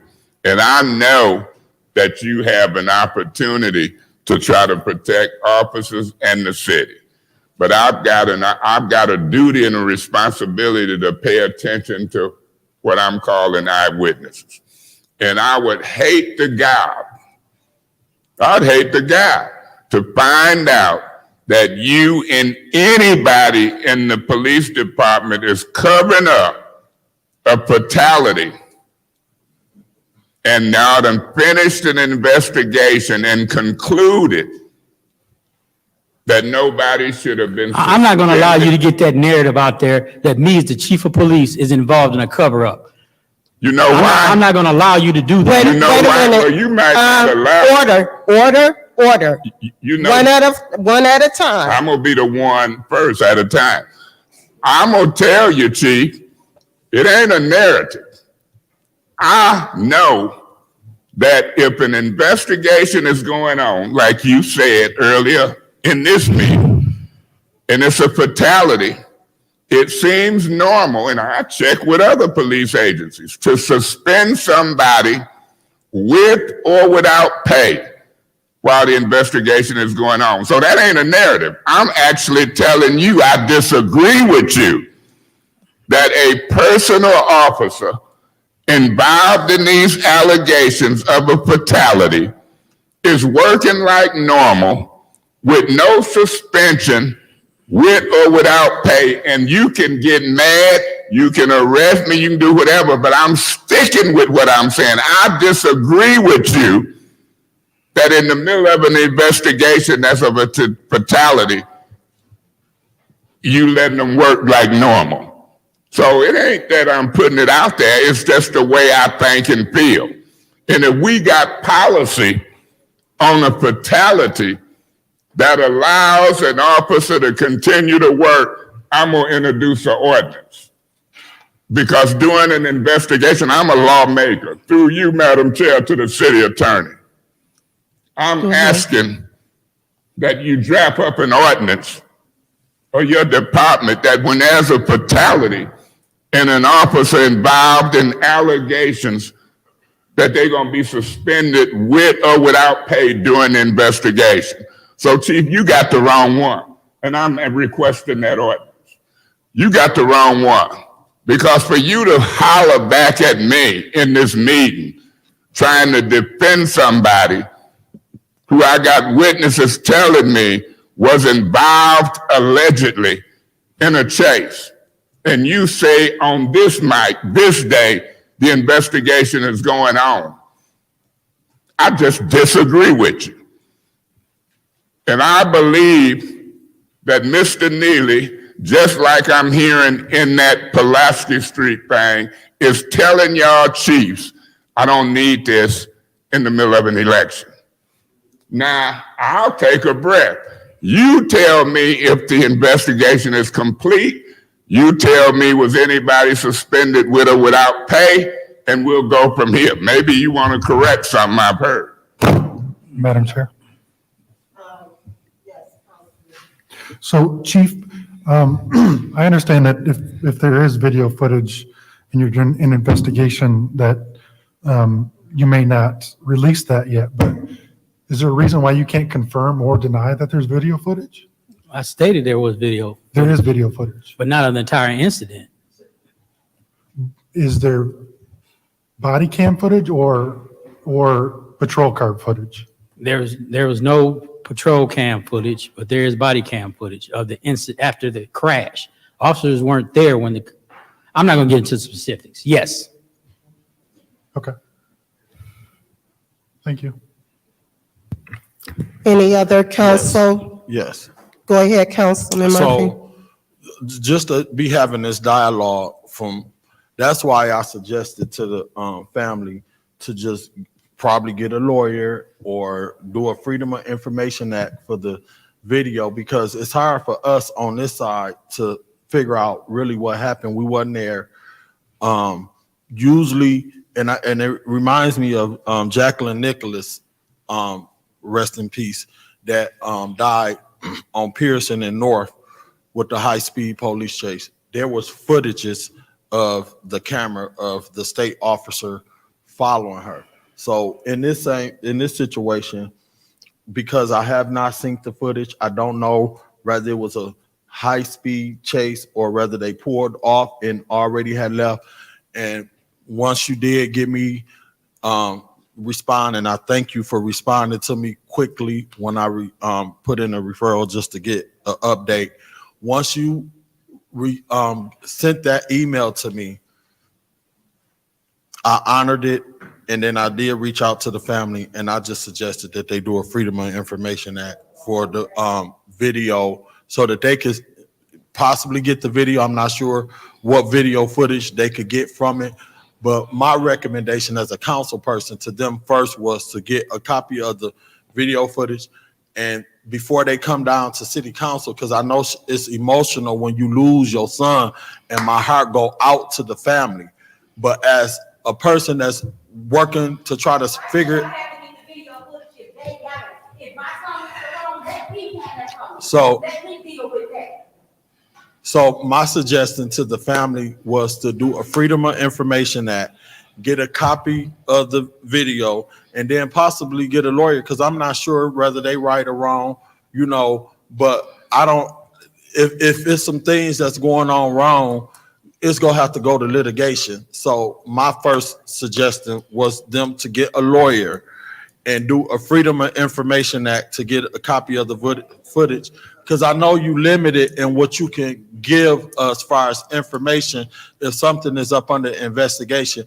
And it is an emotional situation. So to bring that here before this body, I just think that they need to do some homework first. And my suggestion, and I'm standing on it, is to do a Freedom of Information Act and get a copy of the video so that you can see the video for yourself, because we ain't seen it. I was not there. I don't know, and my heart go out to the family. And then to get a lawyer, because regardless of whatever the situation is, they're going to have to get a lawyer to be able to deal with this situation. That it's not going to be able to get handled on this end. It's going to have to be get handled in the litigation as far as them getting a lawyer, unless they plan on representing themselves. And if they plan on representing themselves, a lawyer probably will tell them, don't speak on it and let them deal with the legal stuff behind closed doors. My heart go out to them. So that's what my recommendation was. But then I got a call that they did a video and was bashing me, so I just left it alone. Because my goal as a city council person is to help people and direct them in the right direction. I'm not going to tell nobody nothing wrong. I'm going to tell them what I think is right, because it could be my family member. So if it was me and it was my family, I would do a Freedom of Information Act and go and get a copy of the video and get me a lawyer and lawyer up. And then I'll come down here to city council and then I'll talk to them, because somebody would be getting sued if my son got killed in a high-speed police chase. So because they went on Facebook or whatever, I ain't got time for all of that. I'm gonna do what I can to help anybody in any kind of situation dealing with anything in the city of Flint, because that's what I do, and I don't take my job lightly. So my thing was to help, do what I can to help that family. Madam Chair, real quick. Thank you, Councilman Murphy. Well, let me see. Go ahead, Councilman. Yeah, my position when folk is in distress is a little different than what I just heard you say, Mr. Murphy. And if it's a body cam, or you alluded, Chief, and it could be a game, when Mr. Piper asked you, you gave half answer like it's some video. If it ain't in the dash cam, then it should be video of that officer at Mona's and or Vibes. He didn't cut it on and off at Mona's or Vibes and then get in the car and cut it on, off, and it show back up. Maybe your officers, it's possible, they might not be telling you everything. But when you got witnesses and you got a fatal crash where you and the department is losing me, because let me clear this up. Is the investigation ongoing, Chief? I stand by everything I just said up here. Did you say the investigation is ongoing or over? There's possible litigation. Therefore, the investigation is not closed due to the fact there's possible litigation. It's an ongoing investigation. If it ain't closed, pending it's possible open. litigation. Huh? Pending possible litigation. Yeah, and the officer probably never been suspended with or without pay. That's what Councilman Mays got a problem with. And the politics of it, to me, based upon what we've been to talk about with the Pulaski Street incident, and now some of those facts can come out with them 2 children. This one kind of smells a little bit. So we done went from the fire department to the police department, and I appreciate you showing up. But I ain't comfortable with what I done heard you say. My colleagues can say nothing, but I done talked to 2 witnesses or so. And I don't know if you've interviewed them, but you're talking to officers or somebody who disputes what folks are saying. And that's problematic. But the biggest piece of this whole puzzle is that any investigation that involves a fatality, whether the fatality was with a car or with a gun, somebody should have, in my opinion, should have been suspended with or without pay while that investigation was going. Now, I've asked the city attorney to draw up me an ordinance in the city of Flint. Is that no police chase or ordinance or a policy? Pardon me? The no police chase, is it an ordinance or a policy? You mean no police chase? There's Under certain circumstances, that's correct. You know what I'm talking about. Yes, that's correct. It's a policy, or it's a policy. Can you get a copy of that written policy to Yes. our council staff? Yes. It's written. Yes. And how long have it been in existence? I revised it back in May. In May of 2022? That's correct. Can you get the unrevised policy and the revised policy to our staff? Yes. Janelle, Davina, when y'all get that no chase policy, can you put a copy in my mailbox? Chief, right now, Councilman Mays ain't convinced that from the first day of this fatality, somebody should have been suspended with or without pay. Ms. Davis?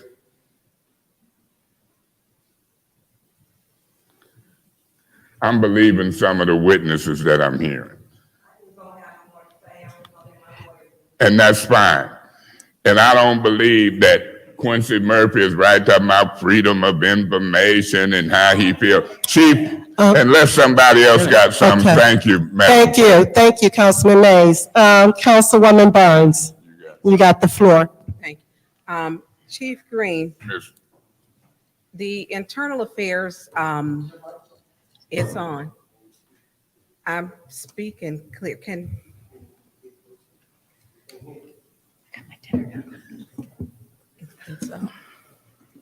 It's out, yeah. Okay, because Paul didn't holler out and say he couldn't hear me.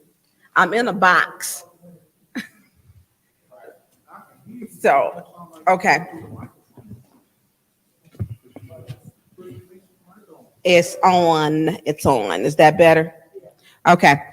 The internal affairs report, is that complete or is it? No, it's not. Okay, so that's still open. That's not complete.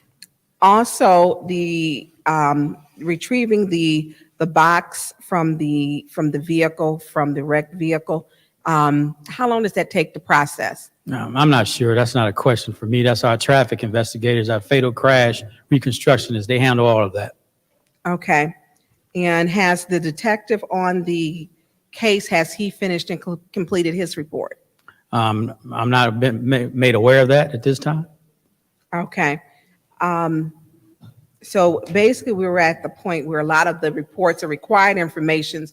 You don't have completed reports to give us the information to really answer any questions tonight.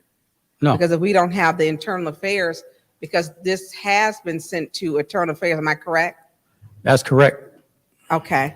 And so if internal affairs has not issued their report, we won't know if they've been, there hasn't been a recommendation. I don't know what the city's policy is when a fatality, and I know we had the no police chase policy for some of the chases that ended horrifically in the past. Do you have? You guys keep saying no chase policy. There's certain pursuits that are prohibited. Can you tell me which ones are prohibited? So for traffic violations, if someone's fleeing specifically for a traffic violation, that pursuit is prohibited. Officers are to terminate that pursuit immediately. If they put out a be on the lookout for a vehicle involved in a larceny from the Family Dollar. And officers come across the vehicle, and the driver of that vehicle fails to stop. Well, we're not gonna get in a high-speed chase for a larceny suspect. Those pursuits are prohibited. And so pursuits, because we're looking at, so if a person is pulled over in an allowable pursuit, they would pose a danger to the community? What was that? I mean, would they pose a danger to, what is allowable for a pursuit? Well, a serious felony, life-threatening felonies that they committed, forcible felony, carjacking, things of that nature. So those are the ones that we can, well, not we, because I'm not a police, I don't work on the police department, that you can pursue. So at Well, this. let me clarify. Yeah, we Go could ahead. pursue, but we still have to take in considerations. There's certain considerations to be considered as far as the time of day, traffic, the area, things of that nature. Just because you're authorized to pursue for a specific violation, officers, our policy, and once I give you that policy, you understand that. But so I don't want to, there's not an open checkbook on vehicle pursuits, but there's certain pursuits and violations that are prohibited to pursue. Are you at liberty to state why the police went after him? I mean, and there's been social media, it's been all over. So I don't want to. I'm not responding to anything that's on social Okay, media. that's fine. But my question, and I didn't complete it yet. And I know it's not comfortable because you're the chief, and this is not something no one wants in their city, and not from this police department, and not from a mom who was grieving her son. But when we talk about the police chases, what was it? Why did they pull him over? Do we know? This is still on investigation. I'm not going to comment on that.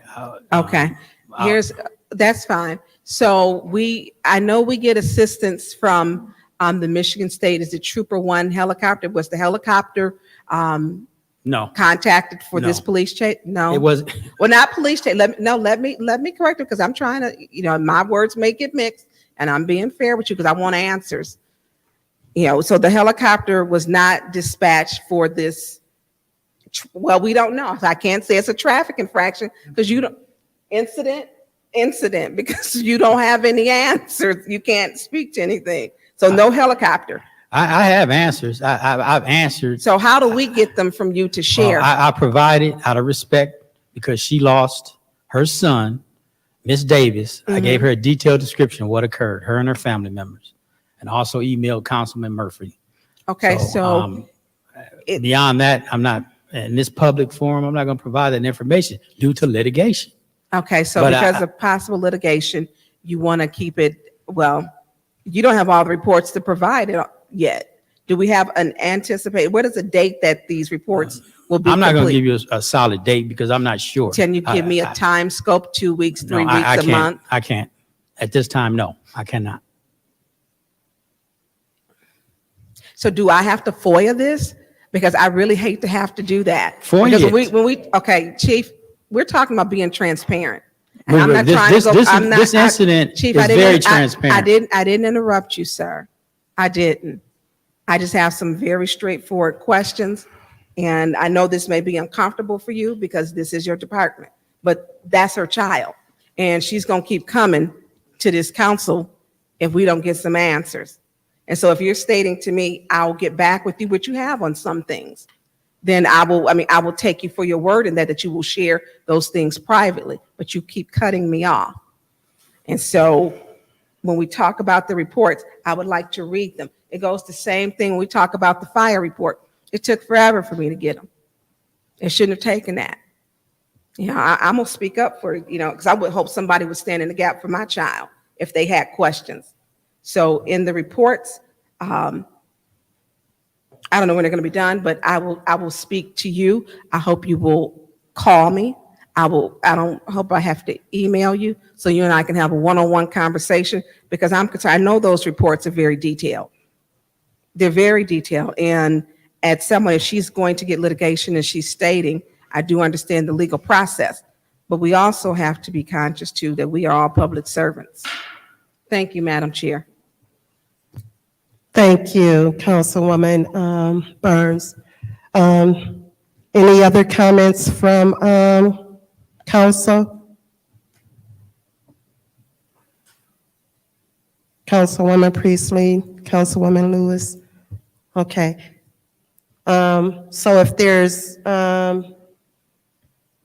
Madam more Chair? questions, yes. One last, Chief, real quick, because are all the officers, do they now have body cams? Yes, So did we get I think it was 100 that was ordered in? yes. And the battery was it a battery issue before? Is that resolved? We never had a battery issue. Oh, I thought it was a battery issue. No. Okay, and so none of the patrol vehicles have dash cam.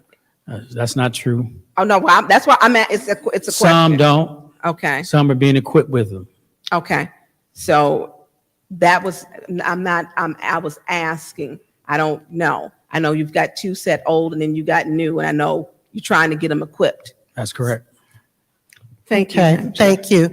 So, thank you, Chief Green. So what I want to do, I want to keep 220445 on the Governmental Operations Committee agenda as a discussion. And we can always come back to it if we need to do another special order. And to the family, to the mom, my heart goes out to you.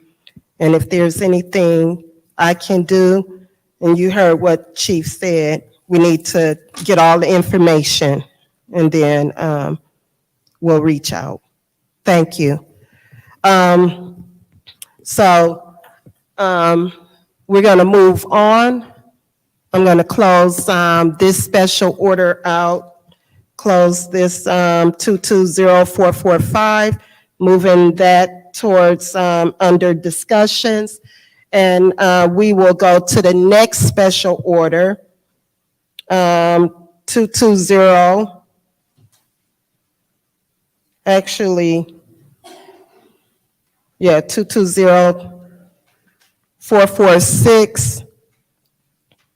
Councilman Mays is not here in his seat. So what we'll do, we'll move on to the next. Pardon me? Okay, I'll keep 220446 on the agenda without objection. Now we'll move on to the special order 220457. This is the special order, Pulaski Street Fire. And this is a special order requested by Councilperson Burns. She will lead the discussion in this. You have the floor, Councilperson. Thank you, Madam Chair.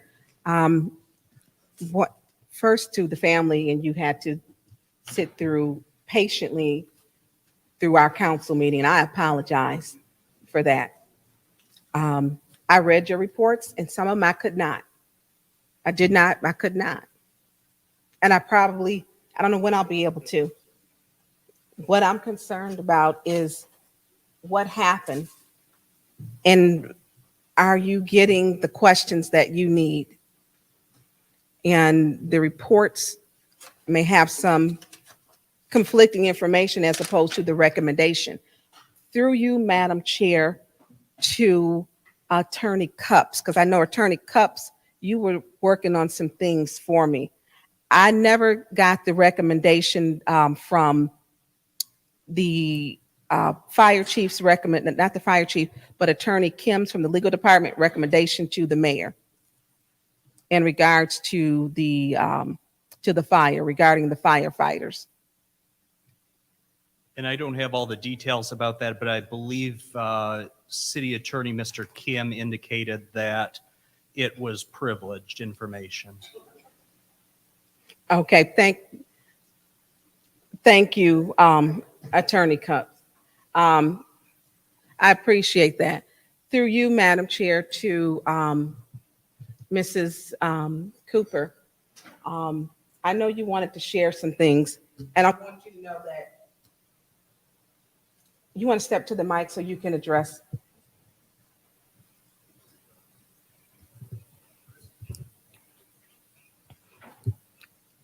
Now, can you please state your name?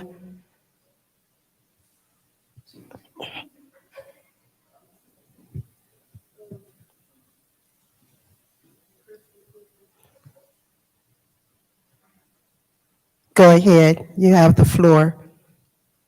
Is the mic on? Crystal Cooper.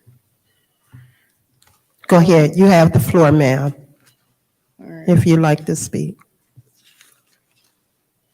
Memorial Day weekend, my sons, Zaire and Lamar, were killed in a house fire.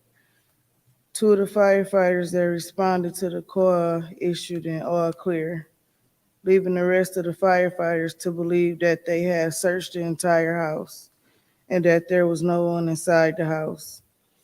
As a result of the firefighters issuing an all clear, my sons were left in the fire for additional 6 minutes. Both of my sons died due to that fire. Firefighters are trained to save lives. They are trained to look for people who may have passed out from smoke inhalation or are trapped in the fire. This didn't happen with my sons. The firefighters didn't follow protocol and they lied about it. To this date, my sons have not received justice. It's been 4 months, 16 days since I last seen my children. Thursday, May 27th of 2022 was the last time I was physically able to kiss my boys and tell them good night. Friday, May 28th, my boy said to me, "Bye, Mom, love you. Our dad is here. He's taking us to school." They had a half day this day. I talked to them as they were at McDonald's getting food after school. I told them I took Memorial Day off so we could go to Michigan Adventures for the holiday and said they may as well stay home so we could leave early Monday. Saturday, I got a call off Instagram saying to get to Dre house. Living in Source Creek, I drove as fast as I could until my phone rung again saying to go to Hurley Hospital. Panicking and scared, I tried to find out what was going on. I got lost. I eventually made it to the hospital trying to figure out what was going on. I was told it was my children, and they put me in the family room to wait for a doctor to come out to talk to me. At least an hour went by before I was told anything. My youngest son, Lamar, got airlifted to Detroit Children's Hospital. I stood there crying, taking pictures. I just knew I was going to be able to show my son he was in a helicopter after he recovered from this. Zaire, my 12-year-old, they had a difficult time getting him stable. So after working on him and getting him stable, he was driven to Detroit Children's Hospital to receive the care he needed. I stayed by my boy's side day and night, just hoping and having faith that they would overcome this. After 24 hours, my son was given 3 brain function tests showing no brain activity. In other words, he was considered brain dead. Being that my son didn't pass the test, there was nothing else the providers could do for him. He was taken off the machine. My son, 12 years old, life ended on June 1st, 2022. Lamar's still fighting. I watched my baby move, attempt to get up, and because of his safety, they put him back under sedation. 12 hours later, my son went for MRI. The doctor told me if he overcame this, he would not be the same little boy he was before. Lamar went through the brain function test. Both tests showed no activity. There was nothing else they can do for my son. June 3rd of 2022, my 9-year-old took his last breath. Not only did I lose my children, I had to find a way to tell my 2-year-old daughter, Zaire and Lamar, went to a better place. For 4 months, I just been waiting to see what was going on and what happened. I read the fire reports, all 70 pages. It was told that the 2 firefighters went in the room and they searched the room. The chief went behind them and said that if they would have searched the room as they stated in their report, that they would have found my kids sooner. Being that they lied on their report,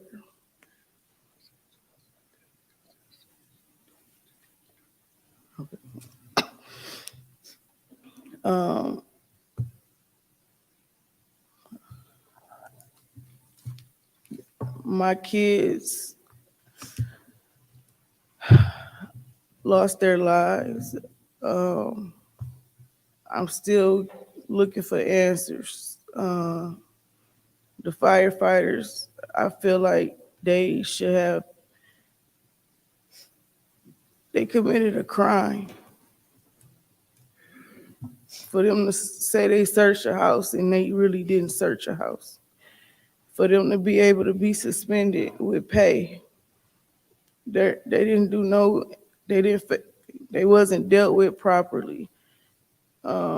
They essential worker, I'm an essential worker. And I feel like they didn't hold their end of what they signed up to do as far as being a firefighter. I can't get my kids back. Nothing to bring them back.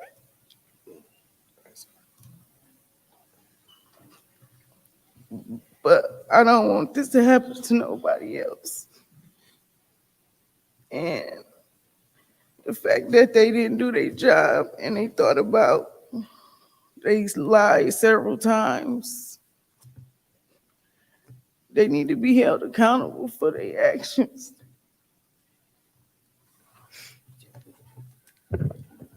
Some of the things that she can't say, but back in June, it was about the second week after the fire, I got a phone call and they told me that Mayor Neely was trying to cover this up.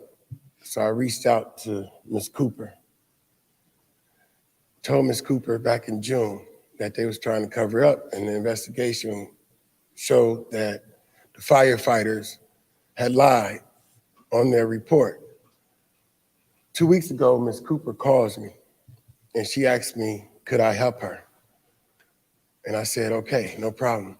She said all she wanted, she said she don't care about the money. All she wanted was justice for her sons. I hadn't spoken to her since that first time.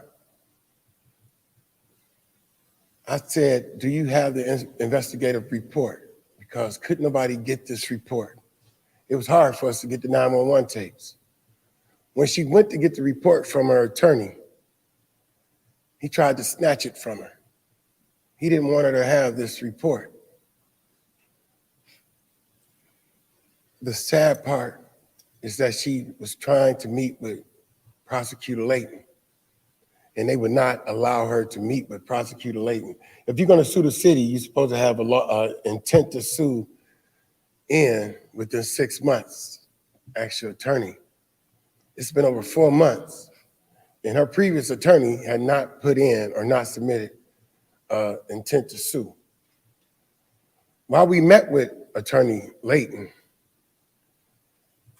they said that it was a detective here in the city of Flint that was investigating. So it just so happened I happened to see him at Golden Gate.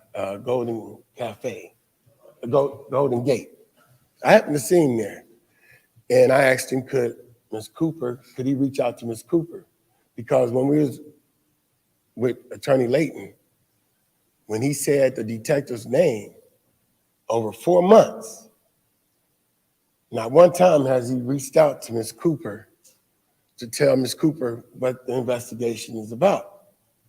So when he did call Ms. Cooper, they're not investigating the firefighters, but it's an investigation going on. But they're not investigating the firefighters. While I spoke to Attorney Layton, I said it's 2 crimes that was committed by the firefighters. Negligence and conspiring on a fraudulent report. If nothing else, those are misdemeanor charges. And they could have been charged with that, but they are not even being investigated. One was able to resign, and the other one only had 2 weeks suspension without pay. That's like vacation.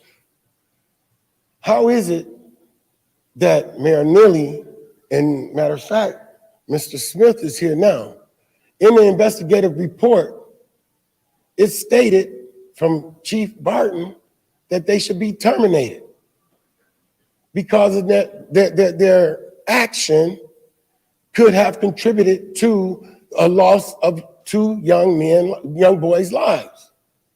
If he recommended that, how is it that one is still on the job and the other one was able to resign and go work somewhere else? Why is it that these 2 firefighters was not investigated, not charged? How is that? Ms. Cooper just wants justice. But Mayor Neely said that it's a political suicide if he let out that 2 young black boys was in his house and it was 2 white firefighters that gave an all clear, and those young boys was in that house for 6 minutes. 6 minutes. It would be political suicide. They tried to keep this incident. Mayor Neely and that former lawyer, previous lawyer, tried to keep it under hush until after the election. These are facts. These are facts. Documentation, recordings, all that. These are facts. What is it that y'all can do? Hey, listen, you don't even have to interview for or hold a hearing for factual what happened in the house or whatever. But what you can hold a hearing for and subpoena and put them under oath is who conspired to cover this up, which was the mayor, vice president of the union, the sergeant, and the other firefighter. And then you can ask Mr. Smith, who overrode Chief Barton's recommendation. Matter of fact, you can ask him that tonight, because on that memo that was sent from Chief Barton, it was Clyde Edwards, Eddie Smith, and the 2 firefighters. And at the end, it said recommendation, termination. So if Chief Barton recommended that, who made the decision not to? Who made the decision not to? And the mayor can't say that he didn't know anything about it. He knew everything about this incident right here. The mayor is hiding the truth, and it needs to be brought out. It needs to be known. Ms. Cooper needs justice. That's what she wants. She wants justice. And people, please don't get upset.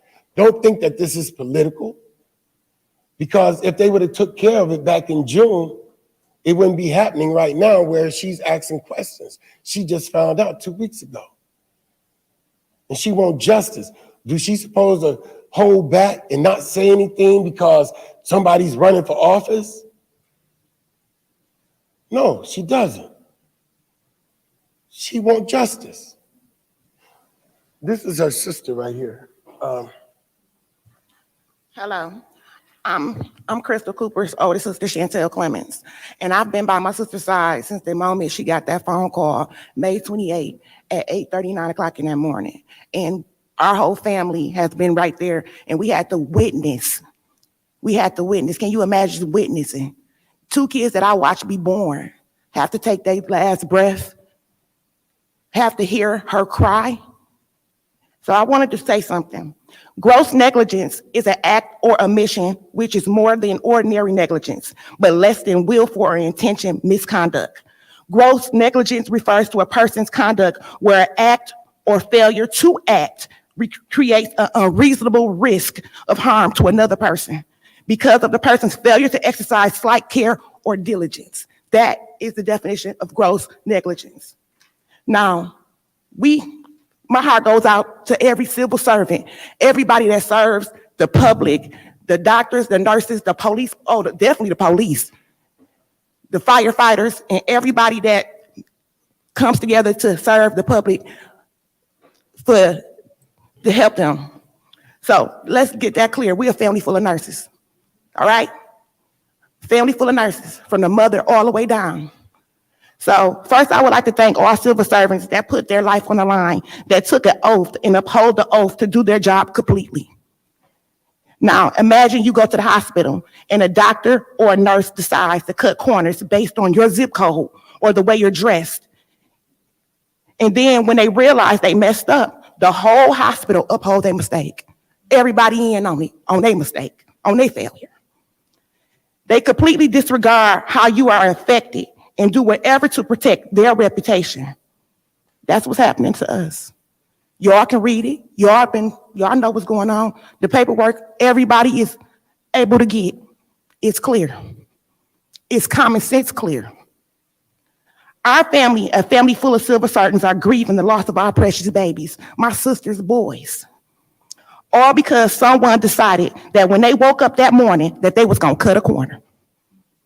They wasn't gonna follow the rules. In this city, a city full of people that look like me, that look like most of us on this up there, we just gotta sit back and deal with it. Ain't no answers. We gotta wait till somebody decide when they gonna tell my sister what actually happened. Or we gotta wait to decide when they're gonna actually hold somebody accountable for their actions that they was dead wrong at, that took lives. A job they signed up for. Nobody asked to be in the fire, but they signed up to be police officers. We all signed up, y'all signed up to be city council members. So y'all asked to be here just like they asked to be here. So we got an oath to hold on to. We have a job, duties, policies, and procedures that we are supposed to follow, correct? Okay. That they wasn't gonna follow the rules. In this city, a city that looked like me and most of you have to deal with it. No apologies, not that it would have meant anything. No accountability, no one standing up for what is right. And that is to hold the firefighters accountable for gross negligence. Hold them accountable for making a decision to not do their job, to not follow the rules based on their own implicit biases, or basically just complete disregard of life. If you have any empathy or sympathy or just human nature, please hold these firefighters accountable. Please hold the city and Mayor Neely responsible for the complete disregard of life. Justice for Zaire and Lamar. Justice for the Mitchell boys. Thank you. Hello. I'm Jasmine. State your name, please. I'm Jasmine Cooper. I'm Crystal's little sister. I just want to say that when everything happened, the firefighter that did save our sons, like our kids, they wrote me on Facebook, and they are the ones that reached out to us. You're not supposed to. Well, they didn't get any recognition. The black firefighters that got the boys out, they didn't get any type of recognition, no thank you, nothing. But the white officers, everything was like, they did not cut the power. They didn't do anything that they said they did. I'm sorry. I'm just gonna be quiet I'm just mad. My nephews could have been alive still if they would have did their job. It was the fire department, it's not even 200 feet away from the house that was on fire. You can throw a football and hit the front porch. Yeah, Madam Chair, Yes, Councilman Mays. Councilperson Burns put this special order on there. That happened on the corner of Pulaski near DuPont. I was standing out there that day. I was at the store, standing, looking. I even communicated with some of the first responders, and I could tell it was a problem. I've been watching this, and I've been listening. What I heard was this. I heard that a couple firefighters or so had went in. They didn't report nobody was in there. They issued the all clear, and what we're hearing here, come to find out, it was 2 children in there. I do hear and have heard that there's an issue with white and black as it relates to the different firefighters. I do understand clearly that if and when you file litigation, hopefully some judge will allow things to happen in its proper course. I don't have confidence in certain judges in this county. I don't have confidence in certain prosecutors, but the business I'm concerned about, Ms. Cooper, is folks trying to cover stuff up in order to try to hold on in an election. That's an immediate problem for me. And I don't want to have to deal with those type of alleged cover-ups for 4 more years. I don't want to have to deal with council people who condone that. That's why I don't mind letting it be heard publicly. We don't need to talk about this stuff behind the scenes. When you're dealing with not only children, but grown folks, we deserve a quality public safety situation. Police, fire, our children, and we are real. You did a fine job talking about the disparities in our community and how folk is treated. I said earlier, and I alluded to the cultural center, and Ms. Herkenroder was laughing, but I know for a fact folks is treated differently. Ms. Cooper, and to the family, my condolences go out. And I'm gonna try to do everything I can in conjunction with lawyers, courts, prosecutors. If you look all across this nation, all across the nation, from George Floyd to similar cases, police, I don't want people to think that ain't happening in Flint. It's happening as far as I'm concerned with your case. It's happening with Ms. Davis' son in that case.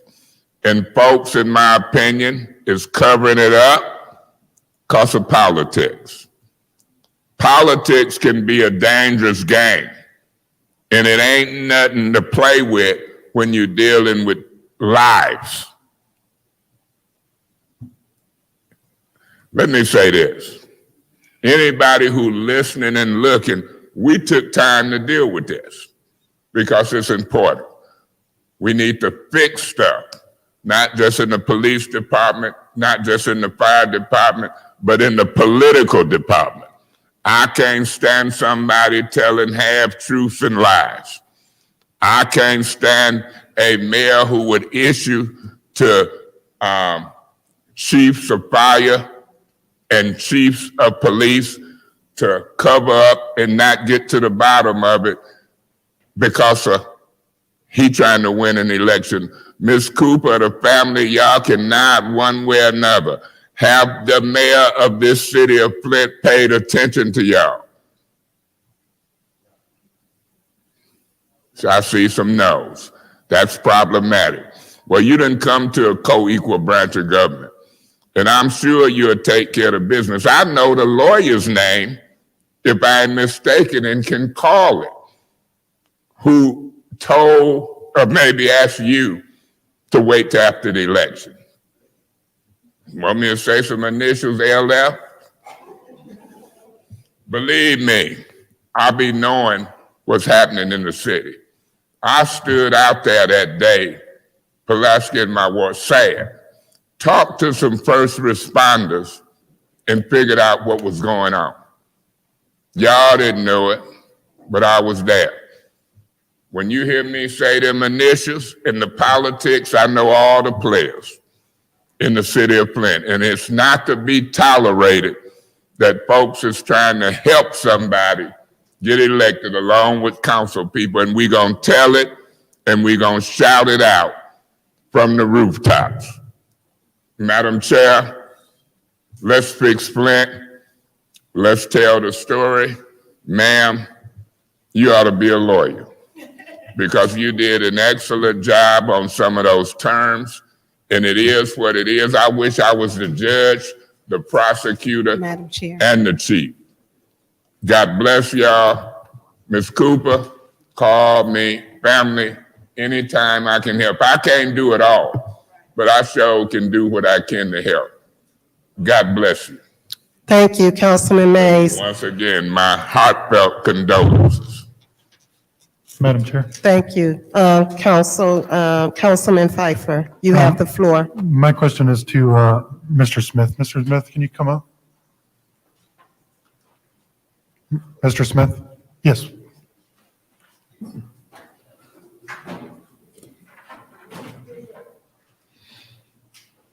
Hey, lucky I'm just saying initials today. I know what's going on.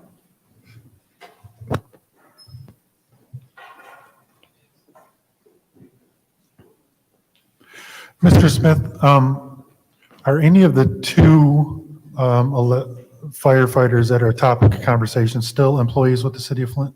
Just one. And if Chief Burton's recommendation was to terminate said firefighters, who overrid that? Who determined that his opinion was invalid? Are you able to answer that? Well, it's a kind of difficult one. First of all, the chief incidentally is on his way back here, so maybe we have a moment to, ask him that question. But after the investigation, the process is we review it and we take the recommendation of whomever's doing the investigation and the chief. So why didn't we do that at this point, if he's still working for us? If we didn't take the recommendation after the investigation, why did that not? Well, I think that's the question for the chief. It truly is. Point of information. Sure. You know, Mr. Piper, it's only one person hired in the chief. That was Mr. Neely. He was involved in it. So the chief recanted and changed his position? Is that what you're saying? No, that's not what I'm saying. Okay. I'm saying I'm not aware of a decision being made. When HR got involved, a decision was made. And so that's. So the decision was already made before it came back to HR, or for intensive purposes, you had no opinion on that? No, it came back for a review.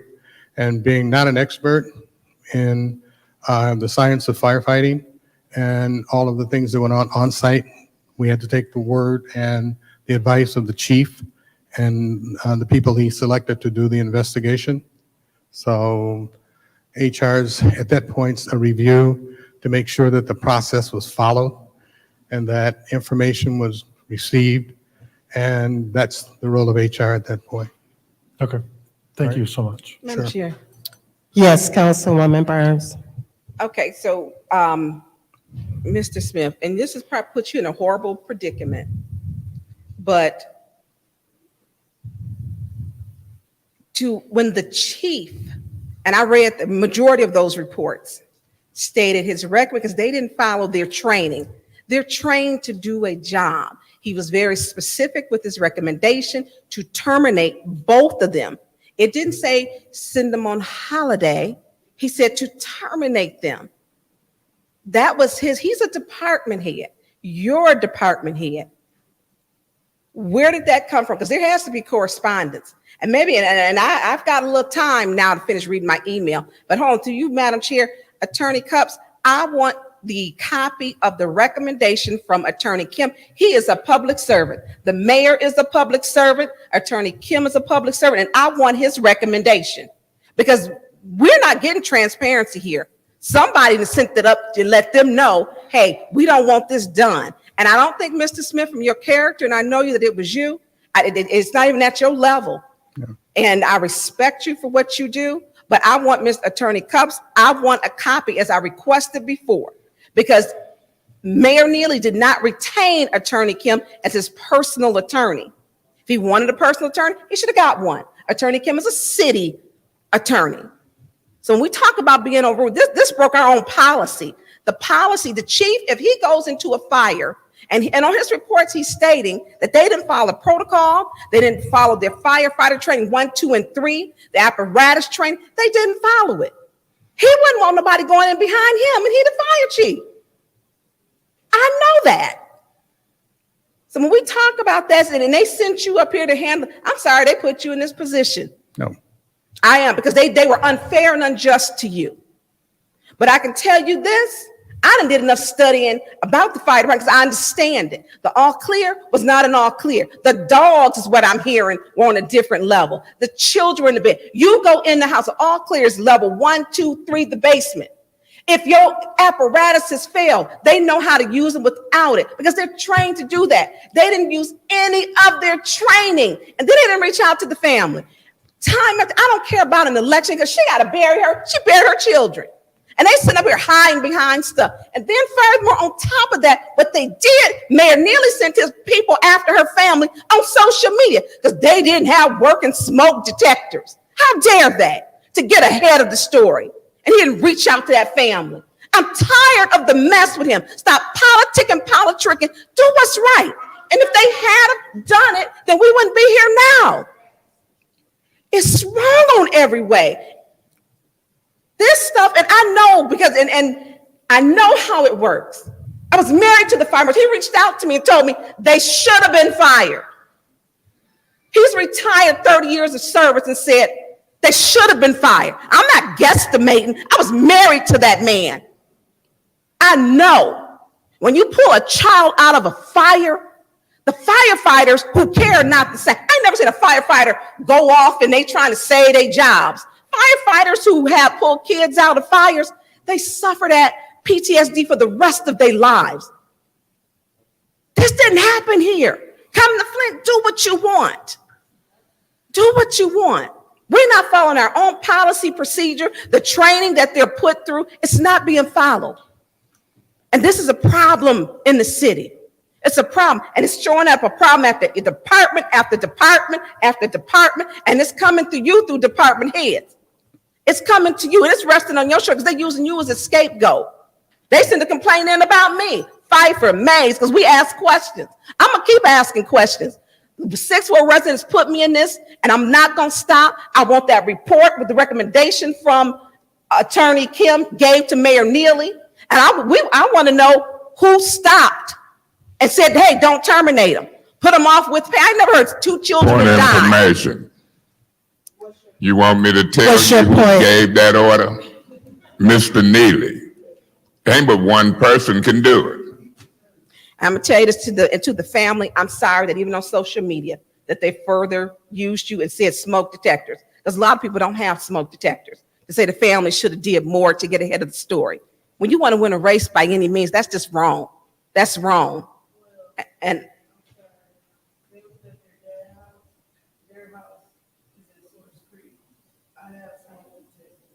at your home.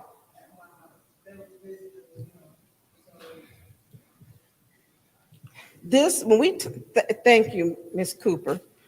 When we look at everything that it happened, and then to get nervous and say, well, let's blame it on the family because they didn't have working smoke detectors. People don't know that we are now in fire safety month, October, to check your batteries. People don't do that. How many people did that? They don't know that. So when people don't have a smoke detector or working smoke detectors, we don't blame the families when they lost children. We reach out to them, we give them our condolences and say, hey, it's a public official. I'm gonna do my very best to find out what's wrong so that you can have a closure to it. This family deserves closure. She hasn't received it. We're still hiding. The mayor and Attorney Kim working together talking about, well, he has attorney privilege client or whatever. I ain't never heard of an attorney, city attorney having attorney privilege, whatever. No, you're a public official. And Mr. I'm not angry at you because you have always been fair. You are getting all this fall on you and HR decisions that you know in your time and your experience. You have not seen it. It is, you don't have to speak to, but I'm sorry that you had to, but I'm sorry to this family more than anything else, because those firefighters who were trained did not even follow their own training, nor did we follow the recommendation by our valued fire chief, Ray Barton. We didn't even follow that. Thank you, Madam Chair. Madam Chair, before I move to adjourn, Mayor. Let me see if there's any other council Well, persons. I know what they might do. Mayor, real quick. I think she wants to speak. I won't adjourn but real quick, Mayor. Go ahead, Councilman Mays. Mr. Smith, and to the public, is 2 incidents that we know of. We spent valuable council time in order to try to talk about these 2 incidents. We know, and you know, ain't but one person overriding these department heads, whether it's Attorney Kim, Chief Barton, the Chief of Police, and they giving orders in the middle of an election. This community deserves to know. These families deserve to be taken care of. And I'm glad God blessed us to talk about it. Something ain't right. Thank you, Madam Chair. Thank you, Councilman Mays. Madam Chair, Councilwoman Priestley. you know, I went and visited the Fire Station 5 in my ward. And this tragedy came up in our discussion. And the firefighters wanted to know why there wasn't an independent investigation involved in this. It was an internal one. And they felt in every other instance it should have been an external, independent examination and investigation. And I think that's what we need to demand, that happens, rather than remain on an internal investigation. Do you want to make that referral? I'd like to make and- that referral, that we have an independent investigation over this instance, because I can't, never having been a mother, I can't imagine the pain that woman is going through. It breaks my heart just watching her read it. And I know she had to read it because she couldn't say it otherwise. Point of information. Who do you suggest the independent investigation is? The state police, the attorney general's office, or what? There are agencies who are independent, who do this kind of fire investigation all the time, and I suggest that I don't know which one would be best. It was not said to me. It was just said an independent investigation by the firefighters in the station that when I spoke to them. So anyways, as I was saying, the pain that this woman is going through and her family is just, I'm very lucky I haven't lost a sister yet. I've lost my parents. I haven't lost any sisters. I haven't lost any great nieces. I've not lost any cousins. I am very lucky. I can't imagine. Thank you. Thank you, Madam Councilwoman Chair. Priestley. Councilman Mays. Yeah, see, the fire investigation is one thing, but the cover-up, if it is a cover-up in the Flint Police Department or Hold the on, fire Councilman Mays. department. Mr. Smith, I think you can be seated. Anyone? You I'm can, concerned about thank you, Mr. Smith. the orders that's being given from the mayor's office to these department heads. We've seen orders given, in my opinion, from finance to legal, Attorney Kim trying to keep his job, Whittick and them trying to keep their job, and they doing it by not talking. When she asked for an independent investigation, when they covered up the deputy chief of staff attacking me, and the state police did an independent investigation and asked Mr. Layton to issue a warrant, it's still laying there. So it concerns me when the politics stretch from the mayor's office to the prosecutor's office and police department. That's why I asked, are you talking about an independent investigation different from Flint Police and Fire? Are you talking about state police investigation? Are you talking about Attorney General? If we gonna send communications and if we gonna have these type of allegations and knowledge, and believe me, the allegations is there that Mr. Neely is giving these department head orders and saying not till after the election. That's problematic for me because I don't want city attorneys, police departments, and fire folks covering up for the next 2-3 weeks, and then we got to live with that type of corruption for the next 4 years.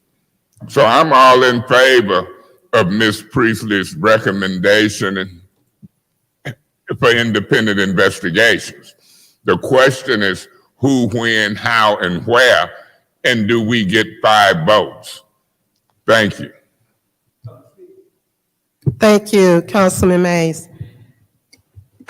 Any other discussion on this special order? I know that Councilman Priestley made a referral. I would prefer if we vote on that. Okay. So I'll make a motion that we do all things necessary to hire an independent firm to investigate this incident. Support. A motion has been made and supported that we do an independent investigation on the fire on Pulaski Street. Any discussion, Councilman Mays? Yeah, Madam Chair, I would like an independent investigation, not just on the fire, but all these orders and protocols that's contradicting each other. I don't know if that's the intent of my colleagues or is that a separate motion, but it ain't just the fire. It's the police matter as well. And if I have to amend it to that and see what folks do or take them one at a time, but I'm not going to treat one different than the other when the allegations of orders to not do something or not let some information out because of a political election is what's looming high. Councilman Mays, would you like to amend the motion to include the police? I thought that was, yeah, I would move to amend it to include both of them, independent investigations at this time, and I so move. Okay, do we have support? Could I hear the motion restated, please? Just so I know what I'm voting on. The motion that he placed on the floor is to amend it to add the police situation with the police chase and all. Do I have support on the amended motion?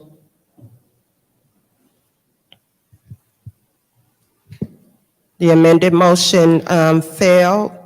Madam Chair. Yes. And that's fine. We'll take it one step at a time, but this ain't an investigation of the fire. if their intent is that, my intent is the investigation of all the protocols and all of that type of thing. Because I don't think we'll get the votes to put folk up under order, 5 folks from here. I mean, put them up under oath and subpoena. I don't even know if investigations would allow it. But in most cases, when it's problems, they ship it out to an independent investigator.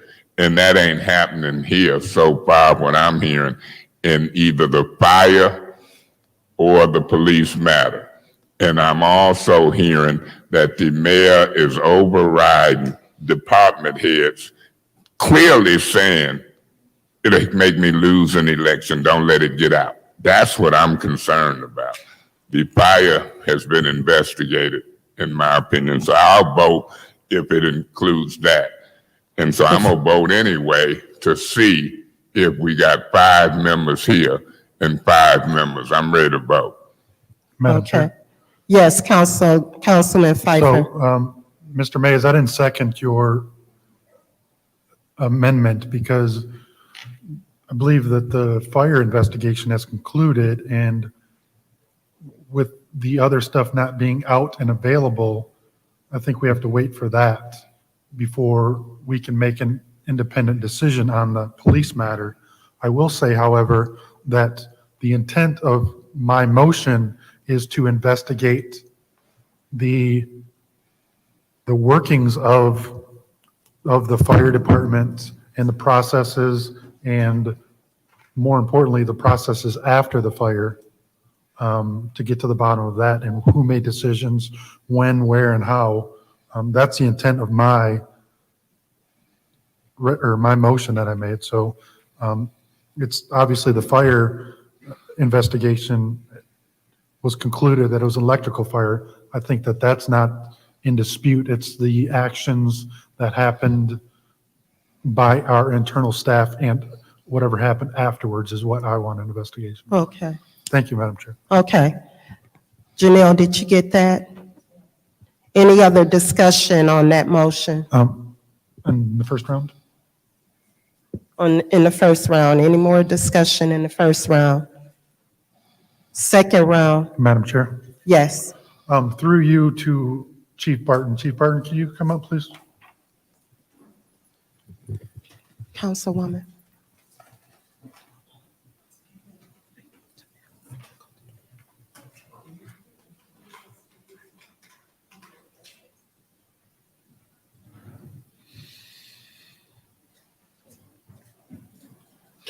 Chief Barton, I know that, I appreciate you coming back up. I'm sure Right. you Yeah, it's no heard, problem. you heard all the discussions and what's going on tonight. Can you provide any clarity? I know this is a sensitive topic. Can you provide any clarity on what changed after your recommendation to terminate the 2 firefighters to why one of them, or one was given the opportunity to resign and the other one is still employed? Can you kind of enlighten on the transparency on what happened to why one of them is still employed? Well, like I said, under my recommendation, like I said, prior to when everything first happened, I had a recommendation to terminate. Well, in the beginning, before that, my recommendation was to terminate, and then through advisement, they say was suspend pending investigation. Advisement from who? It was a group of myself, the attorney, Kim, who's not here, and maybe Balzer and Clyde and Eddie. We sit in the room because it was information, and it was that you would, prior to the investigation, that suspend them without pay.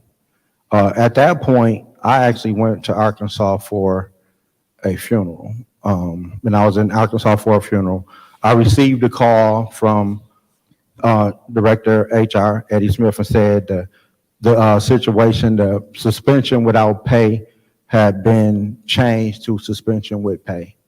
And like I said, I'm at a funeral, so I'm like, man, I'm down here. Basically, it was my father remarried, and his mother-in-law, that the lady was like a grandmother to me. She had passed, so I went to that funeral. So it was basically like I'm burying my grandmother. And so when they called and said it was going to be changed to suspension with pay. I'm like, okay. You know, I'm at a funeral that was in Arkansas. So do you know who made that? I don't know. I just was informed by the director of HR that the suspension was changed to suspension with pay, pending the investigation. Information. Through you to Mr. the, Mays, what's your point? through you to the speaker, do you know whether or not anybody else was being talked to and advised with other than Attorney Kim, yourself, and Mr. Smith? Do you know if any executives or any mayor, you don't know? No, I don't know. It could have been. When it got changed, I don't say it could have been. I don't know. I was But in it could have been. I was in Arkansas. I was in Okay. Arkansas, All right. and I got a call, and that's what I was told. And then when we got back and we did in further in the investigation, we did an investigation, and the one guy, as you said, resigned. The other guy, given in light of anybody that's read the report, information has been FOIA. When they entered the room where the two kids were found, the one guy went to the right, the other guy went to the left. Where the kids was actually located was on the left. So the guy that went to the left was a sergeant. So basically, he was an officer on the scene. The other guy was a firefighter, which is up under the ranking officer. They met somewhere in this room, and the officer, the one that resigned, stated that side was clear. So taking that information, that's why it went to the young man that was in the room that is still here, was suspended. At that point, then he was suspended without pay for a few weeks. When he came back, he had to be retrained on search and rescue, and that's why he was still here. But the change was still determined, like I said, the outcome, but that's where that part of it changed. So just recap. So you're saying that they went upstairs, one went to the left, one went to the Right, right. when you search in the room, you're taught to make contact with a wall. So when you go in that room, you make contact, and the person follow around, and you meet around. So stay in contact and filling in the middle, filling for. So one went to the left, one went to the right. Correctly. The one that went to the right, the children weren't in the room. The one that went to the left, that's where the children were. Right, they were in the same room. That firefighter is the one that quit? That's the firefighter that resigned, yes. And do we know, I mean, I would hate to think that we gave him a recommendation and he's working at a different fire department. No, he didn't get a recommendation from me, absolutely not. Okay. Because, like I said, going forward, when I'm trying to figure out and doing an investigation, the way things had in the report was wrote, and I'm like, if you did everything in this report, there's no way you missed these children. And so that's why they were disciplined for submitting a false report. Because it was. So, just quick question to follow up is, are you okay with your opinion being changed?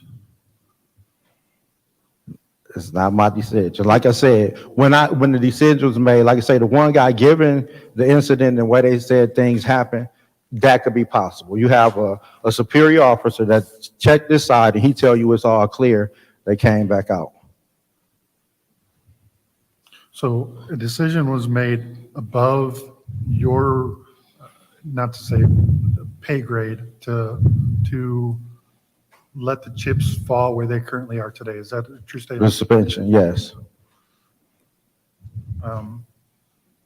Does, by you getting overridden and or overruled, what did that do to the morale of the other officers or the other firefighters that want accountability, that do a good job? That is there any? Was it? I know that there's got to be talk. It's split the department. Let's say it for what it is. It's split the department. It's split the department. Yes. I once again thank you for coming up. I appreciate your honesty. I'm sure my colleagues have other questions. Thank you. Madam Chair. Yes, Councilman Mays. You know, I'm gonna stick with my vote as it relates to this independent investigation. Whether it's Mr. Smith, whether it's Chief Barton, whether it's Attorney Kim, in my opinion, particularly with Attorney Kim. I've seen it during the proceedings of his appointment when Angela Wheeler left. He was given a higher salary than her. He gave this council, in my opinion, wrong information on how to remove a president for his own benefit. That's in the Court of Appeals as we speak. I smell some rats. And so I don't care what nobody say. I know in this arena who can change and do orders over chiefs of police and chiefs in fire. I know who can change and do orders as it relates to department heads, human resources. I know.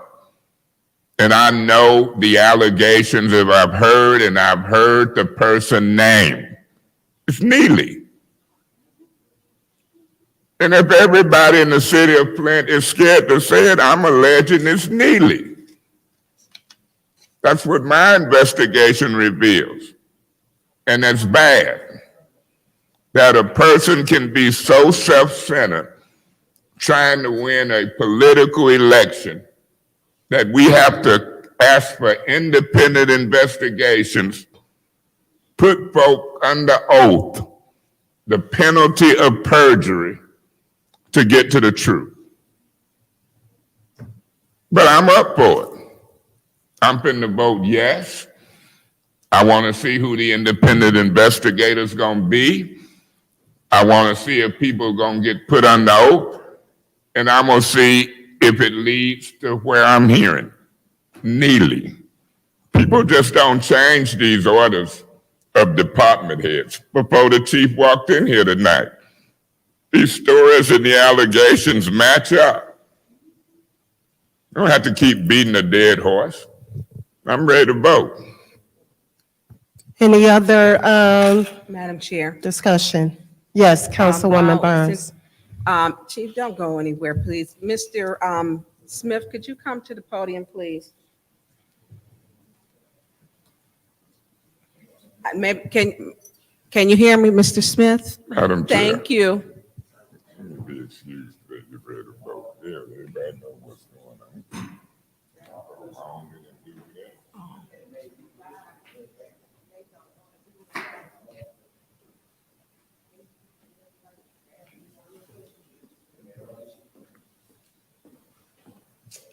I got this, since we both are here and both of you are here, maybe this will help.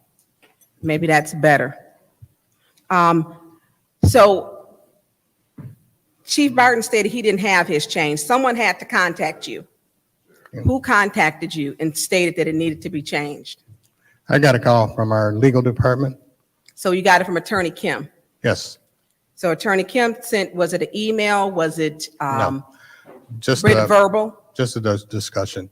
So is it normal in this type of situation to have a verbal discussion and not have it written? It is. It is, It is. to override the chief's recommendation. Well, I mean, to override the chief's recommendation, but to say we're going in a different direction, so it's not unusual. So in these talks of a different direction, this is really not this is terrible. This is terrible. So we're taking a person who, the chief who, and we're not taught, his job requires a skill set, constant training, making sure that these firefighters, as long as himself, that they're certified. And someone who made a decision to keep 2 firefighters on, who is not a firefighter, to keep them on, who has not been through any training, that shouldn't have been done. We're breaking our own policies here. Okay. I mean, when the chief gives a that's his job. That's just like the police chief. I mean, they've had to fire some people through internal affairs and investigations, but someone overrode the chief's decision? I've never heard of that before. Yeah. I have never heard of that. And it shouldn't slide. It definitely shouldn't slide, in a verbal conversation, and Attorney Kim telling me, and I had some words with him at the elevator. Well, he tried to tell me he had, you know, what he tells the mayor and decisions, he has basically attorney-client privilege. And I told him, you absolutely do not have that. Get a personal attorney. You work for the city. That I got a problem with that. So who found the children, Chief Barton? It was a firefighter at the time. He's currently a provisional sergeant, Lawrence Edward, and Lieutenant Fred Presswood. So two firefighters found the children. Yes. So when they found the children, was the first rig still on site All that did rig- not find the All children? rigs were still on site. So all of the rig, how many rigs did you have at the site? 4. Because So once you it have- came in, well, it was 3. They initially dispatched 3. Then when it came in as possible entrapment, they sent a 4th pump. And then after the people came out and said it was all clear, they canceled the 4th pump. It hadn't arrived. All of this is in the report. And then once they found the first child, then they requested the 4th pump again. So at that time, it could have been 4, but it was still the original 3 that arrived in the first place was still on scene. Well, it was actually 5 trucks. It was 3 fire trucks and 2 squads on scene at that time. And so the 4th pump was on it. I'm not sure when it arrived, but it got canceled. So it turned around. And then when they found the first child, they were called to respond. So they ended up going back. So I don't know if they made it back to 1 or whatever, but they responded back to the scene. But it was still originally the original 3 trucks that was on scene, 3 fire trucks and the 2 pumps that were on scene. How long does it take for a person to die in a fire of smoke inhalation? That's hard to say because, you know, everybody breathes at different rates and things like that. But studies show 4 to 5 minutes without oxygen. 4 to 5 minutes without oxygen, you can have irreparable brain damage. But saying somebody, that all depends on age, condition of a person, if they have respiratory issues and all that. So it's no determining factor that's saying how long it goes. But they give an estimate of 4 to 5 minutes without oxygen, you can have irreparable brain damage. So when the call first went out, what is the time lapse when 911 received the call, the number of the minutes, and to where that first rig got there, first fire truck got there? I'm actually not really, like, I don't remember all the numbers and times, but the guys, it was Saturday, it was on a Saturday. So on Saturdays in the fire department, that's the day you do lawn. So firefighters cut their own grass and stuff like that. So they were outside of Station 6 cutting the grass when the residents walked by and looked at the sergeant and was like, "You don't see that?" And he couldn't see it because he was more to the west of the station. So they walked down toward the end of the ramp. He saw the smoke coming out the house. So they initially started getting dressed, and they called 911 and say, "I need a response to Pulaski and just east of DuPont Street, the 600 block of Pulaski." So it wasn't a normal where somebody called 911 and they get the response. It was like a resident walked over to him and said, "Y'all don't see that." And so when he walked and seen it, they initially responded and they called 911. So in between all of that, they started heading over to the scene itself. So all the minutes and stuff like that, I'm not saying the exact minutes and times. I couldn't just quote that. So this one was an electrical fire. Electrical fire can burn very quickly and burn down a structure. It's not the same as I left some food on the stove cooking. So, and I want to say, I don't know, I don't have the report up, but I thought it was almost like maybe up to 20 minutes that, you know, from that first time that, well, when someone was notified that they needed extra, well, the call went out that there was a fire. Was it like 15, 16, but you don't? No, it wasn't that. It was a matter of minutes. It wasn't Minutes no, where they got because like I there. say, they got told, and so they, like I say, it was at 637 Pulaski, West Pulaski, and they responded from Pearson and DuPont. So they could have walked there in 15 minutes. No, it was a couple of minutes. It wasn't that amount of time that had passed by. So it was just basic. So when we look at it, when you're trained to do the all clear search in the home, in your report, and I've read it, it appears, I mean, you couldn't have missed them. And if they did what they said they did on that report, Yes, they would have found the children. that's the way I felt, yes. Thank you, Chief Barton. Any other discussion in the second round? Thank you, Chief Barton. No problem. Since there's no more discussion, we are ready for the vote to have an independent investigation. Roll call, Madam Clerk. Mr. Mays. Yes. Excuse me. Go ahead, Clerk. Ms. Lewis is absent. Mr. Murphy is absent. Ms. Priestley? Yes. Ms. Winfrey Carter? Yes. Ms. Burns? Yes.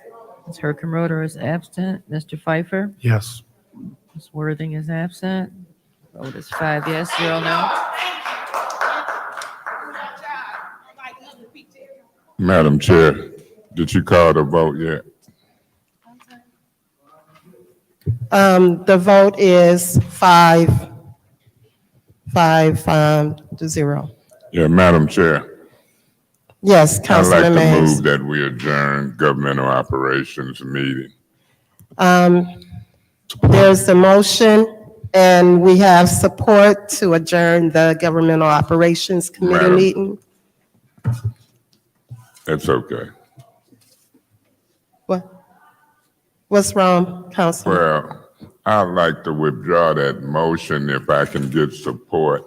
Former councilperson Juan Davis been trying to speak.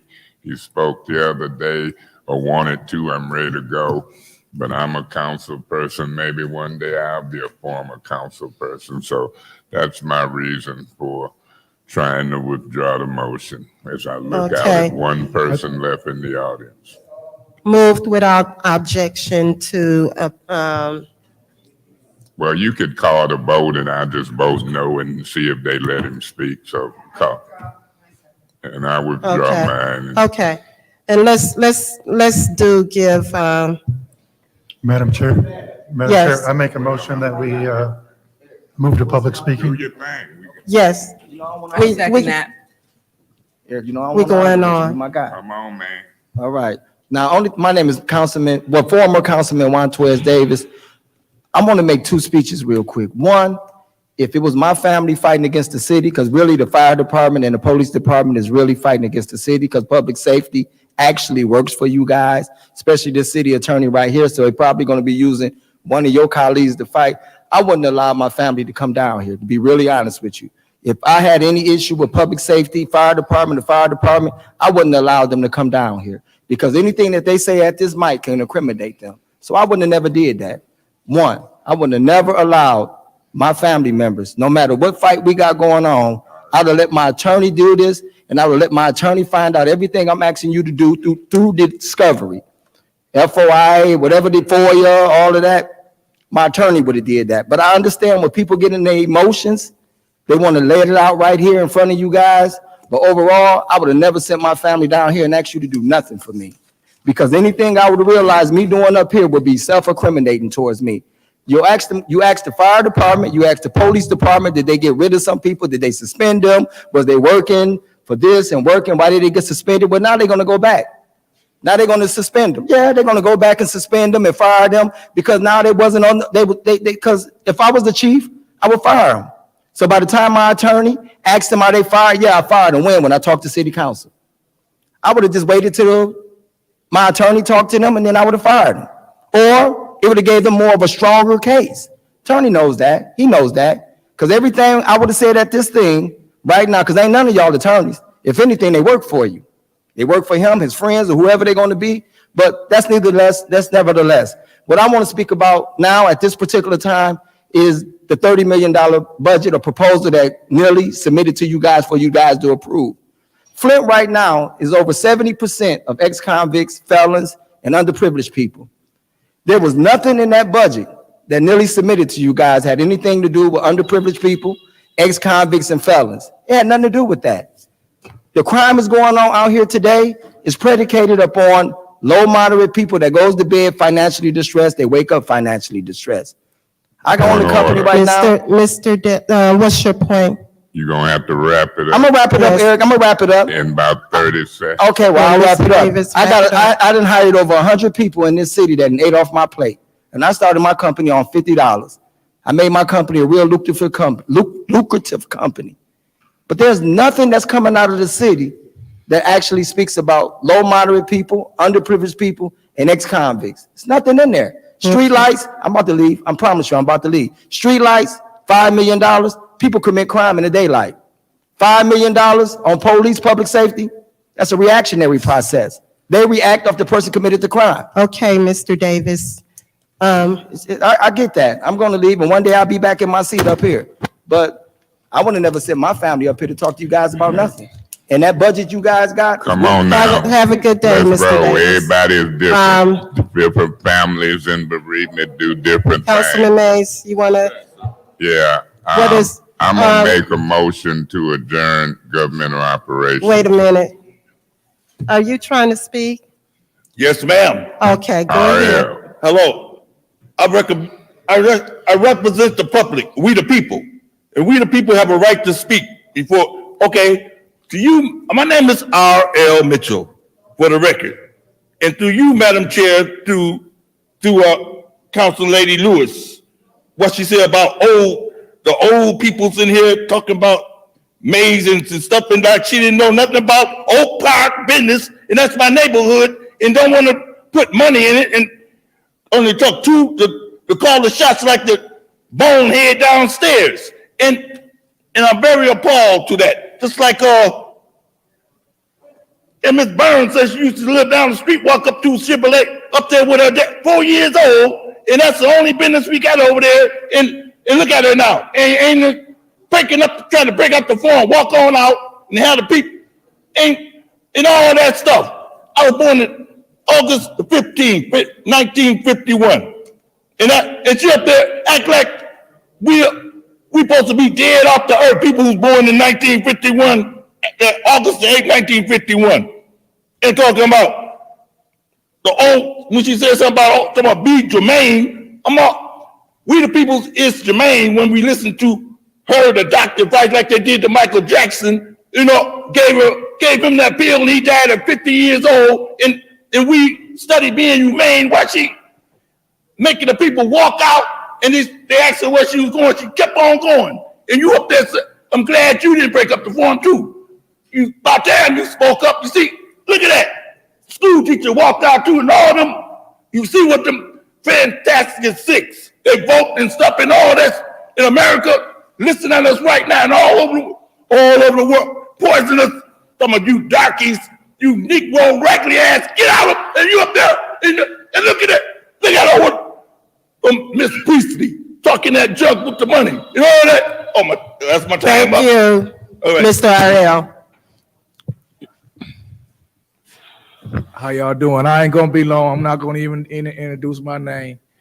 Thank y'all very much for staying for all of the meeting today, and I appreciate the vote. And just thank y'all very much. Thank you. Thank you. Yeah, I can appreciate that. I would rather adjourn than you call it for lack of a quorum. We'll see what happens, but right now it looks like it's gonna adjourn unless you're in your seat. I mean, that's just the way it is. Move to adjourn. Do I have support? I support. Okay. I second it. I like to say Oh. second. Okay, roll call, Madam Clerk. Ms. Priestley, Yes. Ms. Winfrey Carter, Yes. Ms. Burns, Yes. Mr. Pfeiffer, Yes. Mr. Mays. Yes. Vote is 5 The yes, vote- 0 no. The vote is 5 yes, 0 no. This meeting, governmental operations, is adjourned at 11:15 p.m.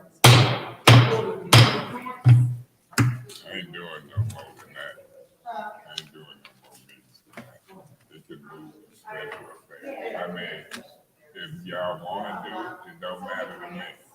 You wanna do it? Okay, move the special. Move the special. Been a long night. We're good?